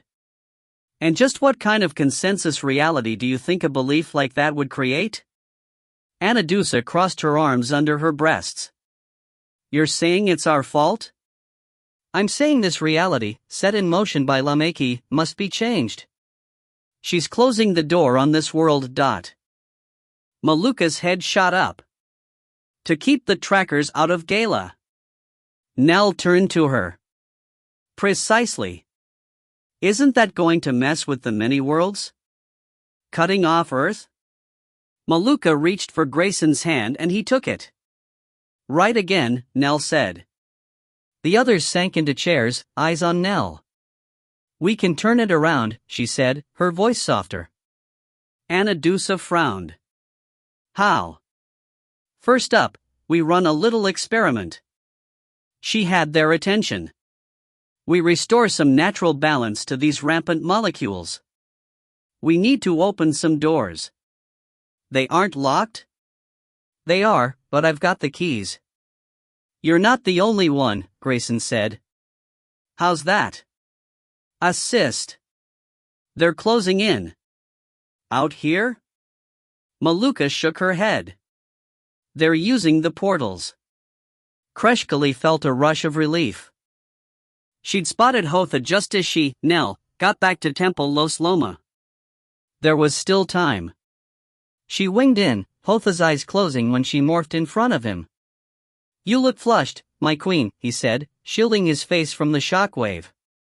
Headwind. Lupins loped past, barely visible in the tree cover. Hotha, can you bring some of the clan north, to Dumarca? The scouts have slipped by? Are they on the doorstep? She nodded. You've been consulting with Teg? She felt heat rise to her face and dispelled it. He's given me the lie of it, yes. But only a taste?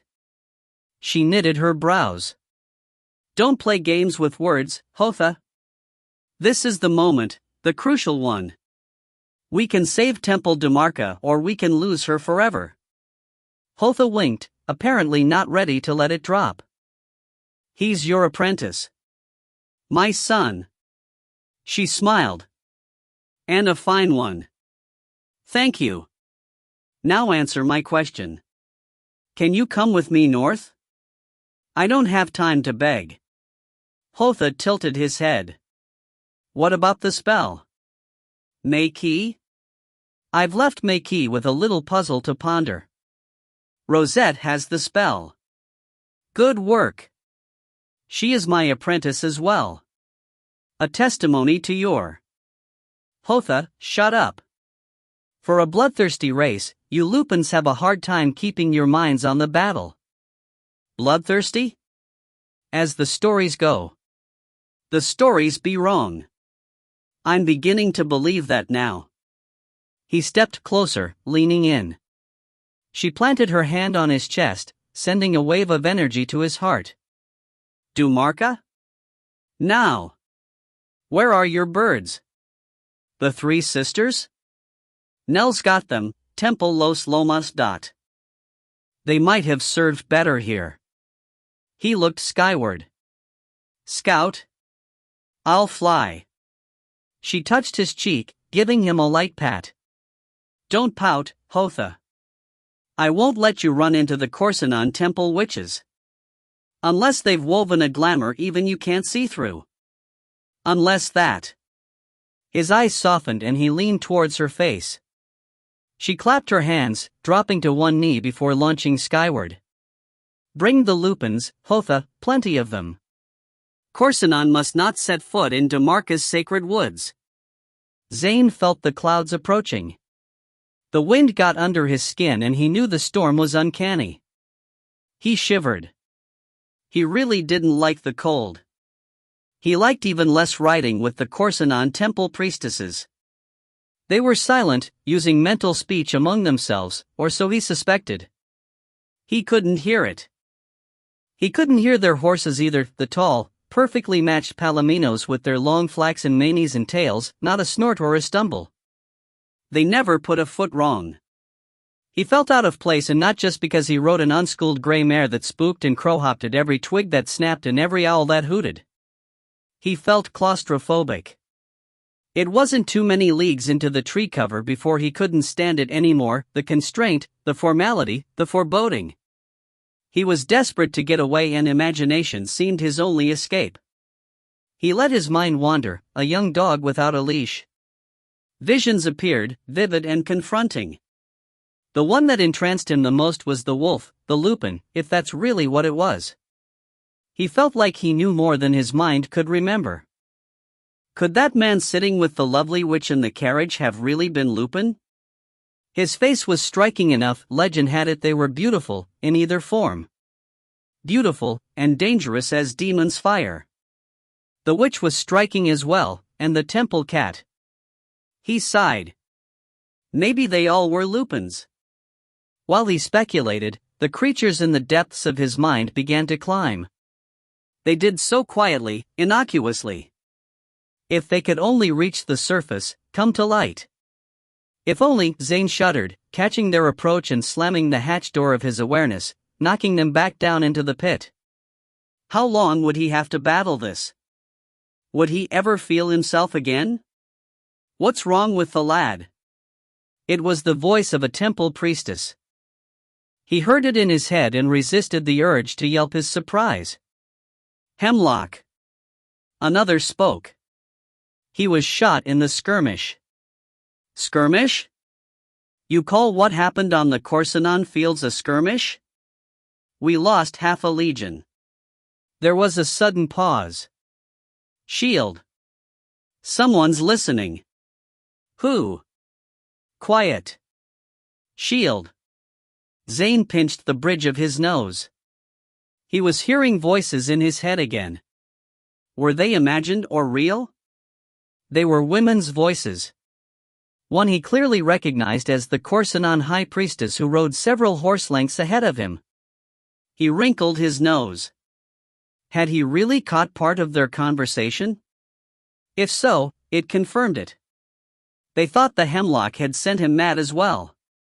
Perhaps he would die from it, after all. He rode on, staying mindful. He didn't want to miss a chance to hear more, and he didn't want his daydreams to give those inner creatures the opportunity to rise. A wind rippled under his skin and he sat up, the mare leaping over a tangle of vines as if she'd seen a snake. He steadied her, focusing again into the distance. Too cold for snakes, Rose. Take it easy. But it wasn't too cold for lupins. Dozens of them. Wolves, anyway, up ahead. He was certain of that. They ran, powerful legs churning, heading northwest, the same direction as he and the witches were going. Could they be called to Temple Dumarca? In its defense? He'd not imagined lupins would align with any temple.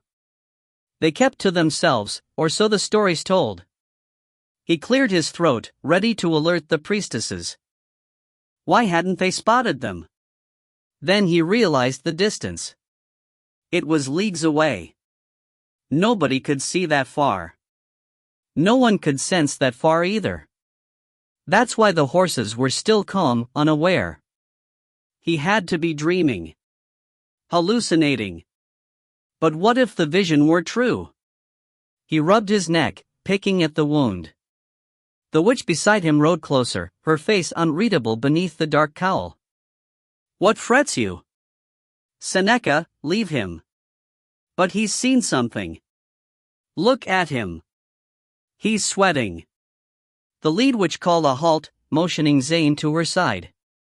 What do you see, lad? Her voice was not unkind, like an elder speaking to a foolish child. Up ahead, he said, pointing into the distance. Can you see them? She didn't answer. There are more wolves, mistress. The temple witches scanned the horizon, turning left and right, taking in the rolling terrain. It was scattered with oaks, brambles, and tall gums with clusters of thistles, pale green with mauve flowers. The sun slipped further behind the clouds and the land lost its color, the leaves a carpet of mist. Fog rolled in from the North Seas and the air became moist, their voices echoing. "How many?" she finally asked. Zane tightened his fists, dew heading on his horse's mane. "I can't see them anymore, but there were many. Over a dozen." The high priestess didn't move. They had to have been conversing with each other, but Zane couldn't hear them now, if he ever had. Back to the road. "There's nothing here but a boy's illusion." They turned as one, galloping north. Zane didn't like the choice. They would make faster time to Demarca by road, but the Lupins would get there first in any case. He scratched his head. Why did that make him feel better? A falcon whistled again, long and mournful in the distance. He couldn't find an answer that made any sense. He turned his mount and followed the priestesses. Rosette had the edge of the woods in sight. Draco ran ahead, his instincts leading him through the thick fog as he raced towards his ancestral home. Teg ran with her, shoulder to shoulder. They jumped a fallen log, landing lightly on the opposite side, covering the miles effortlessly. Lupins were made to run. Horses were made to run as well, but Clay and Shane had fallen behind. She'd told them to stick to the road, the fog would be too difficult to navigate otherwise. She also knew that Shane's horsemanship wouldn't handle the woods. There were too many fallen trees, culverts, and ravines. She hoped the bards didn't need any trouble. Why Nell would send them to her she couldn't work out. Teg, did Kreshkali mention anything about those two? The bards? Not that I recall. Strange, don't you think? It's all been strange for me, this whole venture. Ever since Kreshkali took me on, nothing but strangeness. They crossed a stream, leaping up the far bank, running on. I feel the same way. Rosette couldn't see the sun dropping to the horizon, but she felt it. Darkness came quickly and they slowed their pace. When Draco halted, Rosette sighed. They'd reached the borders of the Demarchian woods ahead of Corsinon. Straight to the temple, Draco? This way. They followed him, the air thick, the trees closing in. Tall redwoods surrounded them, interspersed with the pines. The forest floor was covered with deep leaf mold, silencing their footfalls. There wasn't a sound save for their panting. We're close, Mountie. I've found the waterway that surrounds the temple. How far downstream are we? A short sprint. Drink first? Refresh? She tested her hearing, ears pricked before shapeshifting back into human form. Good idea. Rosette wrapped her arms around Draco's neck, covering his eyes with her hands as Teg morphed. He was breathing hard, smiling. Great run, Dot. You're in a particularly good mood, Teg, considering how close you came to being skewered by the temple witches. I am. He smiled wider. And also considering we have half of Corsinon bearing down on us, no idea if Hotha's clan will get here before them, have had no word from Kreshkali, and as far as I can tell Lawrence is surrounded, cut off, and Lameki a wildcard. His smile faded. There are a few unknowns, I admit. What's that? She cupped her ear. More than a few unknowns. But sometimes it's the uncertainty that, he didn't finish his thought. His smile grew again. They went down to the edge of the creek and drank. Draco stayed above the bank, peering into the dark, his tail waving back and forth. What's wrong, lovely? She asked, joining him. No one answers. None of the temple cats hear you? Not a one. Are we in the right time? Teg asked, taking over watch while Draco slid down the bank and lapped at the edge of the stream. You saw Kreshkali last. Did she say what was happening here? Rosette turned him towards her, catching his eyes. What's that look for? It's nothing. Are you blushing? No, I'm thinking. Kreshkali said to meet us here. That's all. There's no one here, Mauti. The temple is gone, just like it's always been. Could we be too late? Teg asked. Rosette put her hand on Draco's back. I can't smell battle, can you? There's been no battle, Mauti. No battle, she repeated aloud. What next? Teg asked. There's only one way to find out, Mauti. Shall we check the temple grounds? Let on, Draco. She turned to Teg. Eyes open, all of us. Traps, glamours, ambush. Be aware. Shia grimaced as she dismounted. Her back ached and her legs nearly buckled when she touched the ground. The constant riding was getting her down. Water them, be quick about it. So was the constant nagging from La Maquis. They jogged for the last hour, picking their way through the foothills until they came to this creek. La Maquis was animated. She said they were nearly there.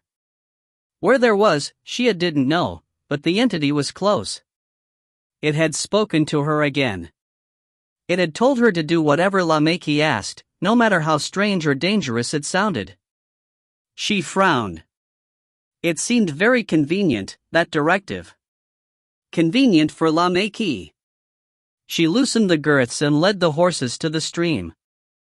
They tugged at the reins, their heads dropping to the water the moment they reached the sandy bank.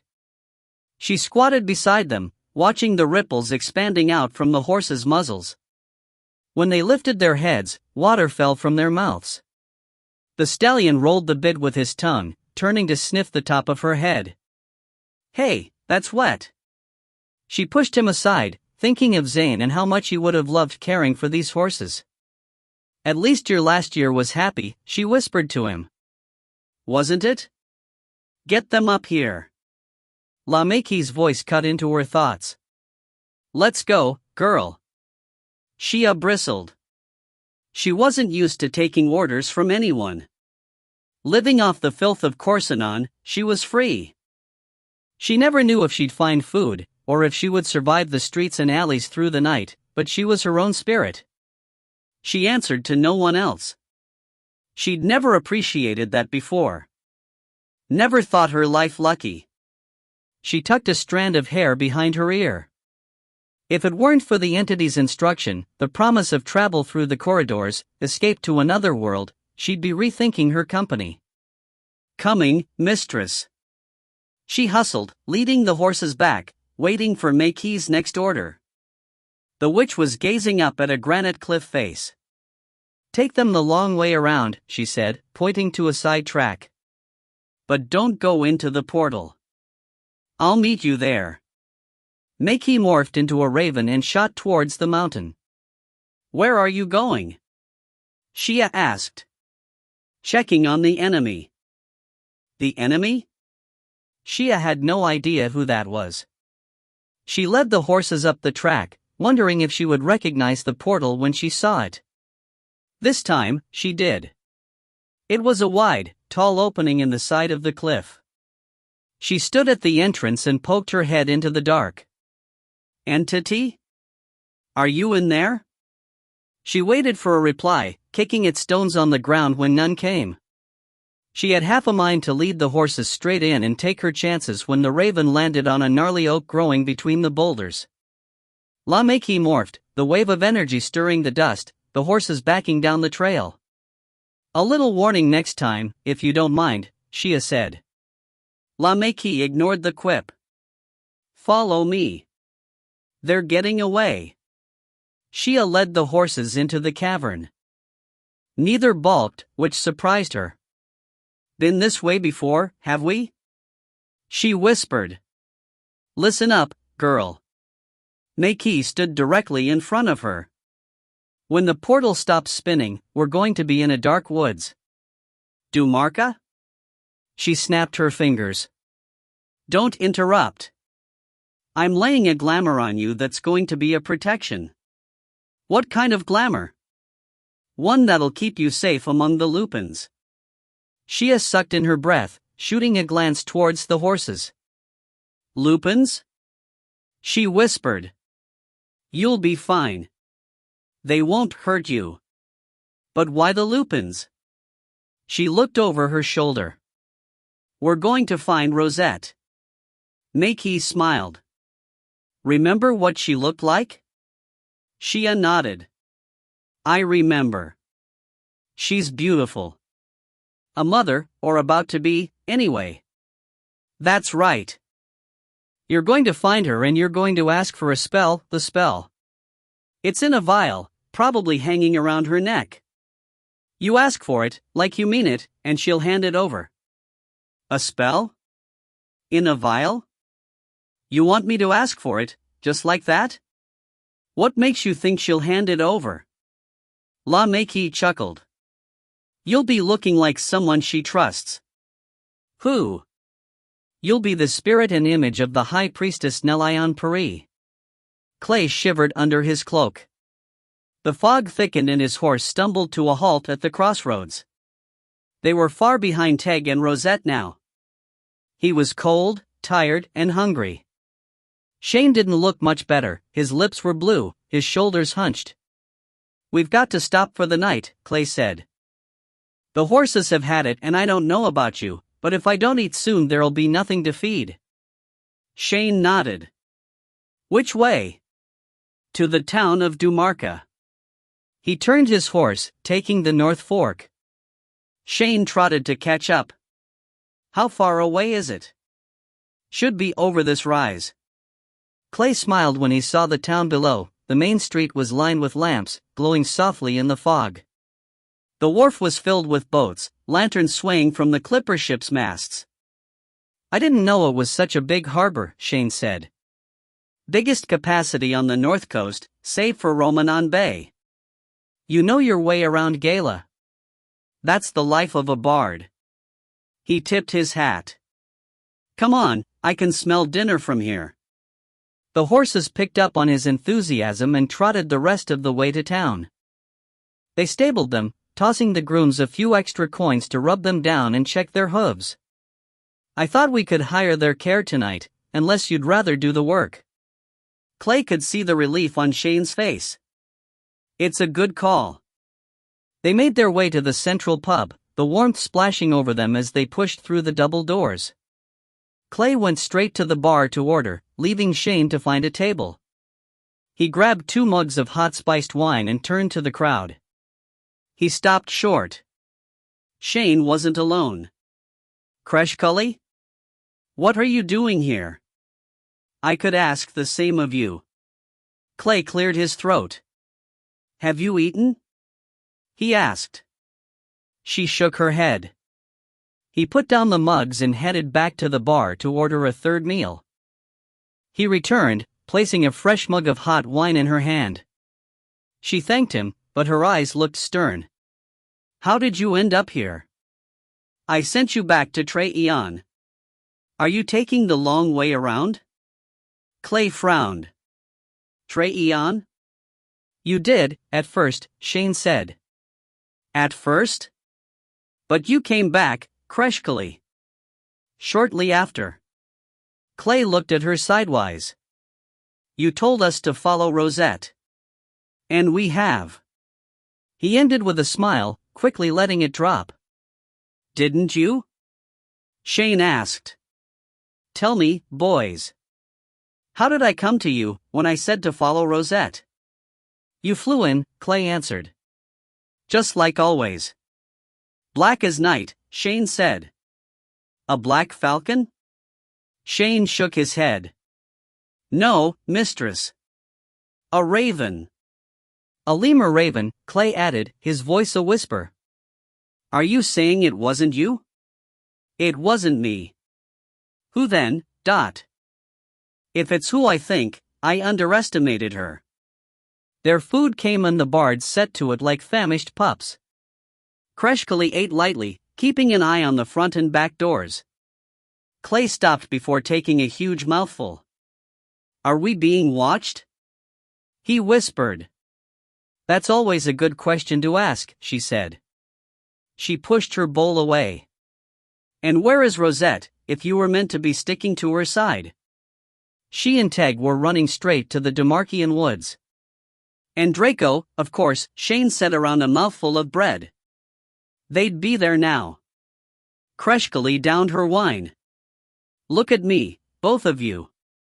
I don't want you to misunderstand any of this. She had their attention. Stay here. Stay put.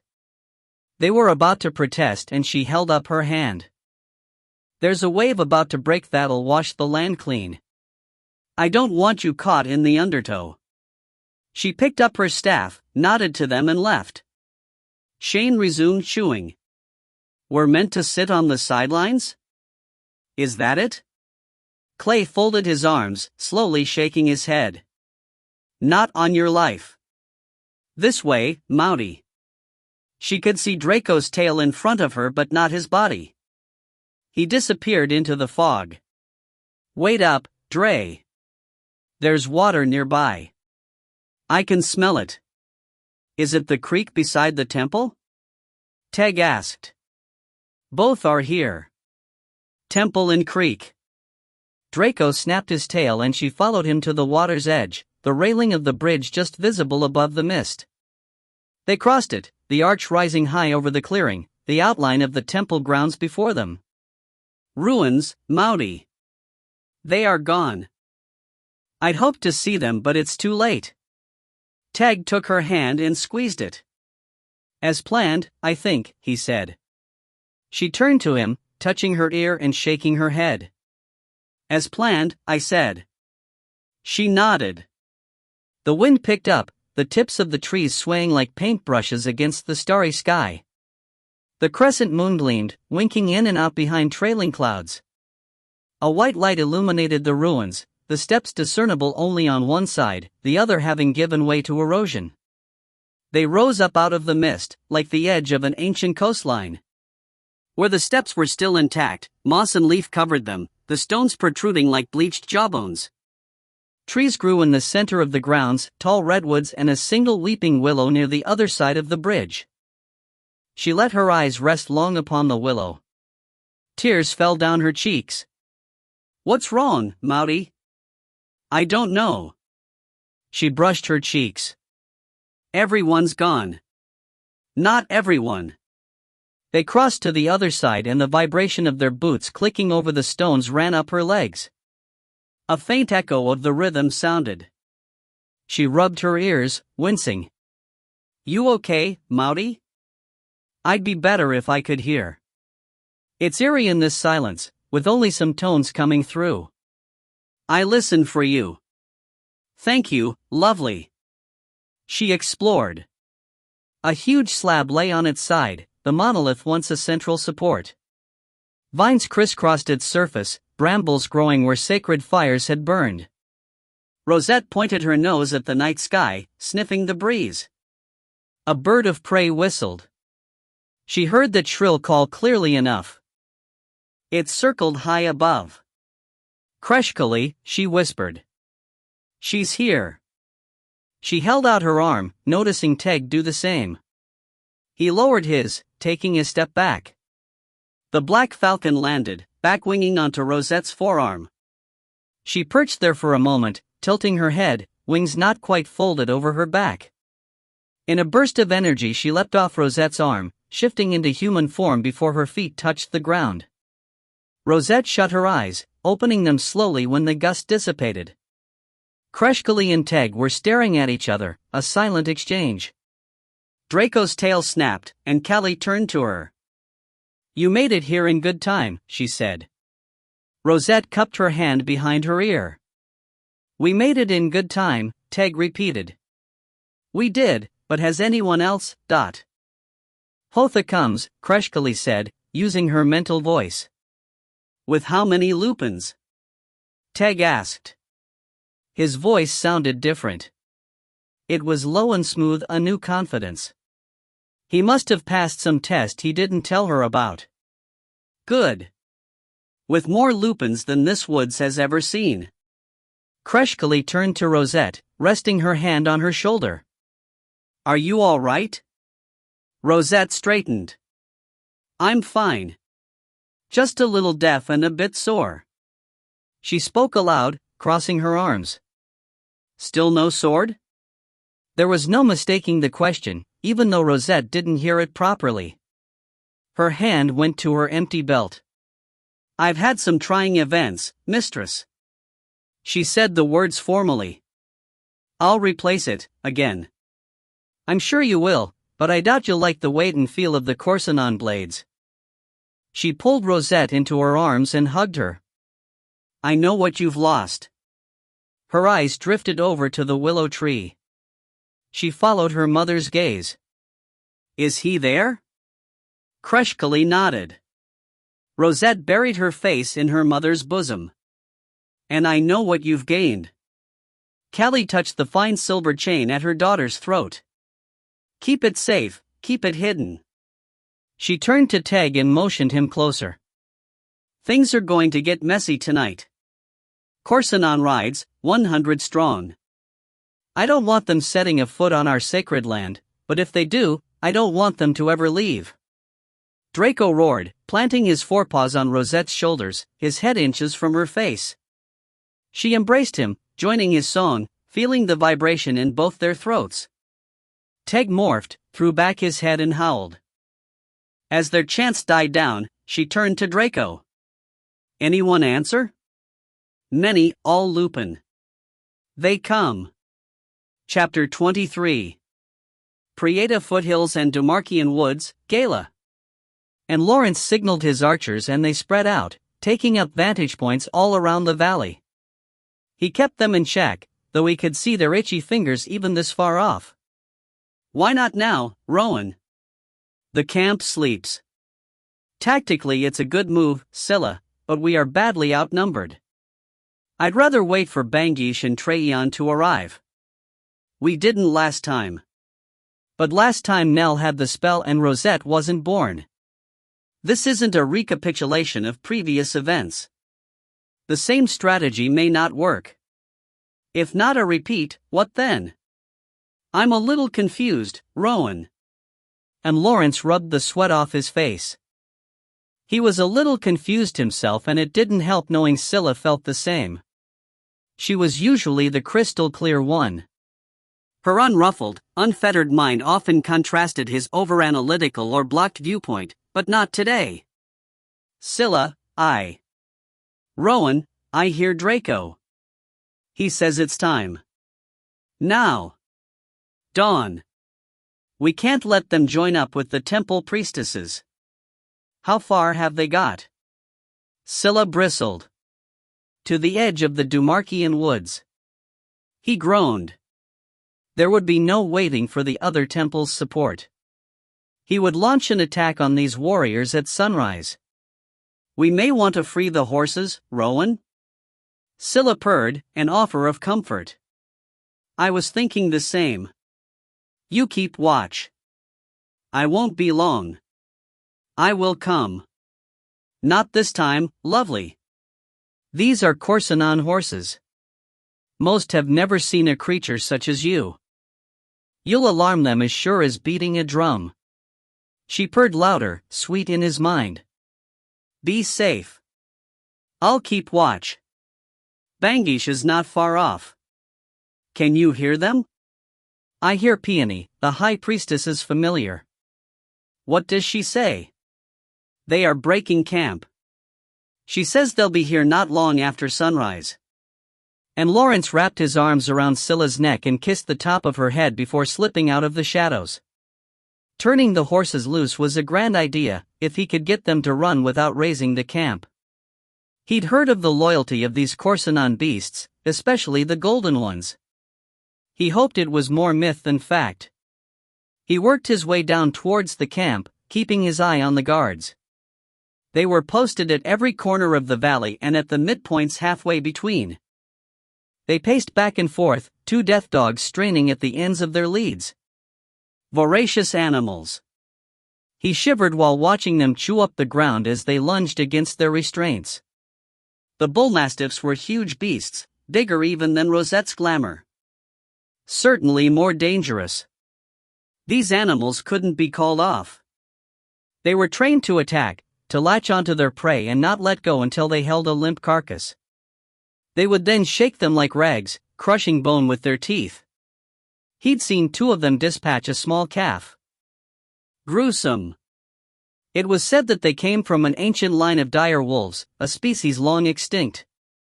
Not surprisingly, they made the horses nervous, and that might be to his advantage. Surely there would be none posted near the picket lines. He was right about that. There were no death dogs at the picket lines. There was something worse. Demons. What's wrong, Rowan? Mules. Mules? Tied among the horses. That's a shame. It was more than a shame. He'd planned to untie the first horse of the line, jump on and gallop away with the entire string. With mules in the picket line, that was not going to happen. Those creatures wouldn't budge. He'd have to think of something else. Think quickly, Rowan. The camp is waking up. He muttered to himself, crawling along on his belly. He stayed downwind of the death dogs, but the thought of them and their slobbering jaws so near was not helping him concentrate. The horses were a stone's throw away, the one nearest him restless. It was a Palomino gelding with a sour disposition. He could tell that from a distance, in the dark. It was tossing its head, ears pinned back, teeth bared. Has he spotted you, Rowan? I don't think so. He just doesn't like his stable mate. And Lawrence crept closer until he was at the edge of the tall grass. He was about to make a move when Scylla hissed in his ear, her whiskers tickling his chin. What are you doing here? I said, wait. And I said, be safe. You clearly are not. Down. He pushed her head to the ground. A stable boy was saddling the gelding, and having a difficult time of it. He's the bugle boy, readying to wake the camp. This is luck. Wait until he tightens the girth, Rowan. Remember the time. I remember. He turned to her. And please, you must wait here. Stay hidden. You can run flank when I cut these beasts loose. Meanwhile, handle the death dogs, if they come this way. My pleasure. He waited until the lad led the horse away from the picket line and was about to mount up. The horse didn't seem any happier with the boy than he'd been with his stable mate. His ears pinned back and he took a swipe with his near hind hoof, almost kneecapping the lad. A string of curses filled the air and then Lawrence jumped in. I'll take him off your hands, thanks, he said, knocking the lad out. He grabbed the reins and vaulted astride. The horse planted all 4 feet and trumpeted, the sound echoing across the valley. And Lawrence stood up in his stirrups, cracking the split reins behind him. The gelding lurched forward and he drew his sword. The horse immediately came under his control, arching his neck, ears forward, gait smooth. So you're battle-trained, and Lawrence said. Good lad. More luck for us. It took little urging to push the horse into a gallop. He rode down the picket line, sword arm extended. Every horse and mule pulled back, front legs braced, haunches to the ground, tethers tight as fiddle strings. He lowered his sword and sliced through each rope, freeing the horses to scatter up the valley walls. He was a quarter way down the line when he hit metal, his arm jarred, the concussion nearly ripping the sword from his hand.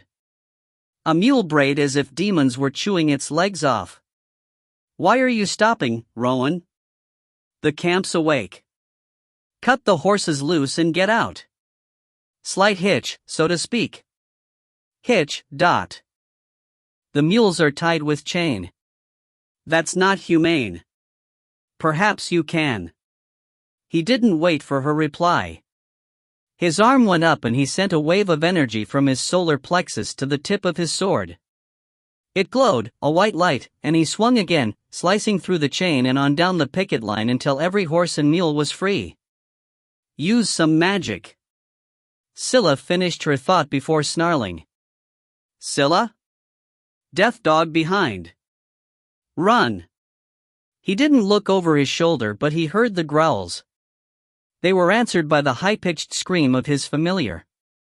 A flurry of screams and snarls followed, like a back-alley catfight amplified 1,000 times. It moved at lightning speed. A dog cried out, shrill until it was suddenly cut off. Scylla appeared at his side, her ruff covered in blood. "None of that's yours, I trust." "None that I notice." "Right on, Rowan. They've set the others loose." He leaned forward, the Palomino galloping hard up the hill, ears still forward. "You love battle, do you, lad? Stick with me. This is going to be a big one and you're on the winning side." Rosette closed her eyes, straining to hear the riders from her hiding place in the brambles. Their hoof-beats thudded on the hard-packed road. She could feel it in her bones as she lay on her belly, pressed under the thickets of blackberries, their stems like spiky purple sea urchins, their tiny white flowers an illusion of sweetness. She strained harder. Her hearing was still dulled, random at times. High-pitched sounds got through loud and clear, but that was about it. She sent her thoughts to Kreshkali, who was circling high overhead in the early dawnlight. "We're ready, mistress. Wait for my mark." She put her arm around Draco. "Can you tell how many?" "About a dozen, Mouty." She felt the ground beneath her vibrate. They were getting close. It rattled her teeth. "A dozen? It feels like more than that to me." His tail bristled. "You're right. It is a fair bit more. Why didn't you say so?" "I didn't want to worry you." "Thanks." Teg leaned over. He was snug against her other side. "I can't see much from here. How many do you reckon?" "About a dozen, or so." He frowned. "More than that, surely." "You mean how many altogether?" "They are 50 strong." Kreshkali's voice cut in. "Shield. There are plenty of Korsanon witches among them. High priestesses from the old temple. Beware." They both looked skyward and then at each other. "Is Hotha's lot ready?" Rosette asked. "I certainly hope so," Teg replied. They scooted back until Rosette could only see a thin ribbon of road in front of her. The sun was rising, washing the edge of the woods with a rose light. Birds burst into song as if a switch had been flipped. Some were like little alarms, others coaxing, all tweeting and chirping and cackling. She smiled. "I can hear the birds. I knew you'd be all right." Teg nudged her. "And I am." She kissed his cheek. "Focus, you two." Kreshkali cut into their thoughts. Rosette peeked skyward through the brambles. A stand of white egrets took flight, their wings blood-red in the sunrise. The black falcon shot out of view. "They are here." The horses came to a halt in front of her, the ground becoming still, dust settling. She could see them from their knees down, golden legs, shod hooves, long flaxen tails swishing. They were in perfect form. She nudged Teg. "Those are the temple priestesses." "How can you tell?" "All Palominos. That was their way." A few other horses approached, one with gray legs and a white tail. It was particularly well shod, the nails perfectly even, a neat row of 3 on the inside, 4 on the outside, a well-drawn toe clip in the middle. Rosette's spine tingled. It reminded her of Jared. He was so precise when it came to farrier work. She flung the thought out, concentrating on the group in front of her. Orders were barked. A temple which dismounted along with several Korsanon warriors. Rosette strained, cupping her ears. She could make out fragments of the conversation, the higher frequency of the priestess discernible. It was enough to know what would happen next. "This is the only way in," the priestess said. There was a long pause. "What are they saying, Dre?" "The warrior is concerned about ambush, Mouty." As well he should be. That's what the scouts are for, the temple priestess said. Send them in first. They lowered their voices to a whisper and Rosette couldn't follow any more.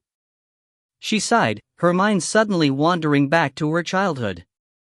She recalled the day she and Jared were playing hide and seek. She'd buried herself so deep in a bramble patch that he couldn't find her. She had to yell for help to get out. She clasped her hand over her mouth to keep from giggling at the memory. Mouty? Hardly the time for such reverie, do you think? I know, Dre. It just came out of nowhere. Nothing comes from nowhere. Draco stiffened. Don't move. They are riding in. His hackles shot up. 6 horsemen and a priestess rode past, straight into the woods. Rosette felt another shiver up her spine. Did you feel that? Neither Teg nor Draco answered. She pulled brambles aside to get a better view.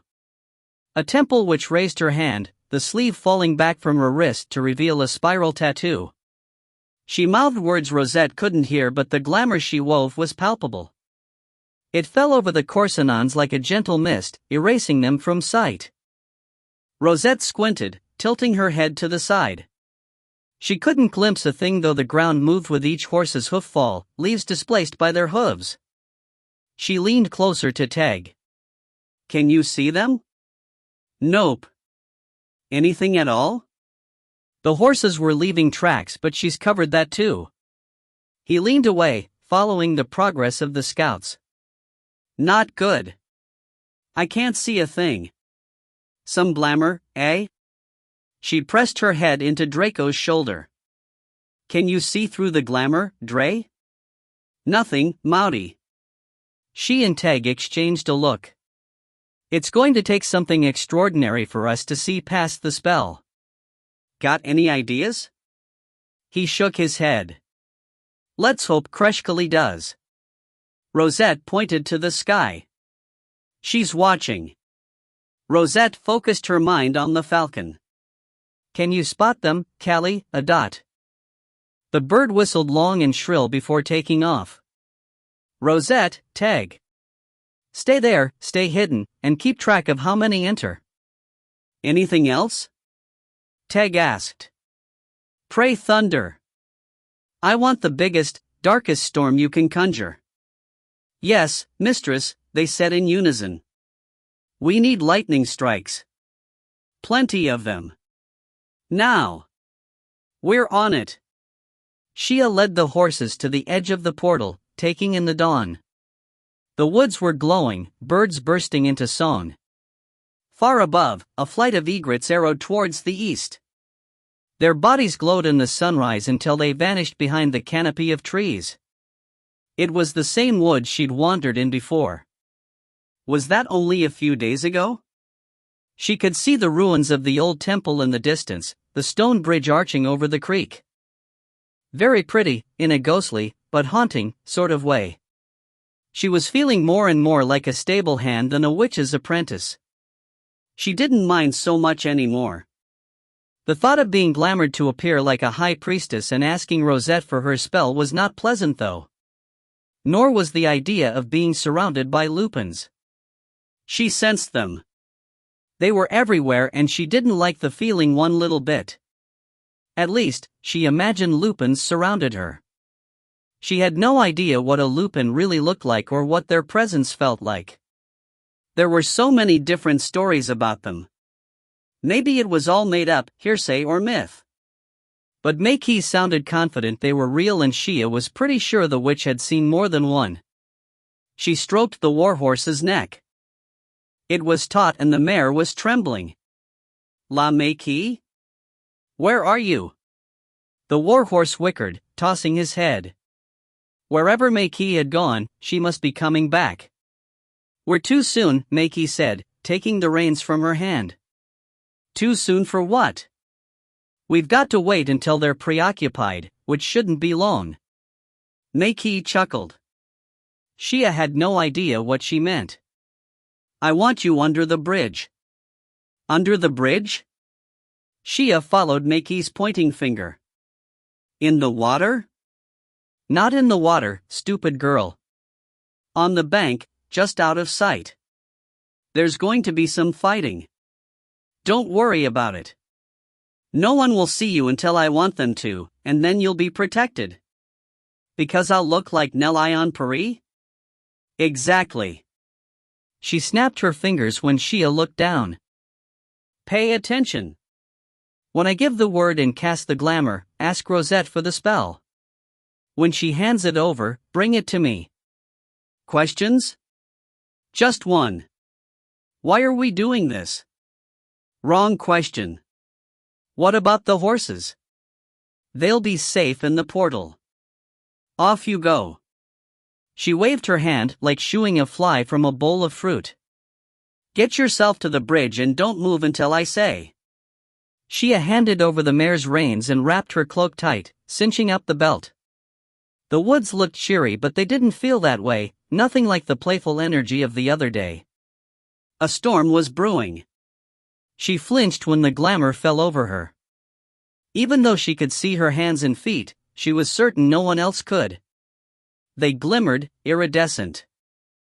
Shia made her way down the path, stumbling on the rough stone steps.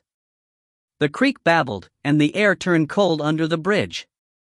She squatted on the highest ground, wrapping her arms around her knees. The grass was pale and squishy under her boots. I'll wait and I'll get your spell, but that's all. She kept her mind shield up, her thoughts to herself. I'm through doing your tasks, entity or no, after this, I'm getting out. Rosette didn't move. She was still sandwiched between Draco and Teg, brambles poking like tiny knives. She'd linked minds with the Lupin and together they were praying rain a colossal storm by picturing it as if it were already there. She made it real with her mind. Rosette imagined she could hear the crack of thunder on the horizon, like a bullwhip snapping, silencing the birds, sending the bees back to their hives, squirrels to their hollows. Clouds obscured the sun, gathering thick and fast like a total eclipse. The air around them went still. She pictured the darkness, the ominous silence punctuated by thunder and flashes of lightning. The first drops of water fell, large splatters hitting her nose, her eyelids, sweet rain running into her mouth. She felt the icy touch on the back of her hand, the droplets turned into a pounding rain, leaves jumping from each hammerfall. Rivulets formed around her, soaking her clothes and streaming down her fingers, along her arms, over her boots. She imagined Draco's ears wet, the weight of the tufts making them droop, his eyes hooded, whiskers heading. His breath became visible puffs, his respiration increasing as the storm gathered. His coat spiked, his tail snapped. Each flash of lightning brought the trees closer for an instant before they retreated into darkness again. I hate this, Mouty. I know, lovely, but it's working. Teg leaned over, it was like pressing a wet sponge against her ribs. Great conjure, Rosette. I love working with you. Don't gloat, you too. It's only half done. I want a revealing spell with each lightning strike. It'll take the three of us to keep it up. Are you with me? Rosette understood immediately. They couldn't unravel the Corsinon's glamour directly, the High Priestess's spell was too tightly woven for that. They couldn't conceal all the Lupins in themselves either, it would take more thought than they could spare. What they could do was expose them during the instance of every lightning flash, if they wove their revealing spell right. She took Teg's hand. Ready?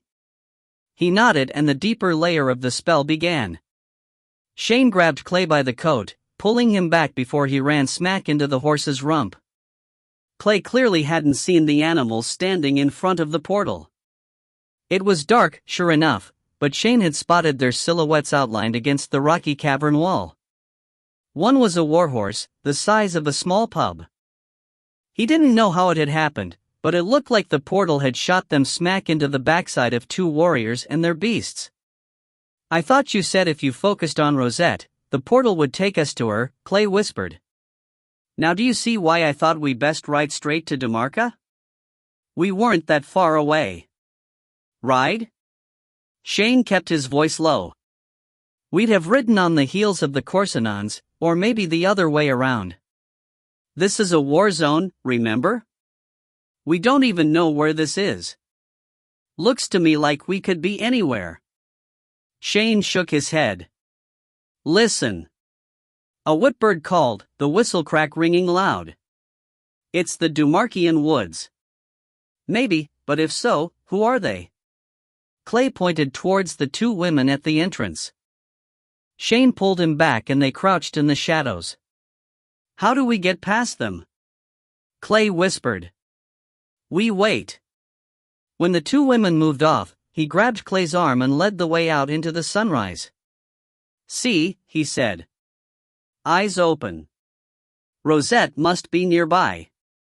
Shane scanned the woods, but the smile he had ready disappeared along with the sun. The warm glow of the woodland went cold as clouds swept over the canopy. Thunder rumbled and large drops of rain began splattering down, hitting hard. A wolf howled in the distance.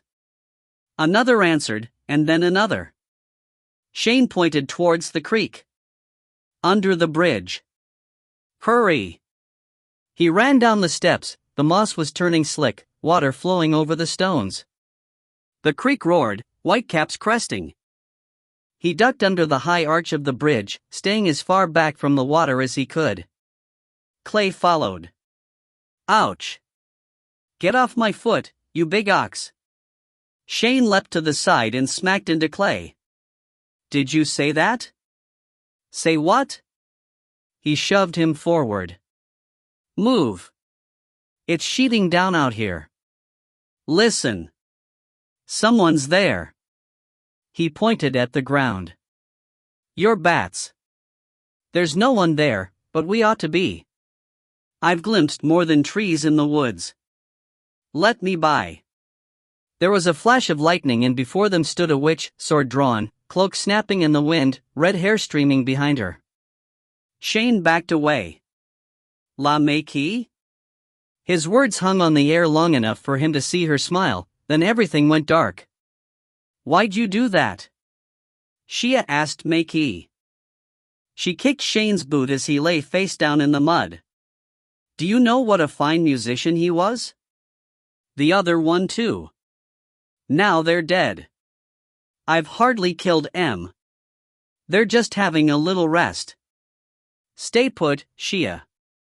Stay alert. I'll be back. Shia had a retort ready but La Maquis was gone before she could get it out. Stay put? She looked at the comatose bards, their faces were obscured and their limbs were at odd angles. It's an unnatural sleep you put them in, she called out. Can't be good for their health. Her only reply was laughter in the distance. Shia's old life in the streets of Corsinon was looking better by the moment. How'd I get into this? She bit her lower lip. The sight of the bards in the mud was too strong a reminder of Zane. She couldn't stand seeing them like that. Come on. Let's get your faces out of it at least. Can't see how you'd be breathing like that. She dragged them up from the water's edge and turned them on their backs. Their chests were rising and falling in a slow, even rhythm. It became hypnotic watching them until a crack of thunder made her jump. It peeled across the treetops, then lightning revealed the clearing. She wrapped her cloak tight. How long am I meant to stay here? Not long, girl. The battle is getting closer. Be ready. Great. She slumped down next to the bards, folding her hands in her lap. I can't wait. And Lawrence tore up the valley, the Palomino's hooves churning out clods of dirt behind him. His second in command was there to meet him. They conversed before he rolled the horse back on its haunches, his sword pointing straight towards the camp. Charge! Like a dam burst, the sword riders from Temple Los Lomas stormed the valley, galloping down the slopes and straight into the thick of the Corsinons. The warriors that met them were ill-prepared, unhorsed, and clumsy. And Lawrence led his riders, cutting tent ropes and trapping the enemy under their shelters. He kept his eyes open for temple witches, but none appeared. They're idiots for not keeping a high priestess or two about. They probably thought the death dogs would be adequate, Rowan. He stood up in his stirrups, scanning ahead. Good point. Where are they? Coming around the corner, full pelt. Heads up. And Lawrence saw them before Scylla had finished her thought. 3 had broken loose from their chains and were barreling straight for him, or so he thought. Their jaws were open, lips pulled back over long fangs, strands of saliva, red with blood, hanging from their mouths and sticking to their tan chests. They shot past him, their eyes set on Scylla. To me! He screamed, his blade held high over his head. He pulled the horse to a stop and spun around, bolting back towards his familiar. She had jumped on top of a wagon and was lunging left and right, swiping at the dogs' faces as they reared on their hind legs, snapping at her. Their skin was being torn to strips. One fell back, his jugular lacerated, pumping blood like a geyser. Another caught sight of Lawrence and turned on him. Before he could swing his blade, the palomino reared, his front hooves striking the beast in the skull, driving it into the ground. Champion move! He stroked the gelding's neck. When he looked up, the last death dog had Scylla in its jaws. He kicked the horse forward, his sword leveled at the dog's chest. Scylla screamed, rolling around in her skin, her jaws wide, saber fangs catching the dog behind his neck and under his throat. And Lawrence's sword pierced the dog's side and he drove it down, through heart and lungs. It released the temple cat and fell dead. Scylla shook, her fangs were still bared and her hackles were spiked with blood. She screamed towards Lawrence and he turned to find a dozen more dogs bearing down on them. Where are the lupins when we need them? She asked, panting. Stay behind. He held his sword overhead with both hands, controlling the horse with his legs only. He called on the elementals, drawing to him air and fire. His blade turned red as an energy wave built up. When the dogs were a horse length away, he swung, releasing the spell and blasting the beasts with full force. They were thrown back as if flicked aside by a giant hand. Wagons overturned and tents were ripped from their pegs, the grass torn from its roots. Flames ignited everything in the spell's path. The charging warriors were bowled over as well, swords flying from their hands. More are coming. Scylla screamed in his head. And Lawrence gave the signal to retreat, sending a blast of blue light high into the morning sky. Scylla jumped down from the wagon and led the way out of the valley, blood oozing from her shoulders as she ran. The Temple Los Loma warriors evacuated as plumes of smoke rose from the valley. They retreated to the foothills of Dumar, skirting the Gorgon River Gorge. And Lawrence stopped to take stock of his riders when they filed by. They were in excellent shape, for the most part, though a few horses came back riderless. You're still bleeding, lovely, he said, examining Scylla's wounds.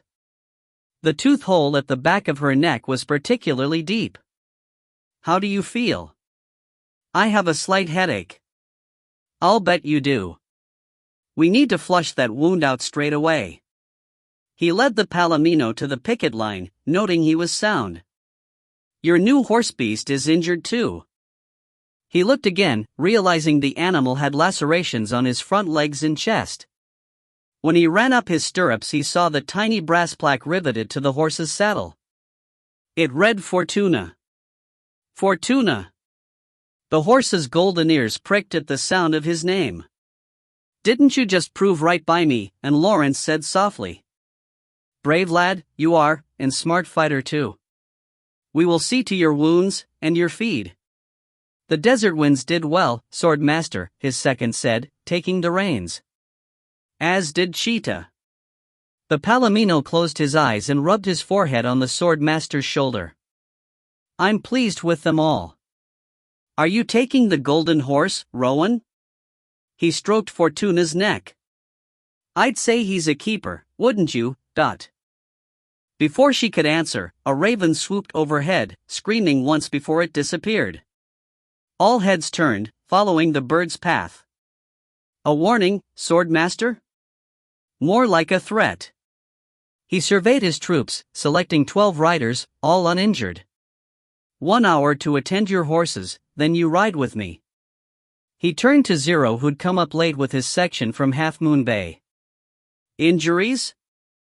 Zero beamed. None, Sword Master. And Lawrence nodded.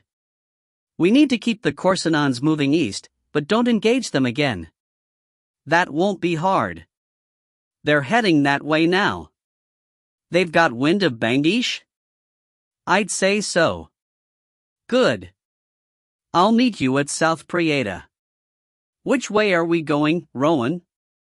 Through the portal to Temple Dumarca. I have a feeling the distraction didn't work, Dot.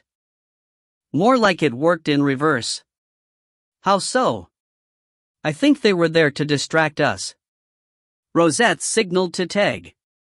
The rain was sheeting down and they needed to get out of the culvert before they were swept away.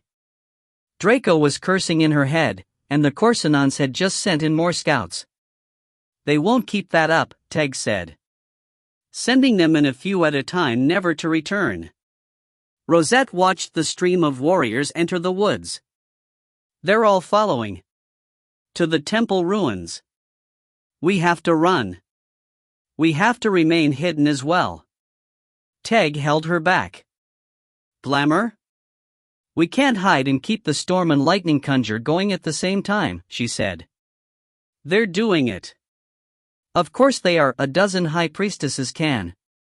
They're 4 to our 1. 12 to our 1, Teg said. If you're counting high priestesses. Exactly. They waited until the troops had gone further from the entrance before they morphed, concealing the shock waves. The rain was less torrential under the trees, but a fog was rising and the atmosphere dank. When the lightning flashed, the clearing was revealed. She saw the outline of Lupins lurking behind trees, Teg on her left, Draco on her right, and, in front of her, a Corsinon warrior with his sword raised, about to cleave her head in two. Draco sprang, but when he connected with the Corsinon, the lightning flash winked out and it looked like he hung in midair, his jaws clamped around an invisible being. The glamour remained, even in death, and as Draco dropped the warrior he fell with the body, slow motion to the ground. The temple cat stood over the invisible victim, shaking his head free of blood. That she could see. The ground turned red with it. At the next flash, Rosette morphed back into human form and grabbed the victim's sword, tucking the scabbard into her belt. It was an unwieldy blade, as were all forged in Corsinon. The broad, double-edged steel was bulky and the thick hilt felt strange in her hand. She drew it though, and kept it ready. They waited for the next lightning flash before moving forward. By the time they reached the temple ruins, the battle was in full fury. Every crack of lightning revealed the enemy, Corsinon warriors attacking the Lupins, 2 or 3 to 1.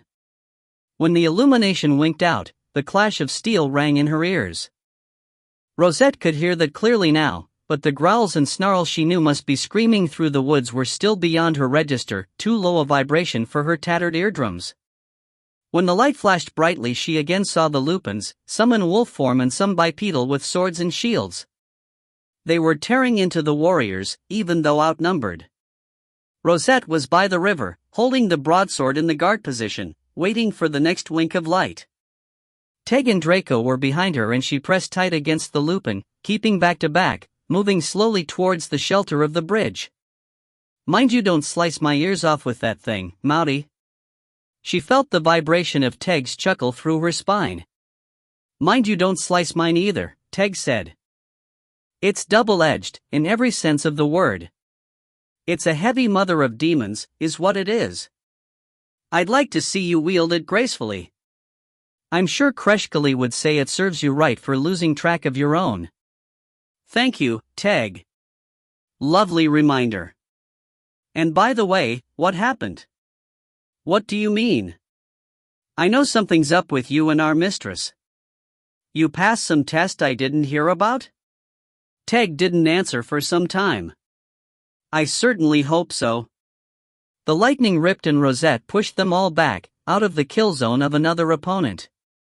Before the light vanished, she blocked a strike and lunged forward, driving the sword tip through the warrior's abdomen, pulling down hard as she drew back.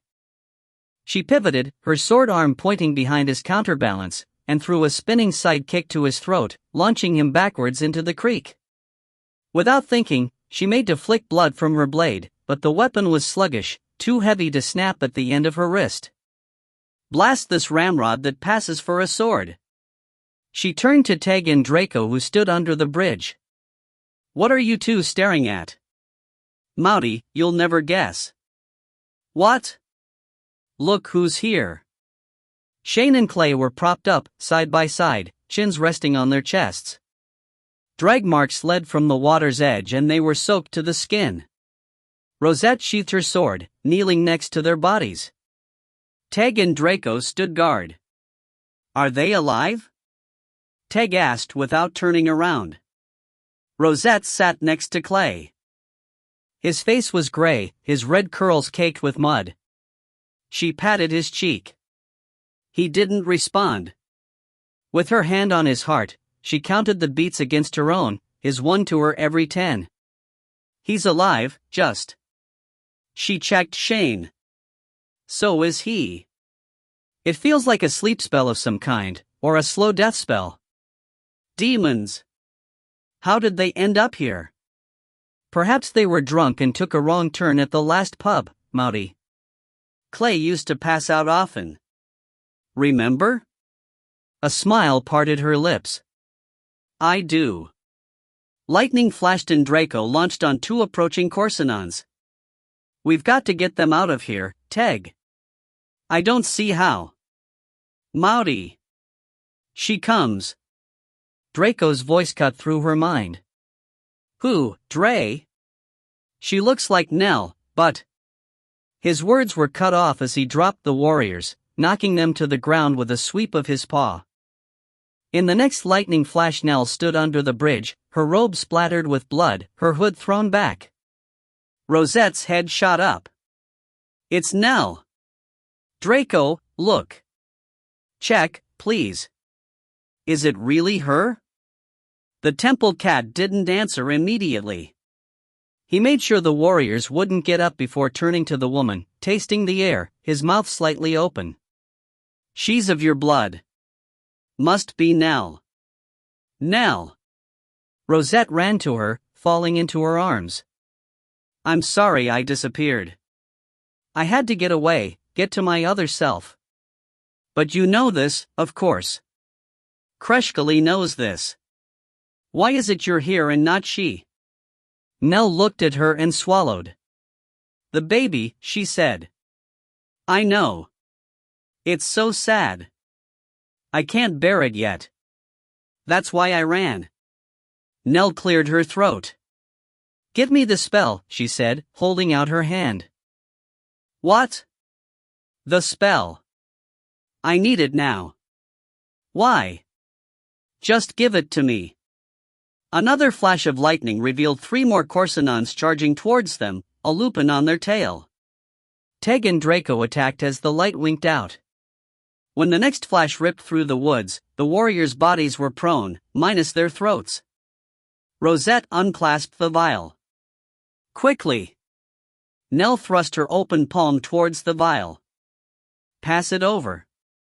It pulsed for a moment, warm in Rosette's hand. Jared, she whispered, her lips brushing the crystal, kissing it before she handed it to her mother. Nell's going to mind you now. Rosette felt ice in the pit of her stomach when she let go. As the spell left her hand, she nearly buckled. Mouty, what's wrong? I don't know. Danger. No kidding, Mouty.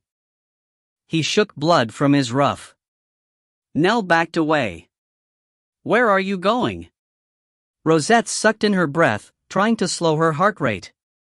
Her pulse was rushing faster than the rapids behind them. When she tore her eyes off Nell and the vial, a wind slapped her face. She slammed her eyes shut, finding a lemur raven fanning the air when she opened them. Her hand went to her sword. Makee! Rosette screamed.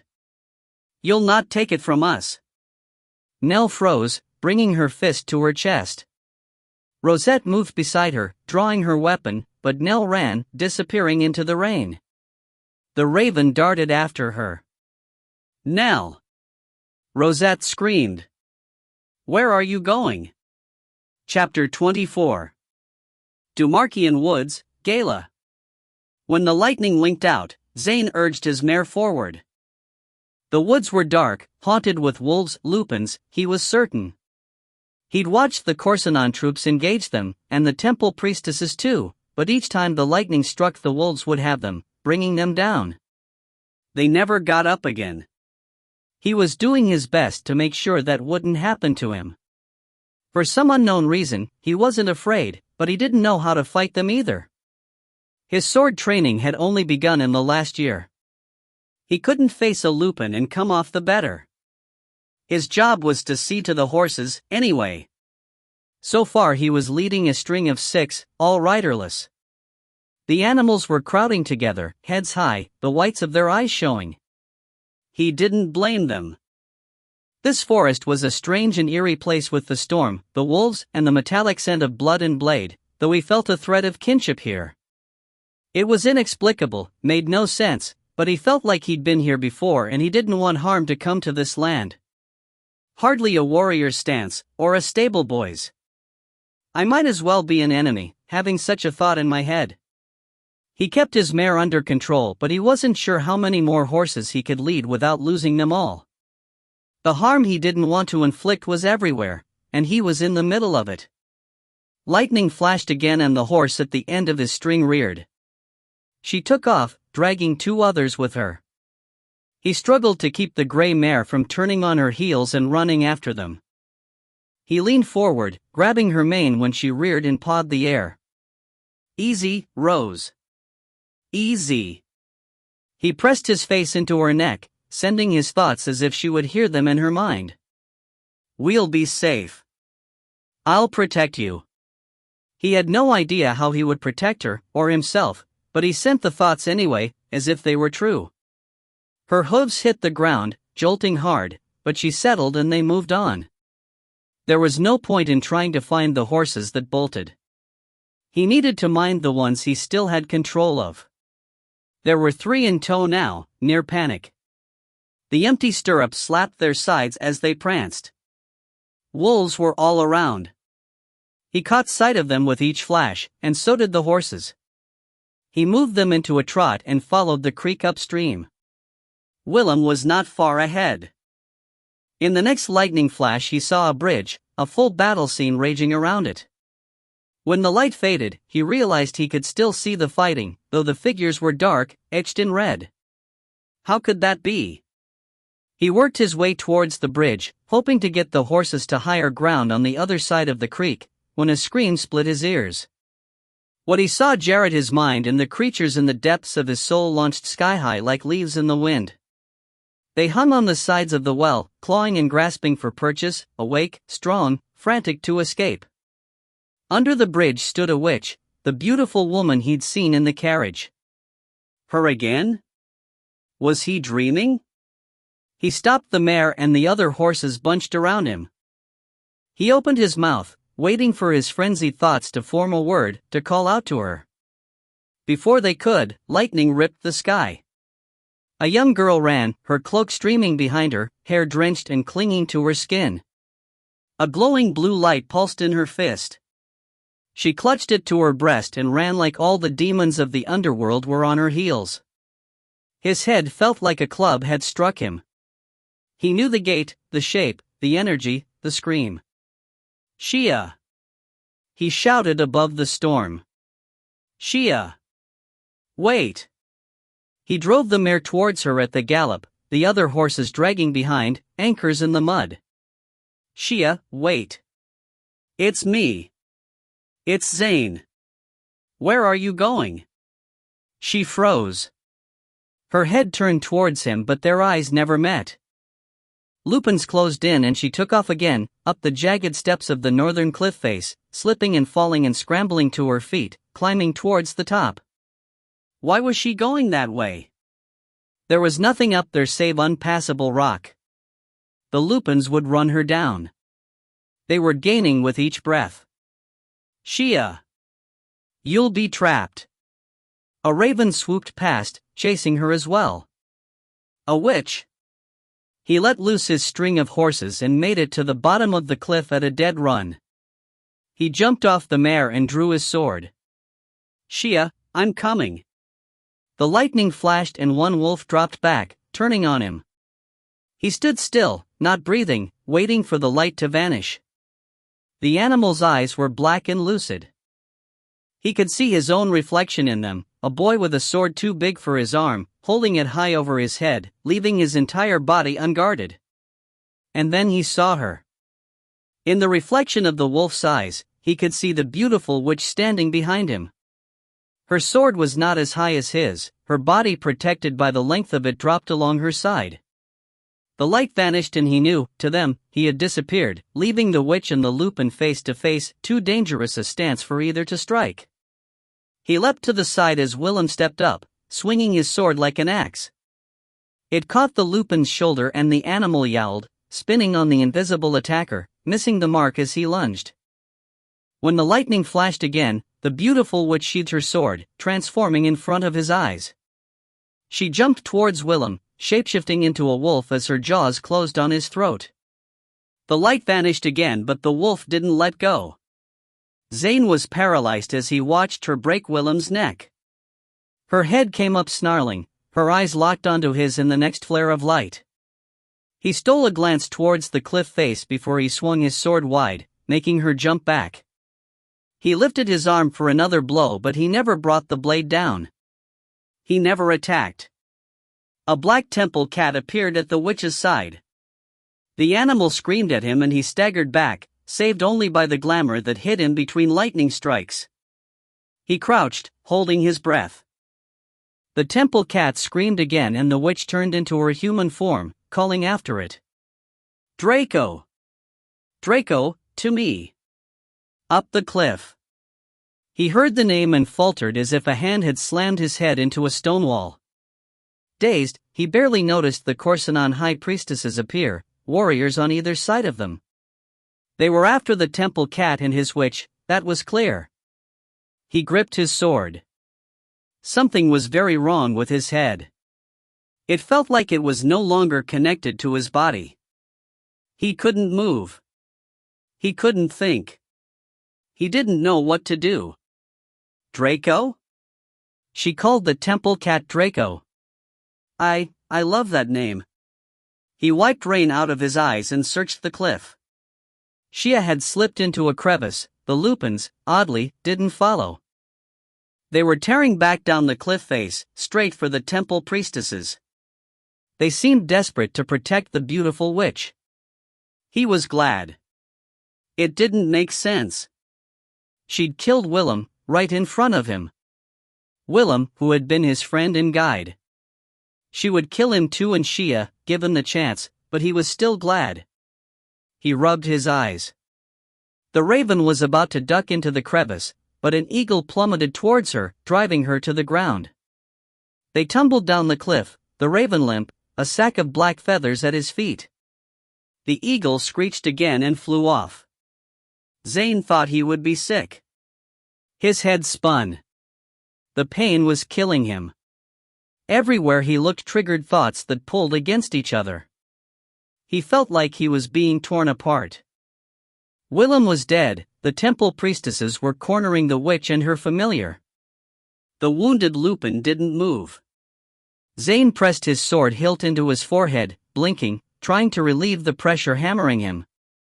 The lightning flashed and vanished, the troop sergeant yelled for him to rally with the others. "Zane, mind the horses.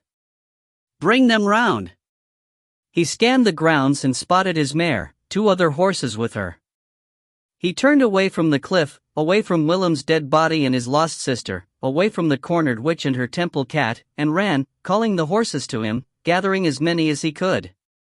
Rosette waited for the next lightning bolt before chasing after Nell. What was she doing, asking for the spell back and then running away? "Nell!" She screamed. "Where are you going?" Kreshkali's voice rumbled deep in her mind. "What do you mean, Nell?" "Callie, don't confuse me. Nell's at Temple Los Loma." "Who are you talking to?" "Nell is here." She asked for the spell. I gave it to her.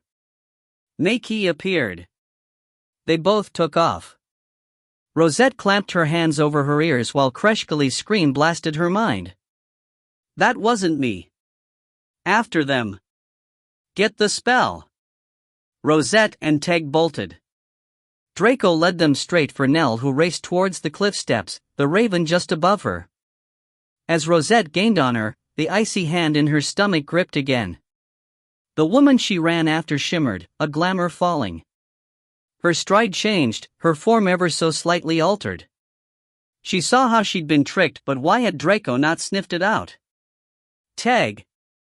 Call the Lupins to her. We can't let her get to the portal.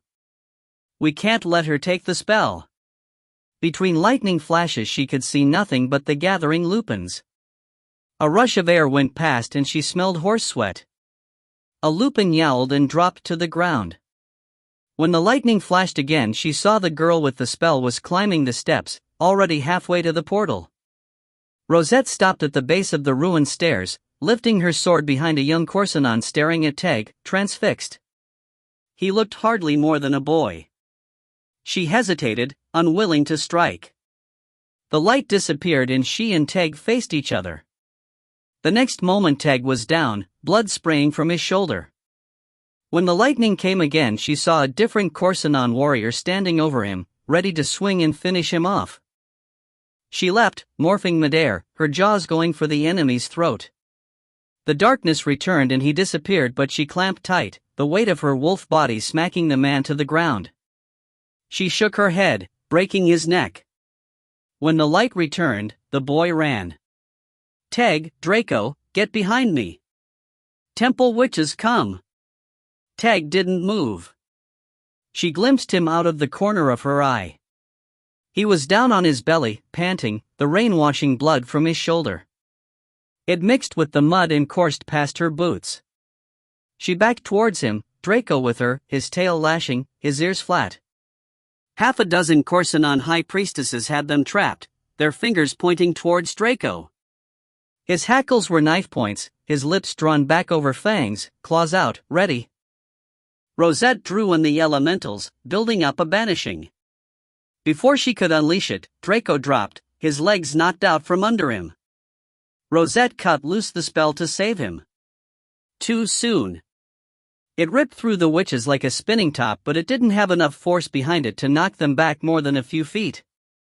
Lupins attacked from outside the ring and Corsinons poured in, surrounding them as well. Kreshkali. She didn't answer. Rosette crouched to touch Draco's chest. He was still breathing, but the temple priestesses pressed forward. She sprang at the nearest. It was too close for sword work. She morphed into a falcon, talons forward, slicing. She raked across the faces of the first two priestesses before dropping to the ground, springing back up in wolf form. She cut to the left, tearing off the shoulder and arm of the nearest warrior, and slamming to a halt.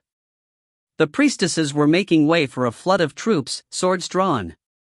She morphed again, the momentum between shapeshifts so fast, for an instant her wolf form kept going as she twisted in her skin, launching in the opposite direction as a falcon, tearing at the warriors.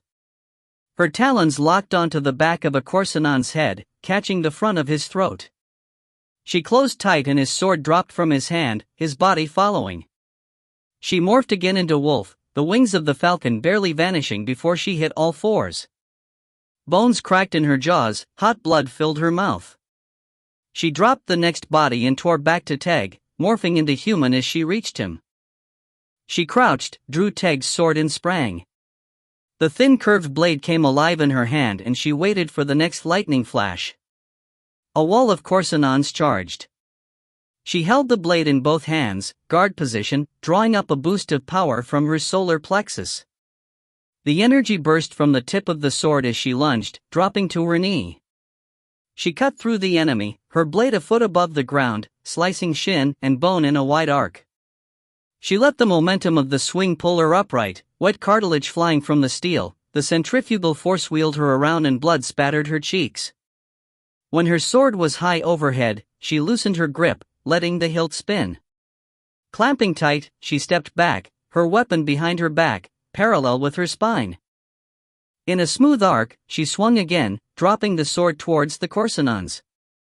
It cut this time through shoulders, shields and ribs, felling another row like sapling trees. Maudi! Help! The temple witches! She flicked blood from her sword as she turned towards Draco. Her face drained of color. They had him bound by the neck and hind legs and were stretching him. She screamed, and with sword high she ran towards him, but hands grabbed her, knocked her down from behind. Her face was pressed into the mud, limbs pinned, a boot between her shoulder blades. She struggled for an instant and then stopped. Deep breath. Don't let them see it coming. She let go her human form, like releasing sand through her fingers. It fell away, and in its place she took the form of a python, the body like a twisting tree in the mud. The boot lifted and she reared, striking the face of the warrior as he stumbled over himself, hands flaying. The men who'd pinned her arms and legs fell forward, fists empty. She hissed, striking again. They recovered. Swords came out and she coiled, springing to strike, her wolf form morphing out of the snake's head as she did. The closest fighter swung wildly towards her throat as she leapt.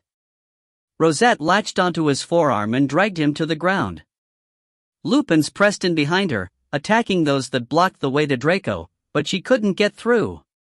She growled and snarled in the darkness, shifting again, falcon wings rising out of the wolf's forelimbs. As the lightning flashed, her talons ripped the neck of the nearest warrior, catching his windpipe and taking it with her as she rose above the battle. The rain beat down, washing the blood from her claws, striking her feathers like needles, running off her back. She screeched. From above she could see the cowled hoods of the temple witches forming a circle around Draco, keeping the ropes taut. He was choking and spitting, and they held him down with their intention. She gauged the force of the spell, folded her wings behind her back and dove straight for them. A second before connecting she opened her wings, pivoting her body to drive her talons forward. A witch bent over Draco, a knife in her hand. Rosette screeched again, slitting her throat. Back winging, she stopped her momentum with powerful downstrokes and rose out of the circle. The witches were wielding staffs, more Korsanons coming to their aid. She dove again as lightning cracked the sky. The momentum of her strike snapped the arm of a witch who was raising her staff. Bones protruded and blood sprayed the air. Rosette hit the ground next to Draco's head, talons first, severing the neck rope. Darkness blinded her, the enemy disappearing with the light. She jumped back out of her falcon form and shifted, drawing her sword in a wide arc. She cut through staffs and limbs alike.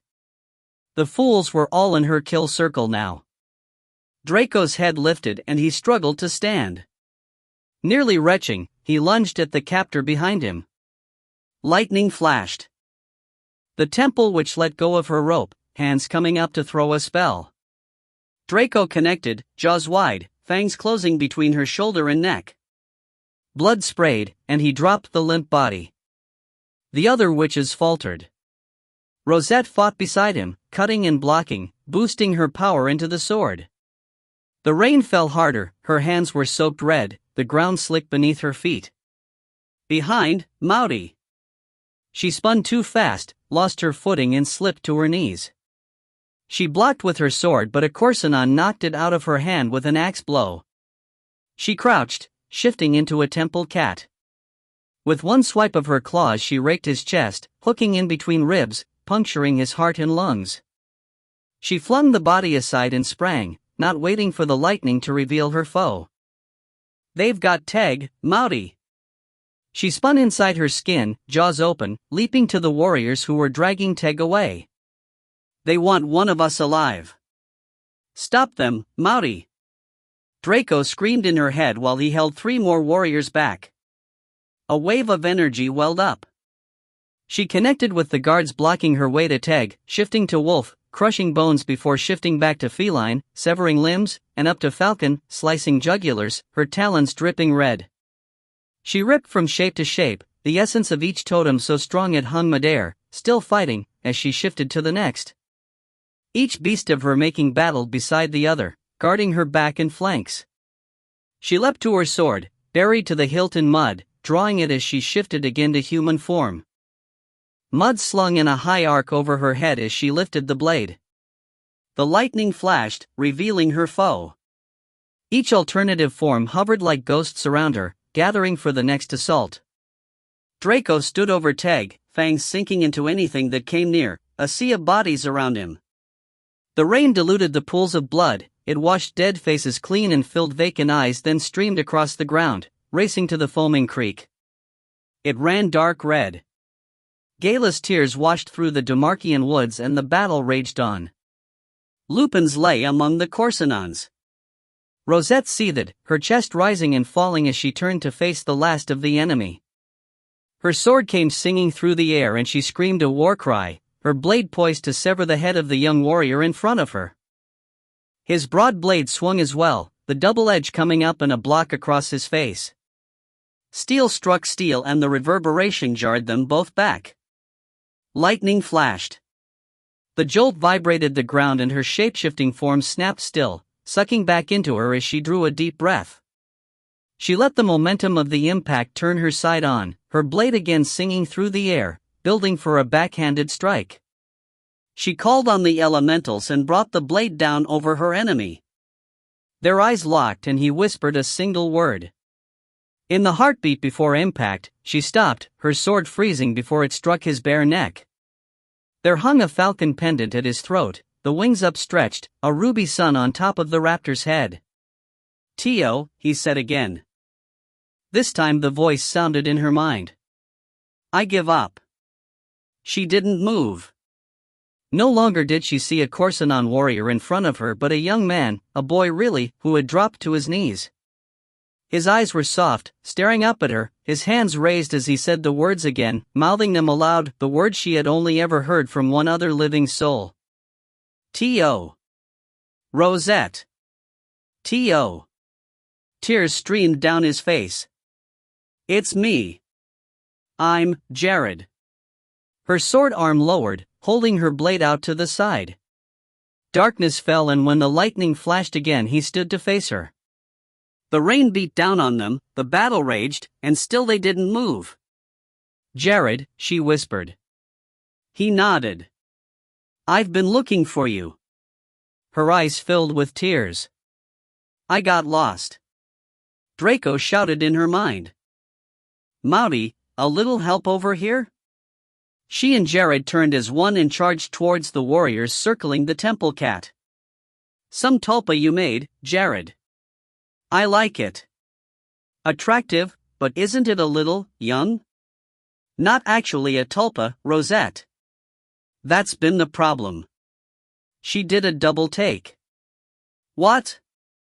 "I healed the body but couldn't get past the memories of the previous occupant. I thought I was him." "You'll have to explain, but in the meantime, please keep it in one piece, will you? I'd like to check it out before you get any scars." He winked and they screamed a war cry together that shook the depths of the Demarchian woods. Zane watched the shape-shifting witch. She tore through the high priestesses to get to her familiar. The sight of the temple cat stretched between the ropes enraged him too. The animal was not the enemy. As the lightning flashed and he took in the death toll, he reconsidered. They had the advantage in numbers but the wolves, the witch and her familiar were decimating them. His head throbbed as he watched. The creatures in his mind were gaining the rim of his consciousness. He was losing his willpower. He was losing control. He couldn't pull his eyes away from her assault, a frenzy of shapeshifting, a savage and invincible woman. As he lifted his blade the lightning flashed again and she stood before him. His breath caught. Her totems rushed back into her body like water into a whirlpool. Her blade lifted, ready to sever his head. She had him. It was the end. "Surrender!" The chorus in his mind shouted. He blanched, falling to his knees. Tio, the creatures grappling to escape the prison of his mind gained the rim of his unconscious and in one sudden thrust they burst to light. He convulsed, the memories falling away. The echo of Zane's past that had kept him entombed was gone. In an instant he knew who he was. He was Jared, quantum sentient who'd lost his tulpa body over the cliffs of Corsinon. In front of him was a warrior woman about to split him in two. Rosette, the love of his life. He raised his eyes to hers. T.O. Rosette. T.O. It's me. I'm Jared. Her face transformed, the contorted lines of fury softening to wonder, rapture.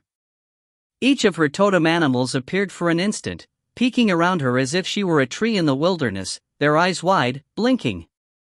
They saw him, recognized him, and so did she.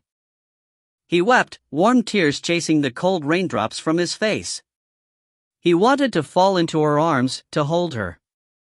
The battle around him disappeared, the flashes of light, the sounds of clashing steel, screams and snarls, all was subsumed by his awareness of her and his recognition of self. He opened his mouth to speak, then his eyes drifted to her flat belly. "The baby," he whispered. She shook her head, her own tears flowing freely. "Maudy, a little help over here?" They turned together at Draco's call. "Draco!" They ran. "We're coming." "Jared?" The temple cat's voice was quizzical. "You've shrunk." He heard Rosette's laughter as he grabbed his sword. But, Draco, this body's real and I'm not through growing yet." "That would explain it then," Draco said, snarling at the enemy. "Explain what, Dot?" "Why I couldn't recognize you."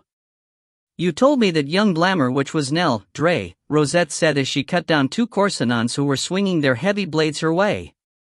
"I think maybe you need your nose checked." "She was, Maudy." Kreshkali didn't agree. "She has the same blood as you and Nell, and Callie." Draco dodged a blow. "How?" asked Nell. He spun around. "Here they come." "About time." "Who?" Rosette asked aloud. "Scylla." "And the Sword Master." And Lawrence charged down the ancient steps from the portal riding a brilliant palomino, leading his sword riders straight into the heart of the battle. "Fortuna!"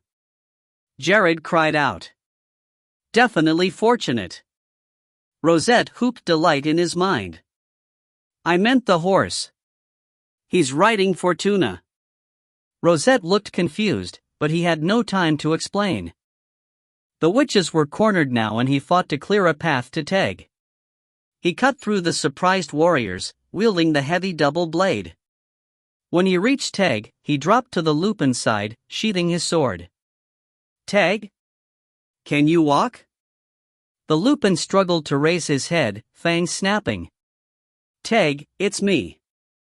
Jared. Don't take my hand off. I'm rescuing you."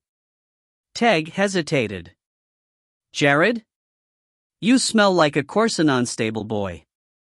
"That's just my body. Come on. And Lawrence is here. You don't want him to see you floundering in the mud." Teg morphed bipedal and leaned on Jared as he pulled him up. "My sword." He reached to the empty scabbard. "Her high priestess has it," Jared said, nodding towards Rosette. "Seems she mislaid her own." "High priestess, Dot. When you see the new trick she's learned, you'll elevate her too." "I already have." Teg's voice was a whisper, but Jared heard it. He walked Teg to the edge of the cliff, the rain washing blood from the Lupin's face. The battle had moved down to the river, the Corsinons gathering their temple witches, trying to escape. It was over. "Speaking of worship, where is Kreshkali in all this?" "You'll need her to heal that shoulder." "Massive rent." "I don't know how you're standing." Teg groaned, whether from the reminder of the wound or Kreshkali, he didn't know. "What's this?" Jared pulled them up short. The broken body of a lemur raven lay before them, wings bent, face buried in the mud. The feathers were lank, soaked in blood and rain. Her blue eyes were unseeing. "Oh no." Makee and Lawrence appeared behind them, handing his reins to Jared. He knelt, pulling the bird out of the mud. He tried to fold the wings to her back, but they kept falling open. He looked up at Teg and Jared, his face white. "She's still breathing." As he stood, he put the black bird under his cloak. Rain was sheeting off his face and shoulders. "Enough of the rain and lightning," he shouted. "It's over. Call it off. Bring out the sun." Jared nodded, guiding Teg to a tree stump. The horse, delighted to see him, followed like a puppy. He took Teg's cloth sword belt and cinched it tight over his gaping shoulder wound. The lupin winced but didn't cry out. They sat together, back to back, with Draco, Scylla and Rosette surrounding them, guarding the circle, adding their thoughts to the spell. "The sun warms my face," Teg began. "I'm glad in my heart to see it shine again." "The earth is firm beneath my bare feet," Jared replied. "I've never seen the sky so blue," Rosette said. She pulled off her cloak, turning her face towards the clouds. "Or the breeze so soft. My fur is dry, my paws clean." Draco's rich voice filled his mind. Together, with their thoughts as one, they dissipated the rainstorm and brought sunshine and warmth to the battleground. The reprieve was short-lived, at least in Rosette's heart. As she looked around the battlefield, she wished they'd left it raining. The drab colors had veiled what the sun exposed. She was happy for the warmth, but the visual revelation was another thing. The light stung her eyes and the shimmer of every wet surface magnified the feast of death around her. Bodies glistened in the mud everywhere she looked. Bile rose in her throat and she pulled her eyes away from the twisted limbs and vacant eyes. She focused on the top of Draco's head. His large ears were pointing back, listening. "What is it, Dre? Can you hear now?" She rubbed the side of her head, pushing lengths of wet hair away. "It's coming back, slowly." She scratched him under the chin, her fingers bloody. "You're a mess, lovely. Have you seen yourself, Mouty?" "Not any better, I promise." She smiled. "I feel like a blacksmith's anvil that's been pounded all day." "You look pretty much like that as well." "Thanks. You too." She gazed at Teg, then allowed her eyes to drift over Jared, her lifelong companion in a stranger's body. "We all do." And Lawrence's scouts and a pack of lupins were readying to escort the surviving Corsinons out of the woods, seeing them back to their borders. It would be a long ride and she was glad she hadn't been assigned it. The dead were dragged across the ground, over the pools of blood and gore, and tied to their horses. A gray mare stood to the side, not letting anyone handle her. "Rose," Jared said, and went to her. "Easy girl." He calmed her, whispering something in her ear, and handed her over to a disarmed Corsinon. Rosette put her head in her hands, covering her eyes. "Mouty?" Draco's tail fanned the air. "Are you all right?" "I'm not." "Look at our temple grounds, Dre. Our beautiful forest is defiled, and still Temple Dumarca has vanished. It's abandoned, ruined. What happened? Where is Kreshkali?" She sucked in her breath and turned to the crevice in the cliff. "Where is Basilo?" "The temple is not abandoned, Mouty." "What's that, Draco?" She stood, scanning the woods. "Temple Dumarca is not lost. They come." "Who comes?" "Follow me." He led her past the clearing, skirting bodies yet to be hauled away. They passed ancient columns scattered like kindling around a camp, overgrown with vines, half buried in the loam. At the edge of a towering redwood tree she stopped, her hand on the soft strands of peeling bark. "Dre? What are we looking for?" "What is looking, Dot?" A pair of temple cats emerged from the trees, a jet-black male and a female, black with flecks of red. Draco went to them and head pressed the male, giving the other a lingering nose touch. Rosette hung back, her mouth open. "Who are they, Dre?" "They look so much like you," she whispered. "Come meet them." "This is Drac, my sire," and Maudie, my dam. Rosette's eyes filled with tears. Your mother and father? Here in the woods all alone? She knelt in front of them. I am so grateful to you both. I blessed you every day for allowing Draco into my life. I've loved him as fiercely as any ever could, and he me. Are you comforted now? Drac asked his mate, his question filtering into Rosette's mind. The only answer was the warm purr of the temple cat queen. What's happened? Where are the others? Rosette asked. All here, all well, the queen said, grooming Draco's ruff. But where?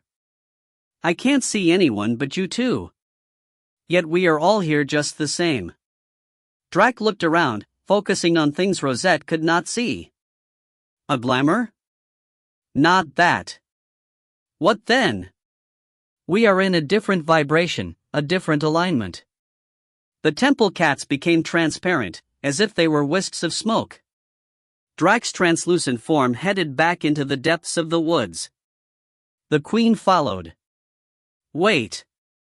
When will we see you again? When you are also in alignment with this temple. Rosette watched them vanish, her hand resting on Draco's shoulder. I don't understand. They are satisfied, Maudie. Satisfied?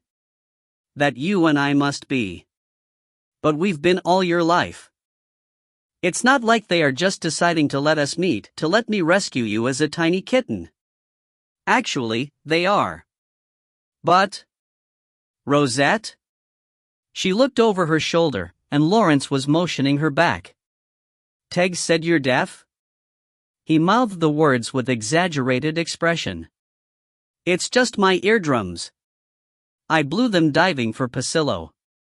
Her head lifted to the corridor entrance. I can hear a lot better now. Who were you talking to? She looked at the ruined temple. Just Draco. He gazed at the broken columns, the sun sparkling on the whetstones.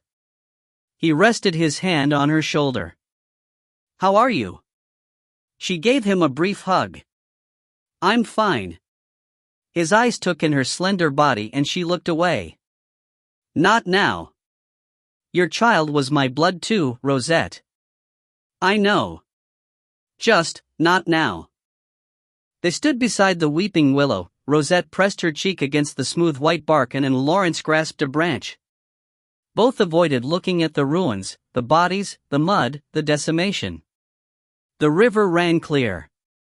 They focused on that. Rosette watched a tangle of twigs race past, bouncing along the rapids. It was caught in an eddy for a moment before ripping free, racing on towards the distant ocean. What about the lemur raven? She asked. Was that really Makee? And Lawrence clenched his hands. It was. And? She died, and Waka's vanished. Her familiar? Rosette sighed. And what she's done? What about that? It can't be undone. He took Rosette's hand. His fingers felt cold and stiff. She flooded them with warmth and watched his face relax. We need to get the wounded out of here, he said. Teg's bad. He must be healed. I have to find that young witch. Shia, Draco said. Shia. I have to track her and get Pacillo back. She frowned. At least Jared is here now, but his backup is wandering somewhere in the corridors with a rogue apprentice, and Pacillo is more than Jared. And Lawrence turned to face her. I thought you had the spell. Not anymore. She told him what had happened and his face tightened again. Who is Shia? Rosette shook her head. An apprentice of La Makee's? Perhaps. And Lawrence straightened. Get Jared and Teg to the portal. Scylla and I'll be along. We've got Clay here too, and Shane. What? Where? Under the bridge, last time I looked. He pulled his head back. How, Dot? No idea, but we can't leave them behind. You help Teg up the cliff. I'll bring the bards. Where are we going? Temple Los Loma. We need to talk to Nell. Kreshkali's beyond my thoughts. Mine too. Have you checked with Teg? And Lawrence frowned. Why should I? They've got quite a strong link. He looked away. Hadn't noticed. She patted the back of his hand. To Los Loma then. To Nell. Chapter 25. Dumarquian Woods, Gala and Temple Los Loma, Earth. Rosette leaned against the corridor wall, picking dried blood from her wrist. The fumes wafting from her soaked robes were not pleasant. She couldn't wait to get cleaned up. Agreed. Her familiar sat very still. Eating and sleeping will be welcome too. She reached over Jared to pat Teg's cheek. Hey. His head lolled to the side. You okay? She slapped his face lightly. Teg? He caught her hand before she could hit him again, opening one eye. He shut it immediately and groaned. I was for a moment. Hurts like demons now. Think about something else, Teg. Get your mind out of the wound. The Lupin clicked his tongue. I was, until you woke me. Sorry. She climbed over Jared and knelt in front of Teg. Her hands hovered above his shoulder and she hummed a monotone chant, flowing warmth and energy to him. He was asleep in moments.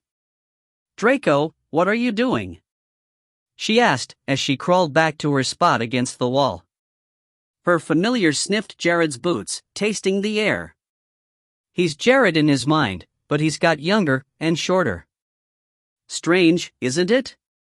Strange indeed. She frowned. How did it happen? She directed the question to Jared. The last time I saw you was on the Corsinon steps in the driving rain. That's right. You went under and I tried to fish you out. Rosette wrinkled her nose. Makey didn't push you over the edge? Is that what you thought? He shook his head. I was trapped under the rapids for the whole ride down and had a rather hard landing. My tulpa lost some of its integrity. Integrity? Limbs, lower jaw, bit of spinal column, it was uninhabitable. So you took this boy's body and carried on his life as a Corsinon stable hand? Rosette stared at him. I didn't steal it. He died the day before. Arrow in the neck. Arrow? That makes sense. But why didn't you come to me? She brushed his hair back from his cheek. We saw each other. We passed each other, more than once. Why the deception? I was deceived myself. The original occupant of this body, Zane, left behind some powerful memories and the hemlock was still on board. When I woke up, I glimpsed myself for a moment and then went under. I thought Zane's old data files were me. My memories. I thought I was him. My conscious awareness was buried for quite some time. And I nearly killed you, Rosette said. I know. She took his hand. He had beautiful, long tapering fingers. She studied them, turning her wrist back and forth. Where is Zane now? I don't know. His consciousness was not around when I took over. He scratched at the scab. I think the hemlock poison was partly why I had so much trouble connecting to my own memories and not his. I thought I was going mad. She squeezed his hand. Zane, I like that name. Rosette's mind turned back to the night Jared was lost. She asked the girl who has Bacillo, she talked about a brother who had just died. I know. This was him. Was it? Are you sure that he was dead? He's not still in there somewhere? He is gone, Rosette. But the memories. Memories are the books in a library, not the librarian. She nodded. I understand. How'd you get the body to life? The hemlock preserved the organs, and kick-starting his old physicality seemed easier than creating a new tulpa. Kick-starting? Earth term. Motorcycles. Means to get it up and running. Rosette kissed his hand. And she is his sister? He thought so. You still remember his life? Jared nodded.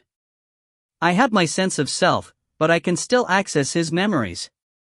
Like a movie. A what? Like a biography, a story about someone else's life. He and Shia were abandoned, raised by no one, surviving in the streets of Korsanon. He frowned. Actually, not by no one. Rawl had a pretty strong hand in it. I think she was interested for reasons of her own. Rawl? A witch. Zane didn't know much about it. I'll see if I can access his earlier memories. It's bizarre, Jared. You've appropriated this young man's life. Believe me, it's bizarre for me too. He smiled. But even without knowing myself, when I saw you I loved you. He whispered the last part. You were leading a black mare. I was in a coach. You caught my eye, I'll admit it. I wanted to follow you forever. And now? She opened her palm, his fingers staying laced. All the more so. I'm glad we have that worked out, Mouty. It still doesn't solve the mystery of why Shia's blood is the same as yours and Nell's. Draco yawned like a cavern. It doesn't. Rosette scratched her familiar's head, her eyes drifting over to Lawrence. He stood with the Palomino gelding. The horse's head was down, eyes hooded. The bards were slumped against each other in the saddle, tied securely. She pointed her finger at him. Swordmaster, I have a question for you. What is that, daughter? In your crusades through Korsanon and surrounding lands, did you happen to have any other kinds of adventures? Any offspring that I would be related to? Can you recall? No, he said, snapping off any further comment. I didn't and I don't, so take your search elsewhere. She shrugged. Testy, I was only asking. You were accusing, as if fathering children was an unworthy pursuit. Nothing wrong with fathering. It's the raising part, or lack thereof, that concerns me.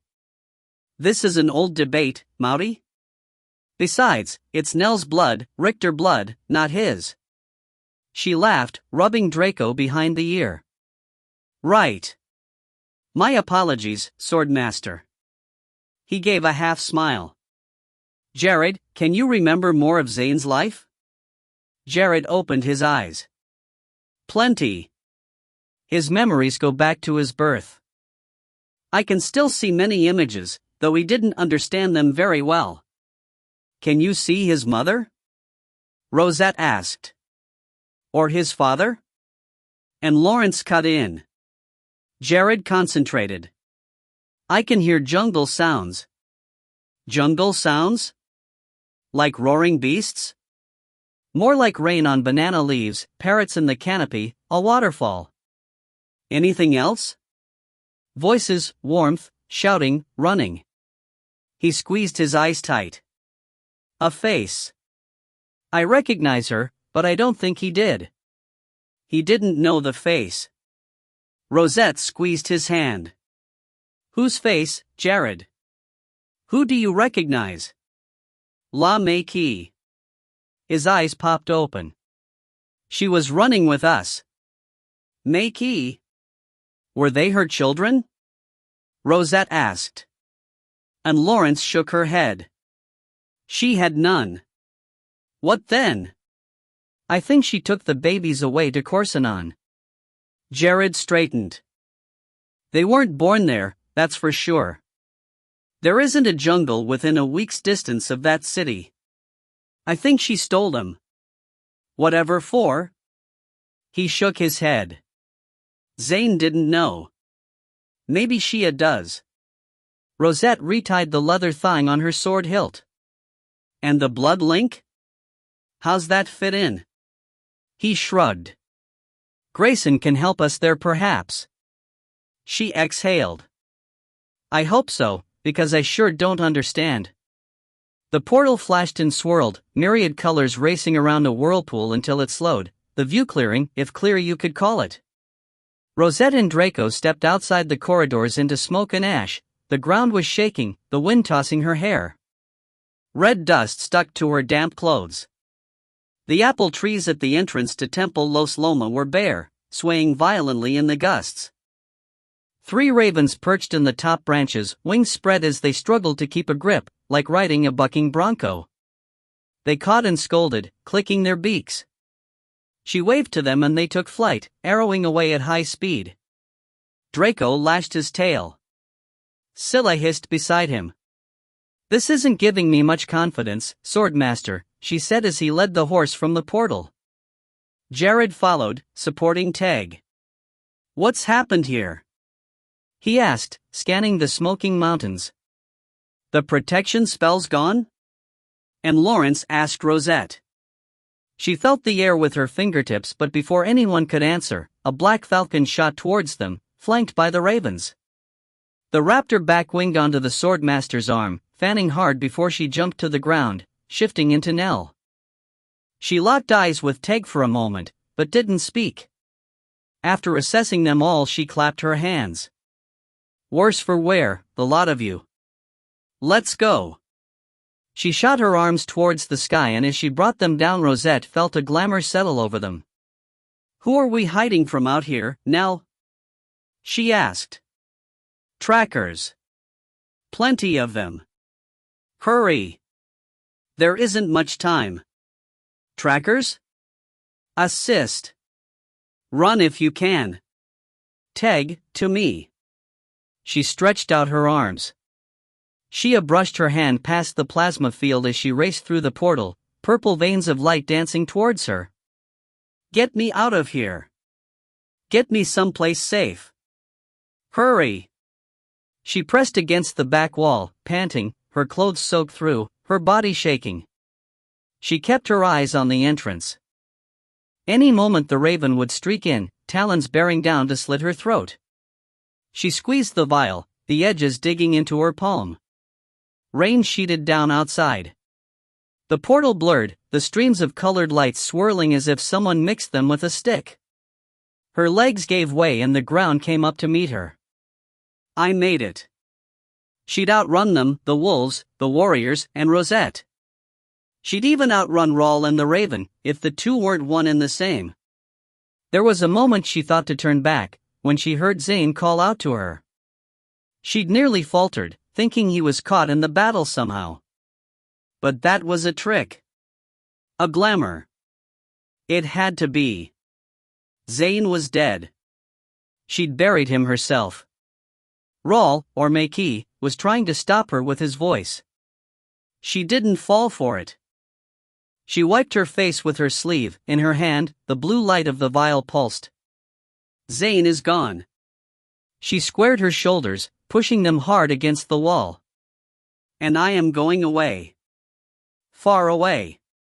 She opened her palm and stared at the vial. Who are you, my fancy-colored friend? The crystal changed tone as the many facets caught the light.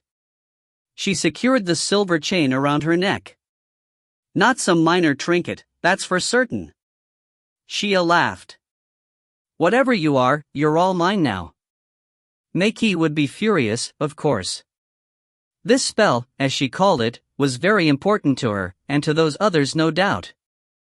They'd come after her, tried to run her down. She had to find somewhere safe to hide, somewhere safe to live. She looked back at the portal. Where are you taking me? She asked, directing her voice to the plasma energy. It was sleeping, indistinguishable from rock. Not talking anymore? You were vocal enough when you told me to mind Rawl. Do her bidding. Shia chuckled. I've lost my place in that apprenticeship, I imagine.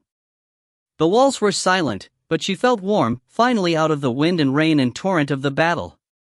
She loosened her cloak and stretched her legs out long, tapping her toes together until the cakes of mud fell away from her soles.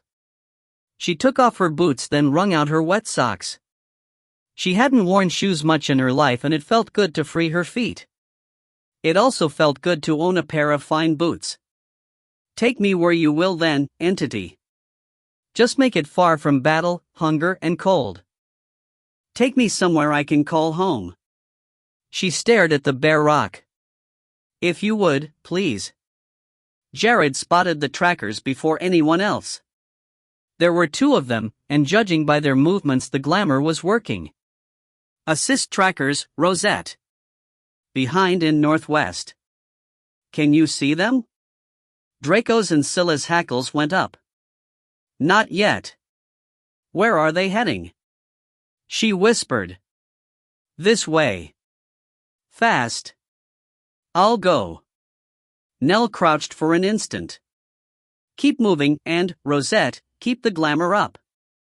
Nell passed Teg over to Jared, the Lupin leaning hard on his shoulder. Nell launched, shooting skyward.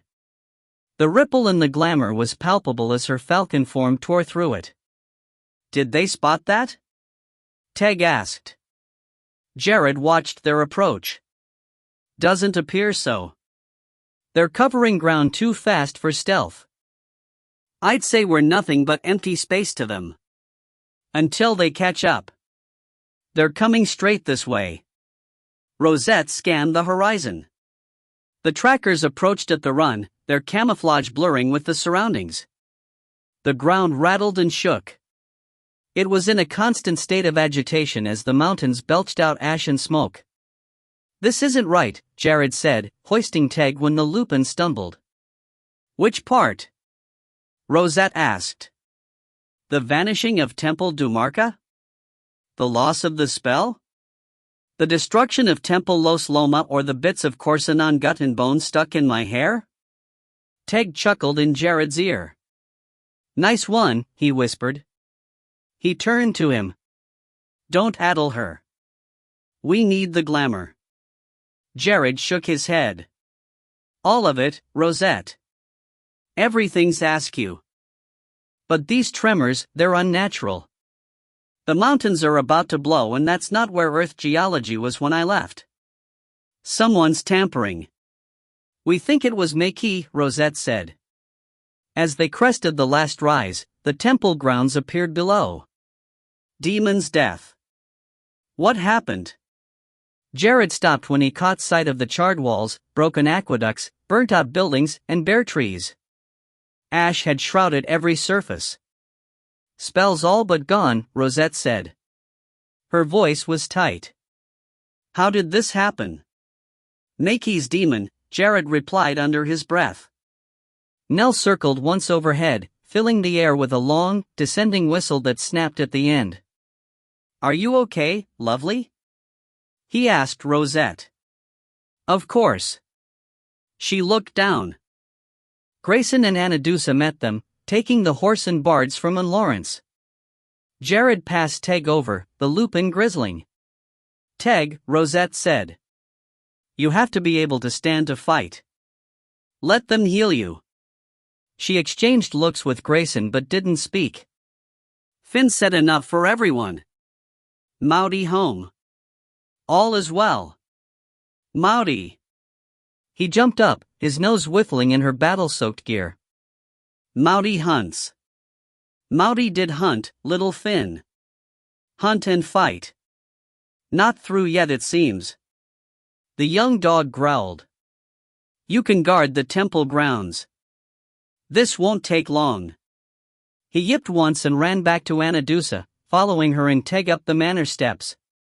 Nell arrowed in, transforming as she rebounded off the sword master's outstretched arm. There are 2 bearing down on us, heavily armed. 5 more skirting the borders. And Lawrence pulled them in close. Nell, stay aloft. Keep an eye on them all. Scylla and I will take the 2 behind. Jared, you and Draco mind the borders. Rosette, you're with them. What do I do? She asked. Keep us all glamored. They spread out, melting into the landscape under her spell. Jared, can you manage in that boy's body of yours? Rosette asked. I promise you, I'm old enough. She winked. We'll have to put that to the test. Focus, both of you. Draco's voice barreled into their minds. Trackers. North behind the orchard. The three of them ran, circling around the charred fruit trees and taking the trackers by surprise. The assist men didn't see them coming. Rosette's glamour blended with the landscape and they slit the trackers' throats before they set foot on the temple grounds. When they searched the bodies they found explosives. A lot of explosives. This is what Nell meant by heavily armed. Jared said. Like the mountains going off isn't enough, Rosette said. It seems they don't want to leave a trace. Of the temple? Or us? Jared rubbed his neck. Me, most likely. Rosette slapped his hand away. Don't pick. She pushed his hair back to study the wound. I can see why it killed him. Her fingertips swept the dried mud from his cheek. I'll work on it, as soon as we have a moment. Scylla's calling us in, Draco said. The trackers are all down. Rosette pulled her hand back. If I know assist, there will be more on the way when these don't report. They'll send an army if they've got one. Jared looked at the packs full of explosives. And I'd say they do. Rosette hosed down herself and Draco in the stables. The ashen red dust ran in streams off her skin, along with enemy blood and some of her own. Nell hadn't let them inside to bathe. She'd said neither smelled very pleasant. Did you fillet half of Corsinon? Anadusa had asked, handing her a bottle of peppermint soap, staying as far from her as arms would allow. Nearly. How's Teg? The bards? Clean up and you can see for yourself. Rosette smiled. That meant they were recovering. Her joy faded as she grabbed the hitching rail for balance. The ground shook almost continuously. I'd hate to think we're getting all cleaned up to be buried alive. Then don't think it. Jared said. He came armed with towels and his own bottle of soap. Apparently they didn't think he smelled very good either. She hadn't noticed. We smell like old dog breakfast, Mouty. Very old. You're right, she said, handing Jared the hose. She concentrated on scrubbing mud and bloodstains from her skin, alternating with vigorous curries of Draco's fur. It soothed her mind, like a ritual cleansing. The water was warm, pumped by the Pelton wheels and heated by the sun still shining hot through the haze. She rinsed Draco clean, forbidding him to roll. The grounds were covered in a carpet of ash and the clover pastures were dry and full of grass seeds. The soot floating down from the mountains was difficult enough to keep clear of. It was falling like rain. Her familiar exhaled forcibly and sat on the covered deck adjacent the tack room, licking his sparkling fur. She roughed him with a big towel. Will they have hunted, Mouty? I certainly hope so, Dre. I could eat an entire bush pig on my own. Liking meat, now that the litter is gone? She shut her eyes and rinsed her hair of suds as it streamed past her flat belly. Seems that way. Rosette? Jared asked. He was lathered from head to toe and she passed him the hose again. I'm fine. She watched him rinse, a smile playing across her face. What are you staring at? No tattoos. It's so strange to see all that untouched skin, but... He swung his hair out of his eyes, a trail of water arcing overhead. Something to look forward to? I think so, she said, stepping closer. He hesitated. Have you talked to Grayson? Not since the birth.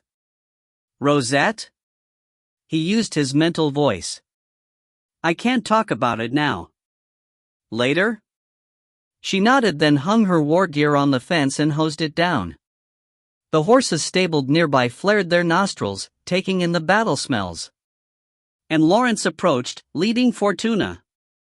The gelding's ears pinned back at her. Draco hissed. I don't know what you see in this one, Swordmaster, she said, moving clear from the horse's path. His legs are too long, flanks too narrow, and his disposition leaves. She shook her head as the horse pawed the ground. Much to be desired. You haven't seen him in battle, Rosette. His eyes were fierce. Magnificent warhorse. He loves it. The animal sidekicked the stable door when the other horses tried to sniff him. Rosette rolled her eyes. I'll bet he does. She pointed at the rail and Lawrence passed her a clean towel. At the tilt of his head, Scylla jumped into the tub that Draco had vacated. Go get something to eat, the lot of you. I'll finish up here. The horse took a nip at her bare shoulder as she walked past. She scolded him and he squealed. Jared walked straight up to the beast and stroked his neck. I remember you. The gelding's ears relaxed as he whickered. I am proud of you, Fortuna. Some friends you pick. Rosette wrapped the towel around her shoulders, drying her hair with the ends. We've got to do something about this ash. Is all of Earth on fire? I think it might be, Lawrence said. The whole continent is about to blow. The kitchen was silent save for the thump of Finn's tail. The temple cat stared at the dog and he stopped. It surprised me too, I promise, Grayson said. He could tell by Rosette's face she wasn't liking it. He sat back, folding his hands. He'd checked and double-checked. There was no mistaking it. DNA didn't lie. It has to be a mistake, Rosette said. He stared at his mug. She grabbed his shoulder, forcing him to turn towards her. It's a mistake, Grayson. Rosette, it's no mistake, not according to the technology we found in the cellar. The hair you brought me from Shia, her DNA, it's the same as yours. Like a sister? Rosette's eyes went to Nell, who shook her head. Like a daughter, Grayson said. Rosette pounded the table, tea jumping out of the cups. My child is dead. You buried him yourself. I have no other. Certainly not a full-grown daughter. Teg mopped the table. Nell had her eyes closed. Jared stared as if he were a million miles away. And Lawrence seemed asleep. No help there. Grayson had hoped they would have something to say. He didn't want to try and explain how this could have happened, but he realized he was the only one who could. Rosette. He touched her hand and she pulled back. She didn't look at him.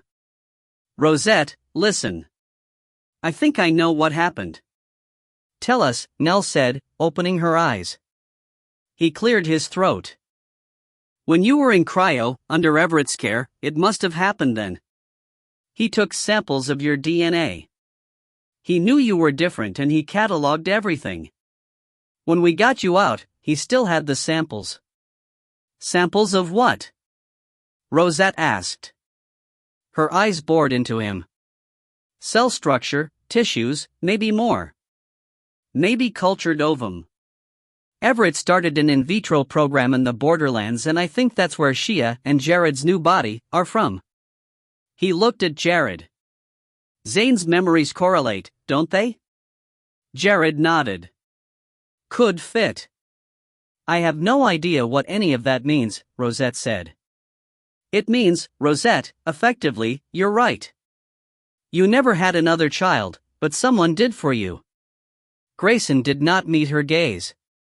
Twins? She pointed to Jared.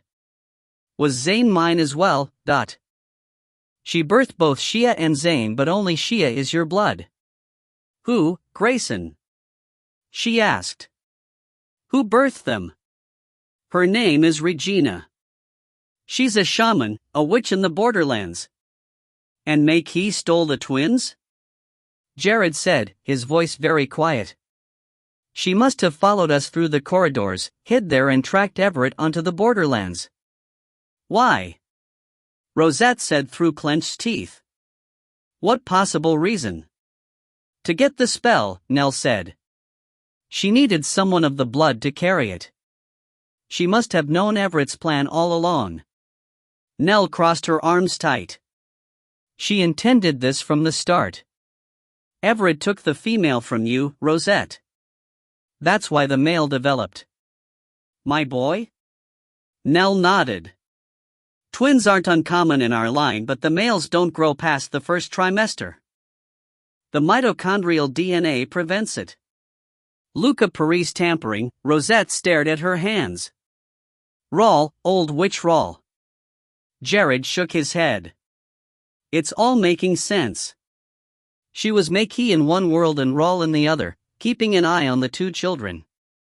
Not much of an eye, from what I can tell. Rosette's face was flushed. You said you two were gutter-raised. We were. He rubbed at his scab and Rosette pulled his hand away. I don't see why she took Zane though. Maybe she didn't know which of the babies was the right one. She couldn't know half the truth of our DNA or the spell it carries. Nell looked at Lawrence. Where is La Makee now? The sword master shifted in his seat. The lemur raven died in my hands. The cups and saucers rattled as a tremor shook beneath them. Rosette glanced at Grayson and broke the silence. What do we do? My question exactly, he said. Rosette stood. We've assist trackers sniffing our borders, fit to detonate what's left of the northern hemisphere. My offspring is traipsing through the corridors on her own, Pacillo in tow, unless she's dropped it in a ditch or sold it to a baker for an apple pie. She has no idea of what it is. I don't even fully understand its link to the entities. Would she know how to navigate?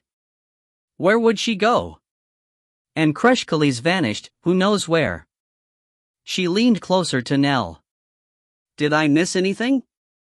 We're cut off from the resistance at Half Moon Bay, and the corridors out of this world are filling up with magma. Are they? I didn't know that. She looked at Lawrence. Did you see Kreshkali when you came through the portal? He shook his head. Where could she be? All eyes turned to Nell. I know where she is, Teg said, speaking up for the first time. His shoulder was wrapped tight, his arm in a sling. He cradled a large mug in his free hand, staring into it. You do? And Lawrence asked. Teg leveled his eyes on Nell. She's on Shia's heels. And where is that? Rosette asked. The borderlands. Jared looked up. The young witch is trying to find her way home. And Lawrence insisted they ride to the portal. The horses would be easier to control that way and he didn't want to lose any more. There was his stallion, Diabli, and 3 desert wind brood mares left behind as it was. They had taken off to higher ground in the east and short of doing a calling spell, he couldn't get them back. There was no time. The world was breaking apart and his heart broke too, leaving them behind. The ground shook, the groan of the land deafening. They had to evacuate. The spell Makee had laid beneath the mountains to make them boil was not undoable, but Jared had calculated the possibilities from an infinite number of variables and had come up with an unequivocal get out. Nell and Rosette were stubborn. They grabbed Teg and did some investigations in the ether. The information they came back with didn't look any better. The polar caps were frozen solid, the ice spreading to the 60-degree latitudes, north and south, not a natural state for the hothouse phase of Earth's climatic cycle. Magma was erupting from rifts and crevasses at the 50-degree line onto well south of the equator thanks to Makee's thermodynamic meddling. She wanted to shut down assist, stop the trackers from crossing into Gala, and when conventional magic didn't work, she decided to close off the doors to Earth. The portals were filling with lava, entities fossilizing. The tectonic plates were shifting again.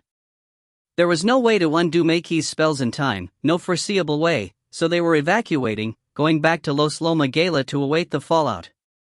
What would become of the many worlds was yet to be seen. Jared had some likely scenarios in mind. And Lawrence couldn't say he was fond of any one of them.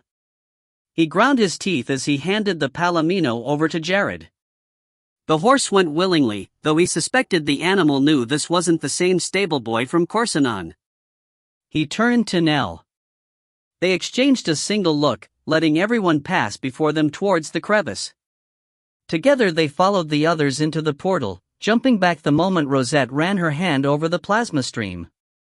Scylla sprang from Draco's side, leaping through the portal as if it were a ring of fire.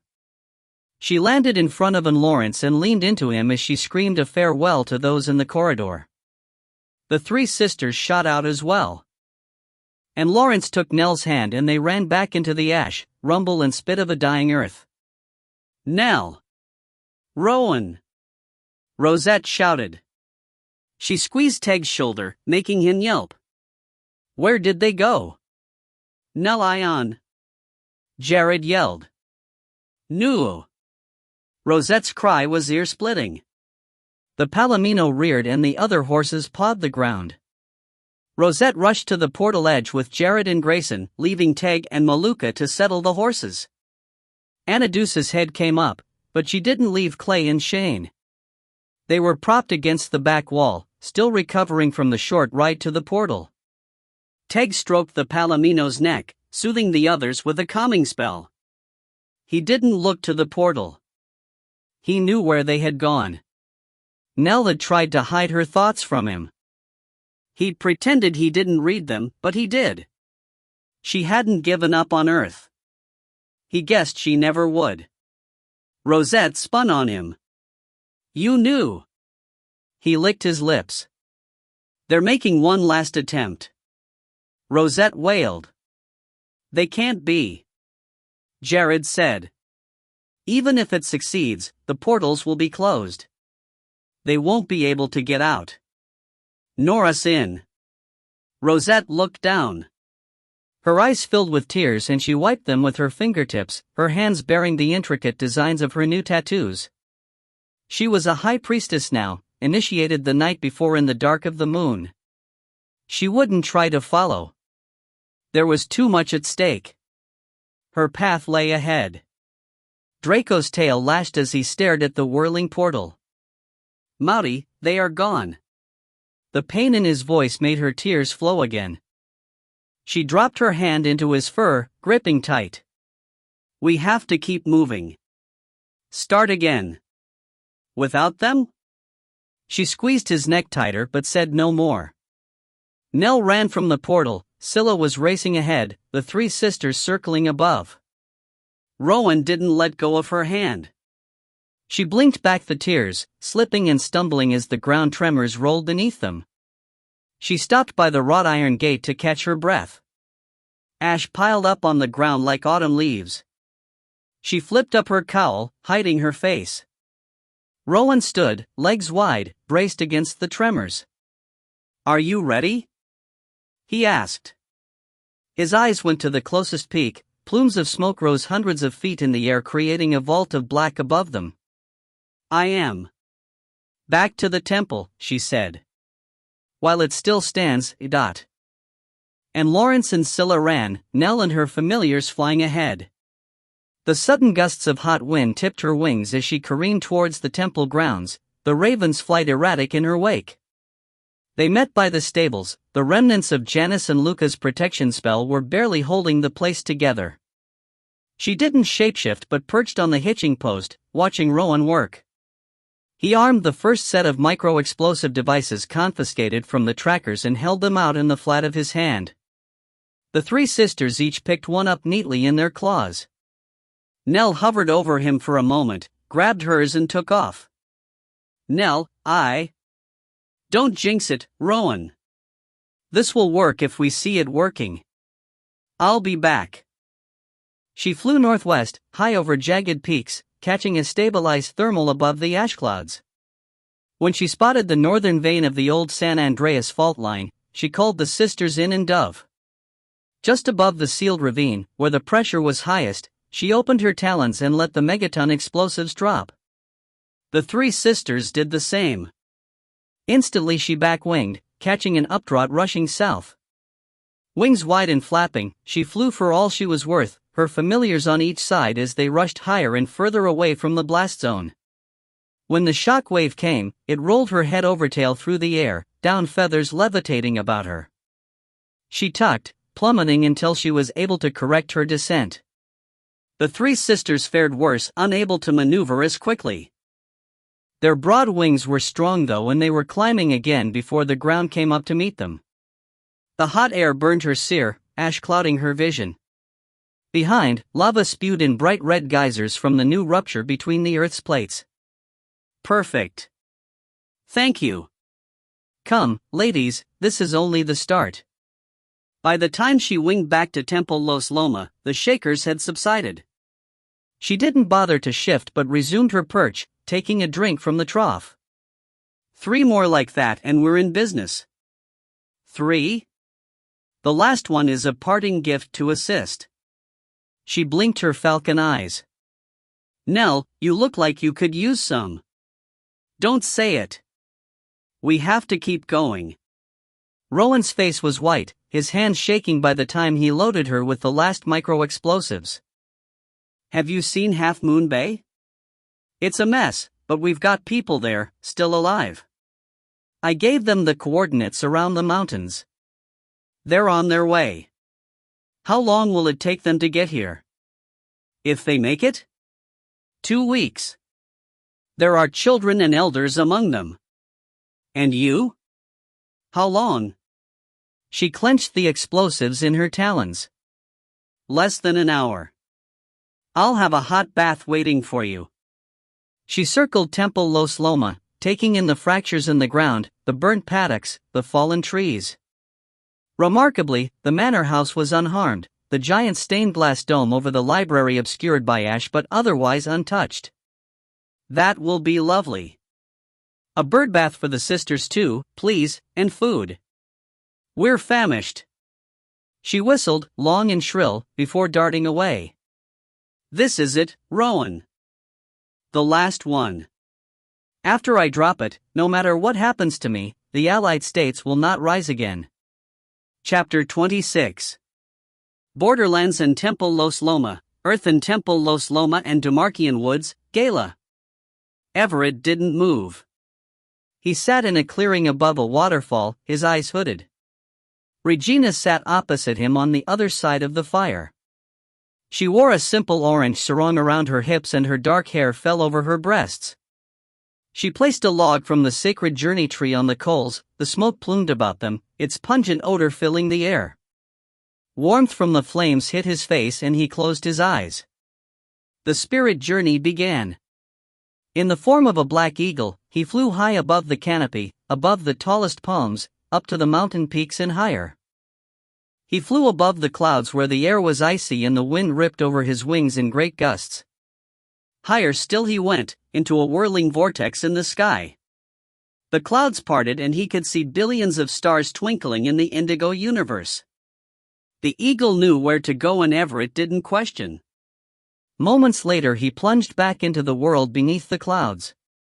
Only this was not his jungle forest, nor was it the ghost city of the Allied States far beyond the borderlands.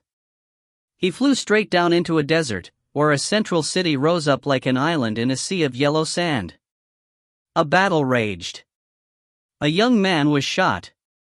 He saw him fall. A girl came and buried him, and then she was gone. He lingered by the graveside, watching the spirit rise from the ground. It passed through him, around him, on its way out of the world. He flew with it, until he lost track of its essence. He sighed and circled high over the land, searching for the girl. He followed a path that took him across the desert, through the mountains and into the long corridors that separate the worlds. She burst out into a battle scene and he feared for her. He tried to get her attention, get her to safety. But she kept running until she entered the corridors again, a blue light pulsing in her hand. A lemur raven followed, the scream of her deafening. He knew that spirit. It was the thief. The demon who'd stolen the children. He dropped his wings to his side and dove, talons outstretched, knocking the other bird back before she reached the corridor. With massive downstrokes, he gained altitude again and shot into the portal behind the girl. She was safe now. He could guide her home. He perched nearby, watching her catch her breath, willing the portal to take them back to the land of her birth. She had to ask for it though. It had to come from her. He watched, breathless, waiting for a sign. And then she spoke. "Take me somewhere I can call home." Shia came out of the portal, her cloak strapped to her pack. A wave of warmth embraced her and she took a deep breath. The scent of wet grass, banana fronds, and ripe papaya filled the air. The sun was overhead, a yellow haze in the cornflower sky. She slung her boots over her shoulder and headed down the path, the smile on her face as high and undaunted as the mountain peaks. Colorful birds chattered behind her, drowning out her laughter, but she giggled anyway.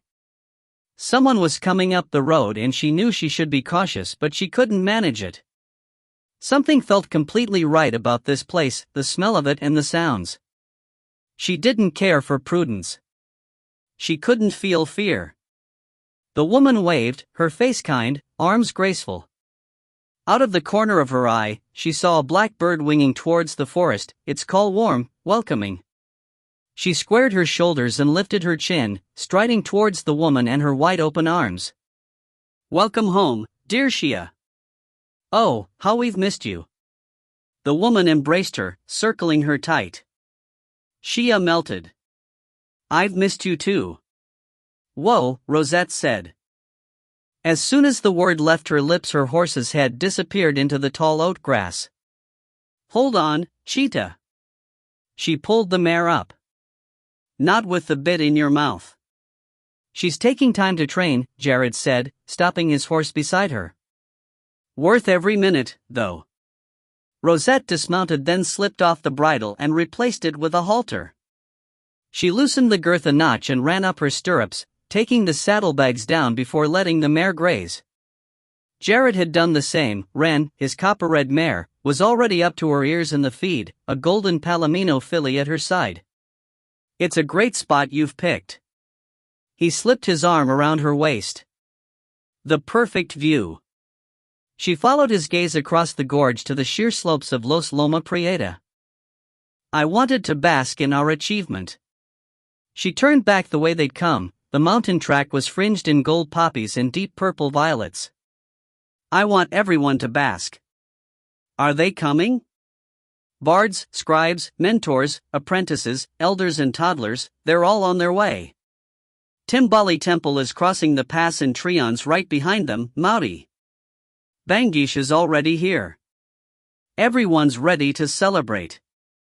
It will take their breath away, Draco. I know it does mine.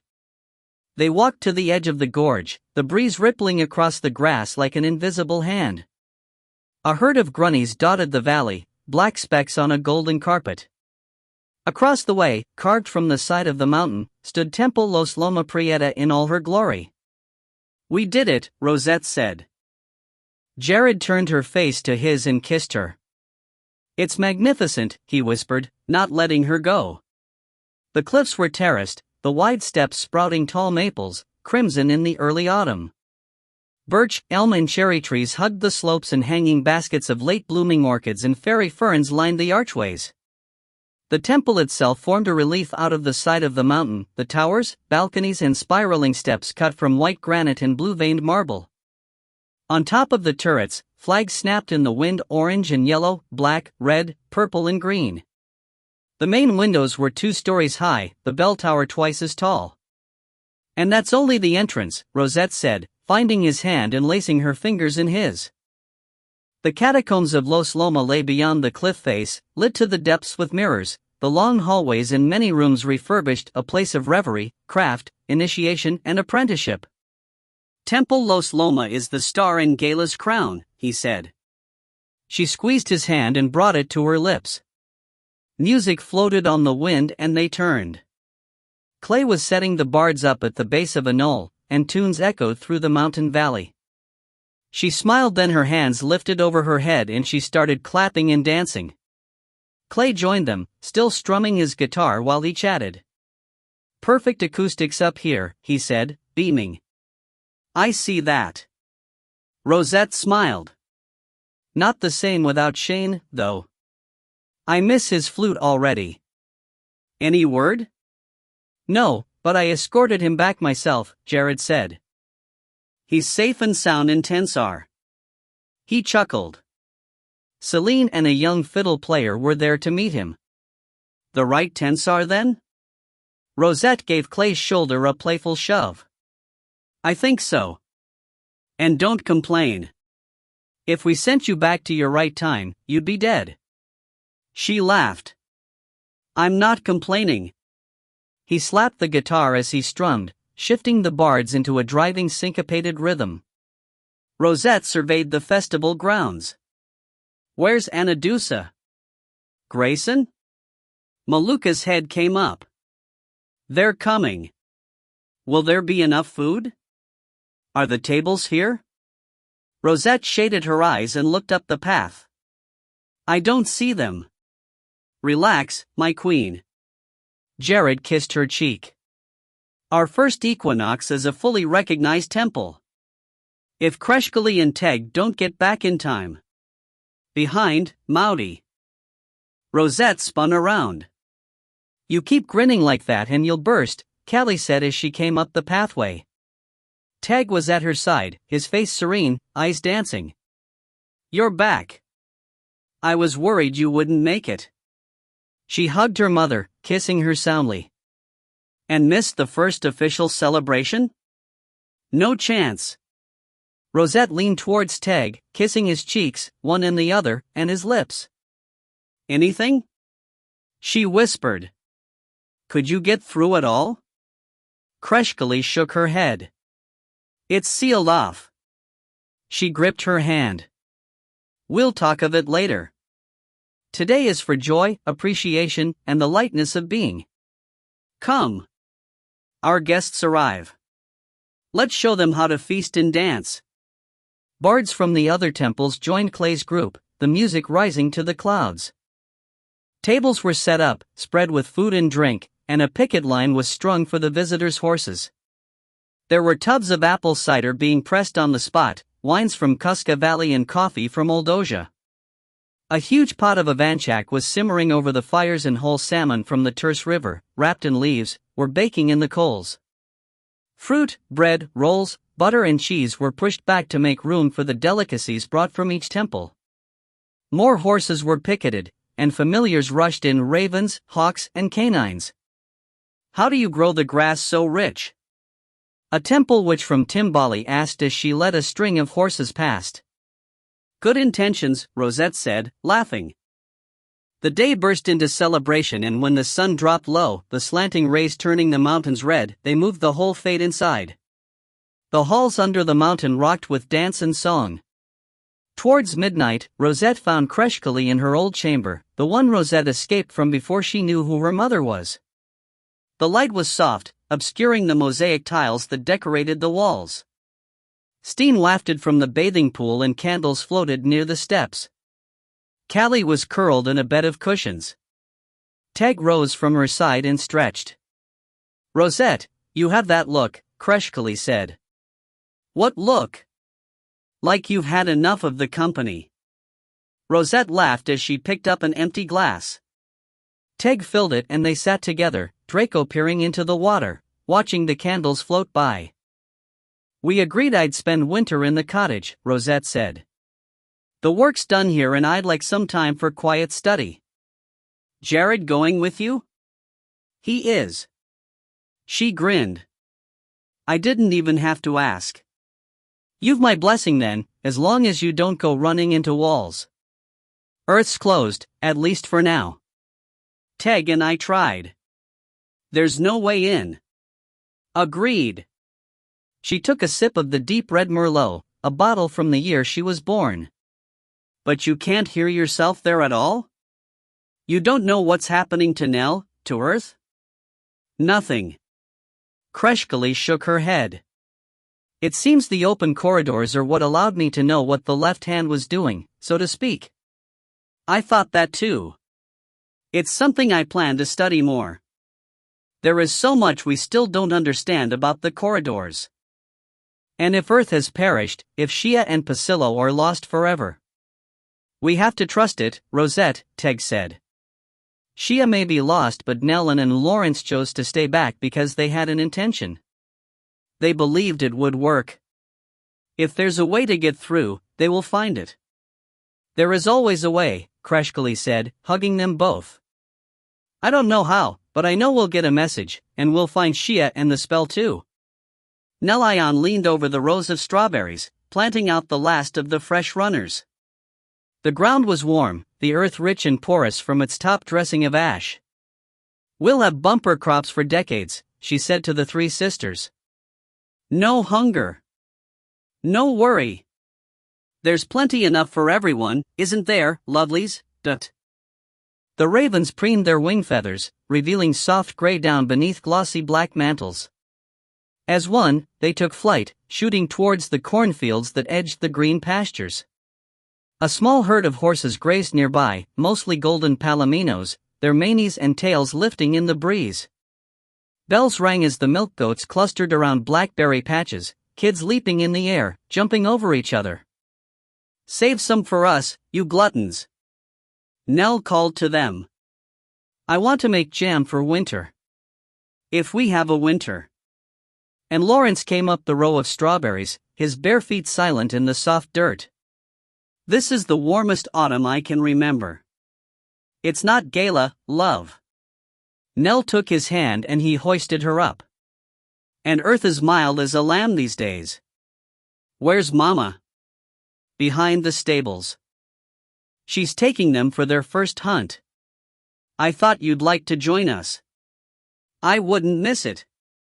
Nell carried her basket on her hip, her other arm going around in Lawrence's waist.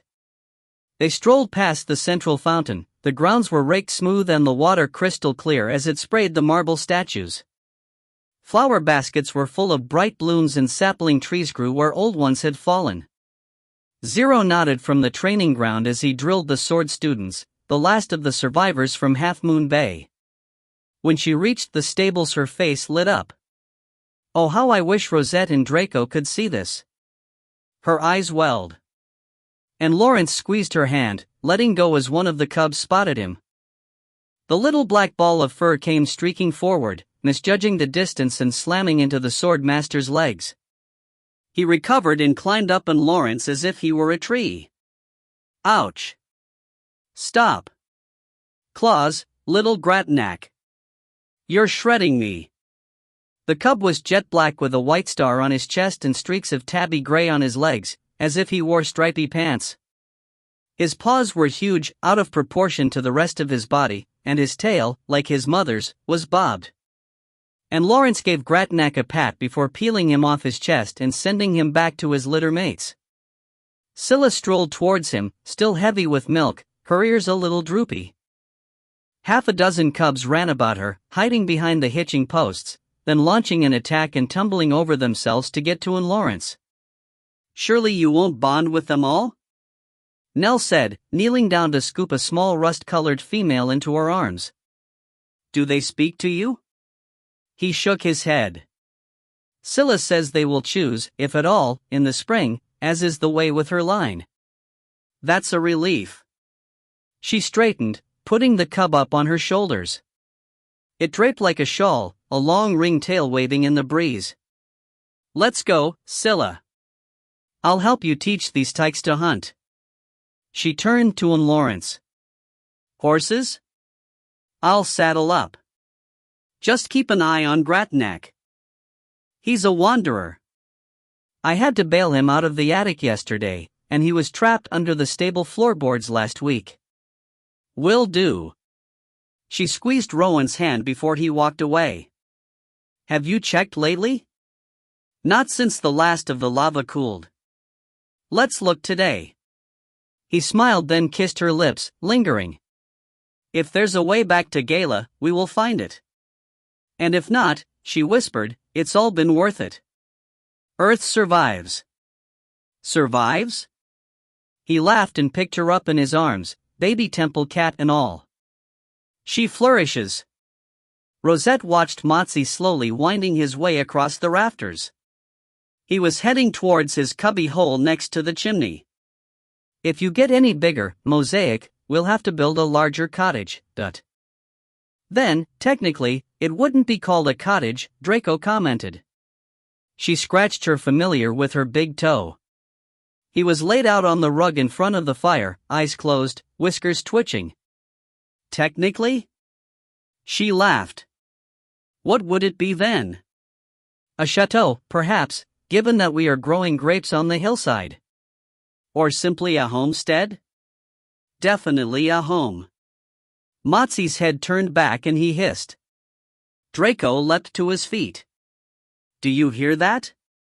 What? Rosette was at the door, reaching for her sword as she looked out the window. Someone was running up to the gate. Rosette, quickly! Help!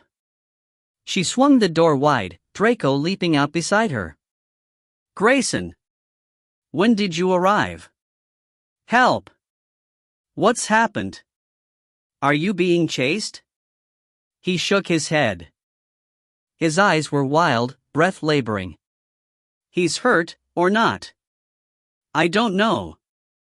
He's frozen cold. I found him near the portal when I came through. He was all alone. Is that normal? Found who, Grayson? Calm down. You aren't making any sense. Draco had raced past him and out the gate, but quickly doubled back. Maudy! Can you hear him? He's cold. And hungry. Quickly! Get him inside. Get him warm. Rosette grabbed Grayson and pulled him into the cottage. Who's cold and hungry? I can't hear anyone. He is. Show me. Grayson stomped his boots on the mat and slipped off his pack.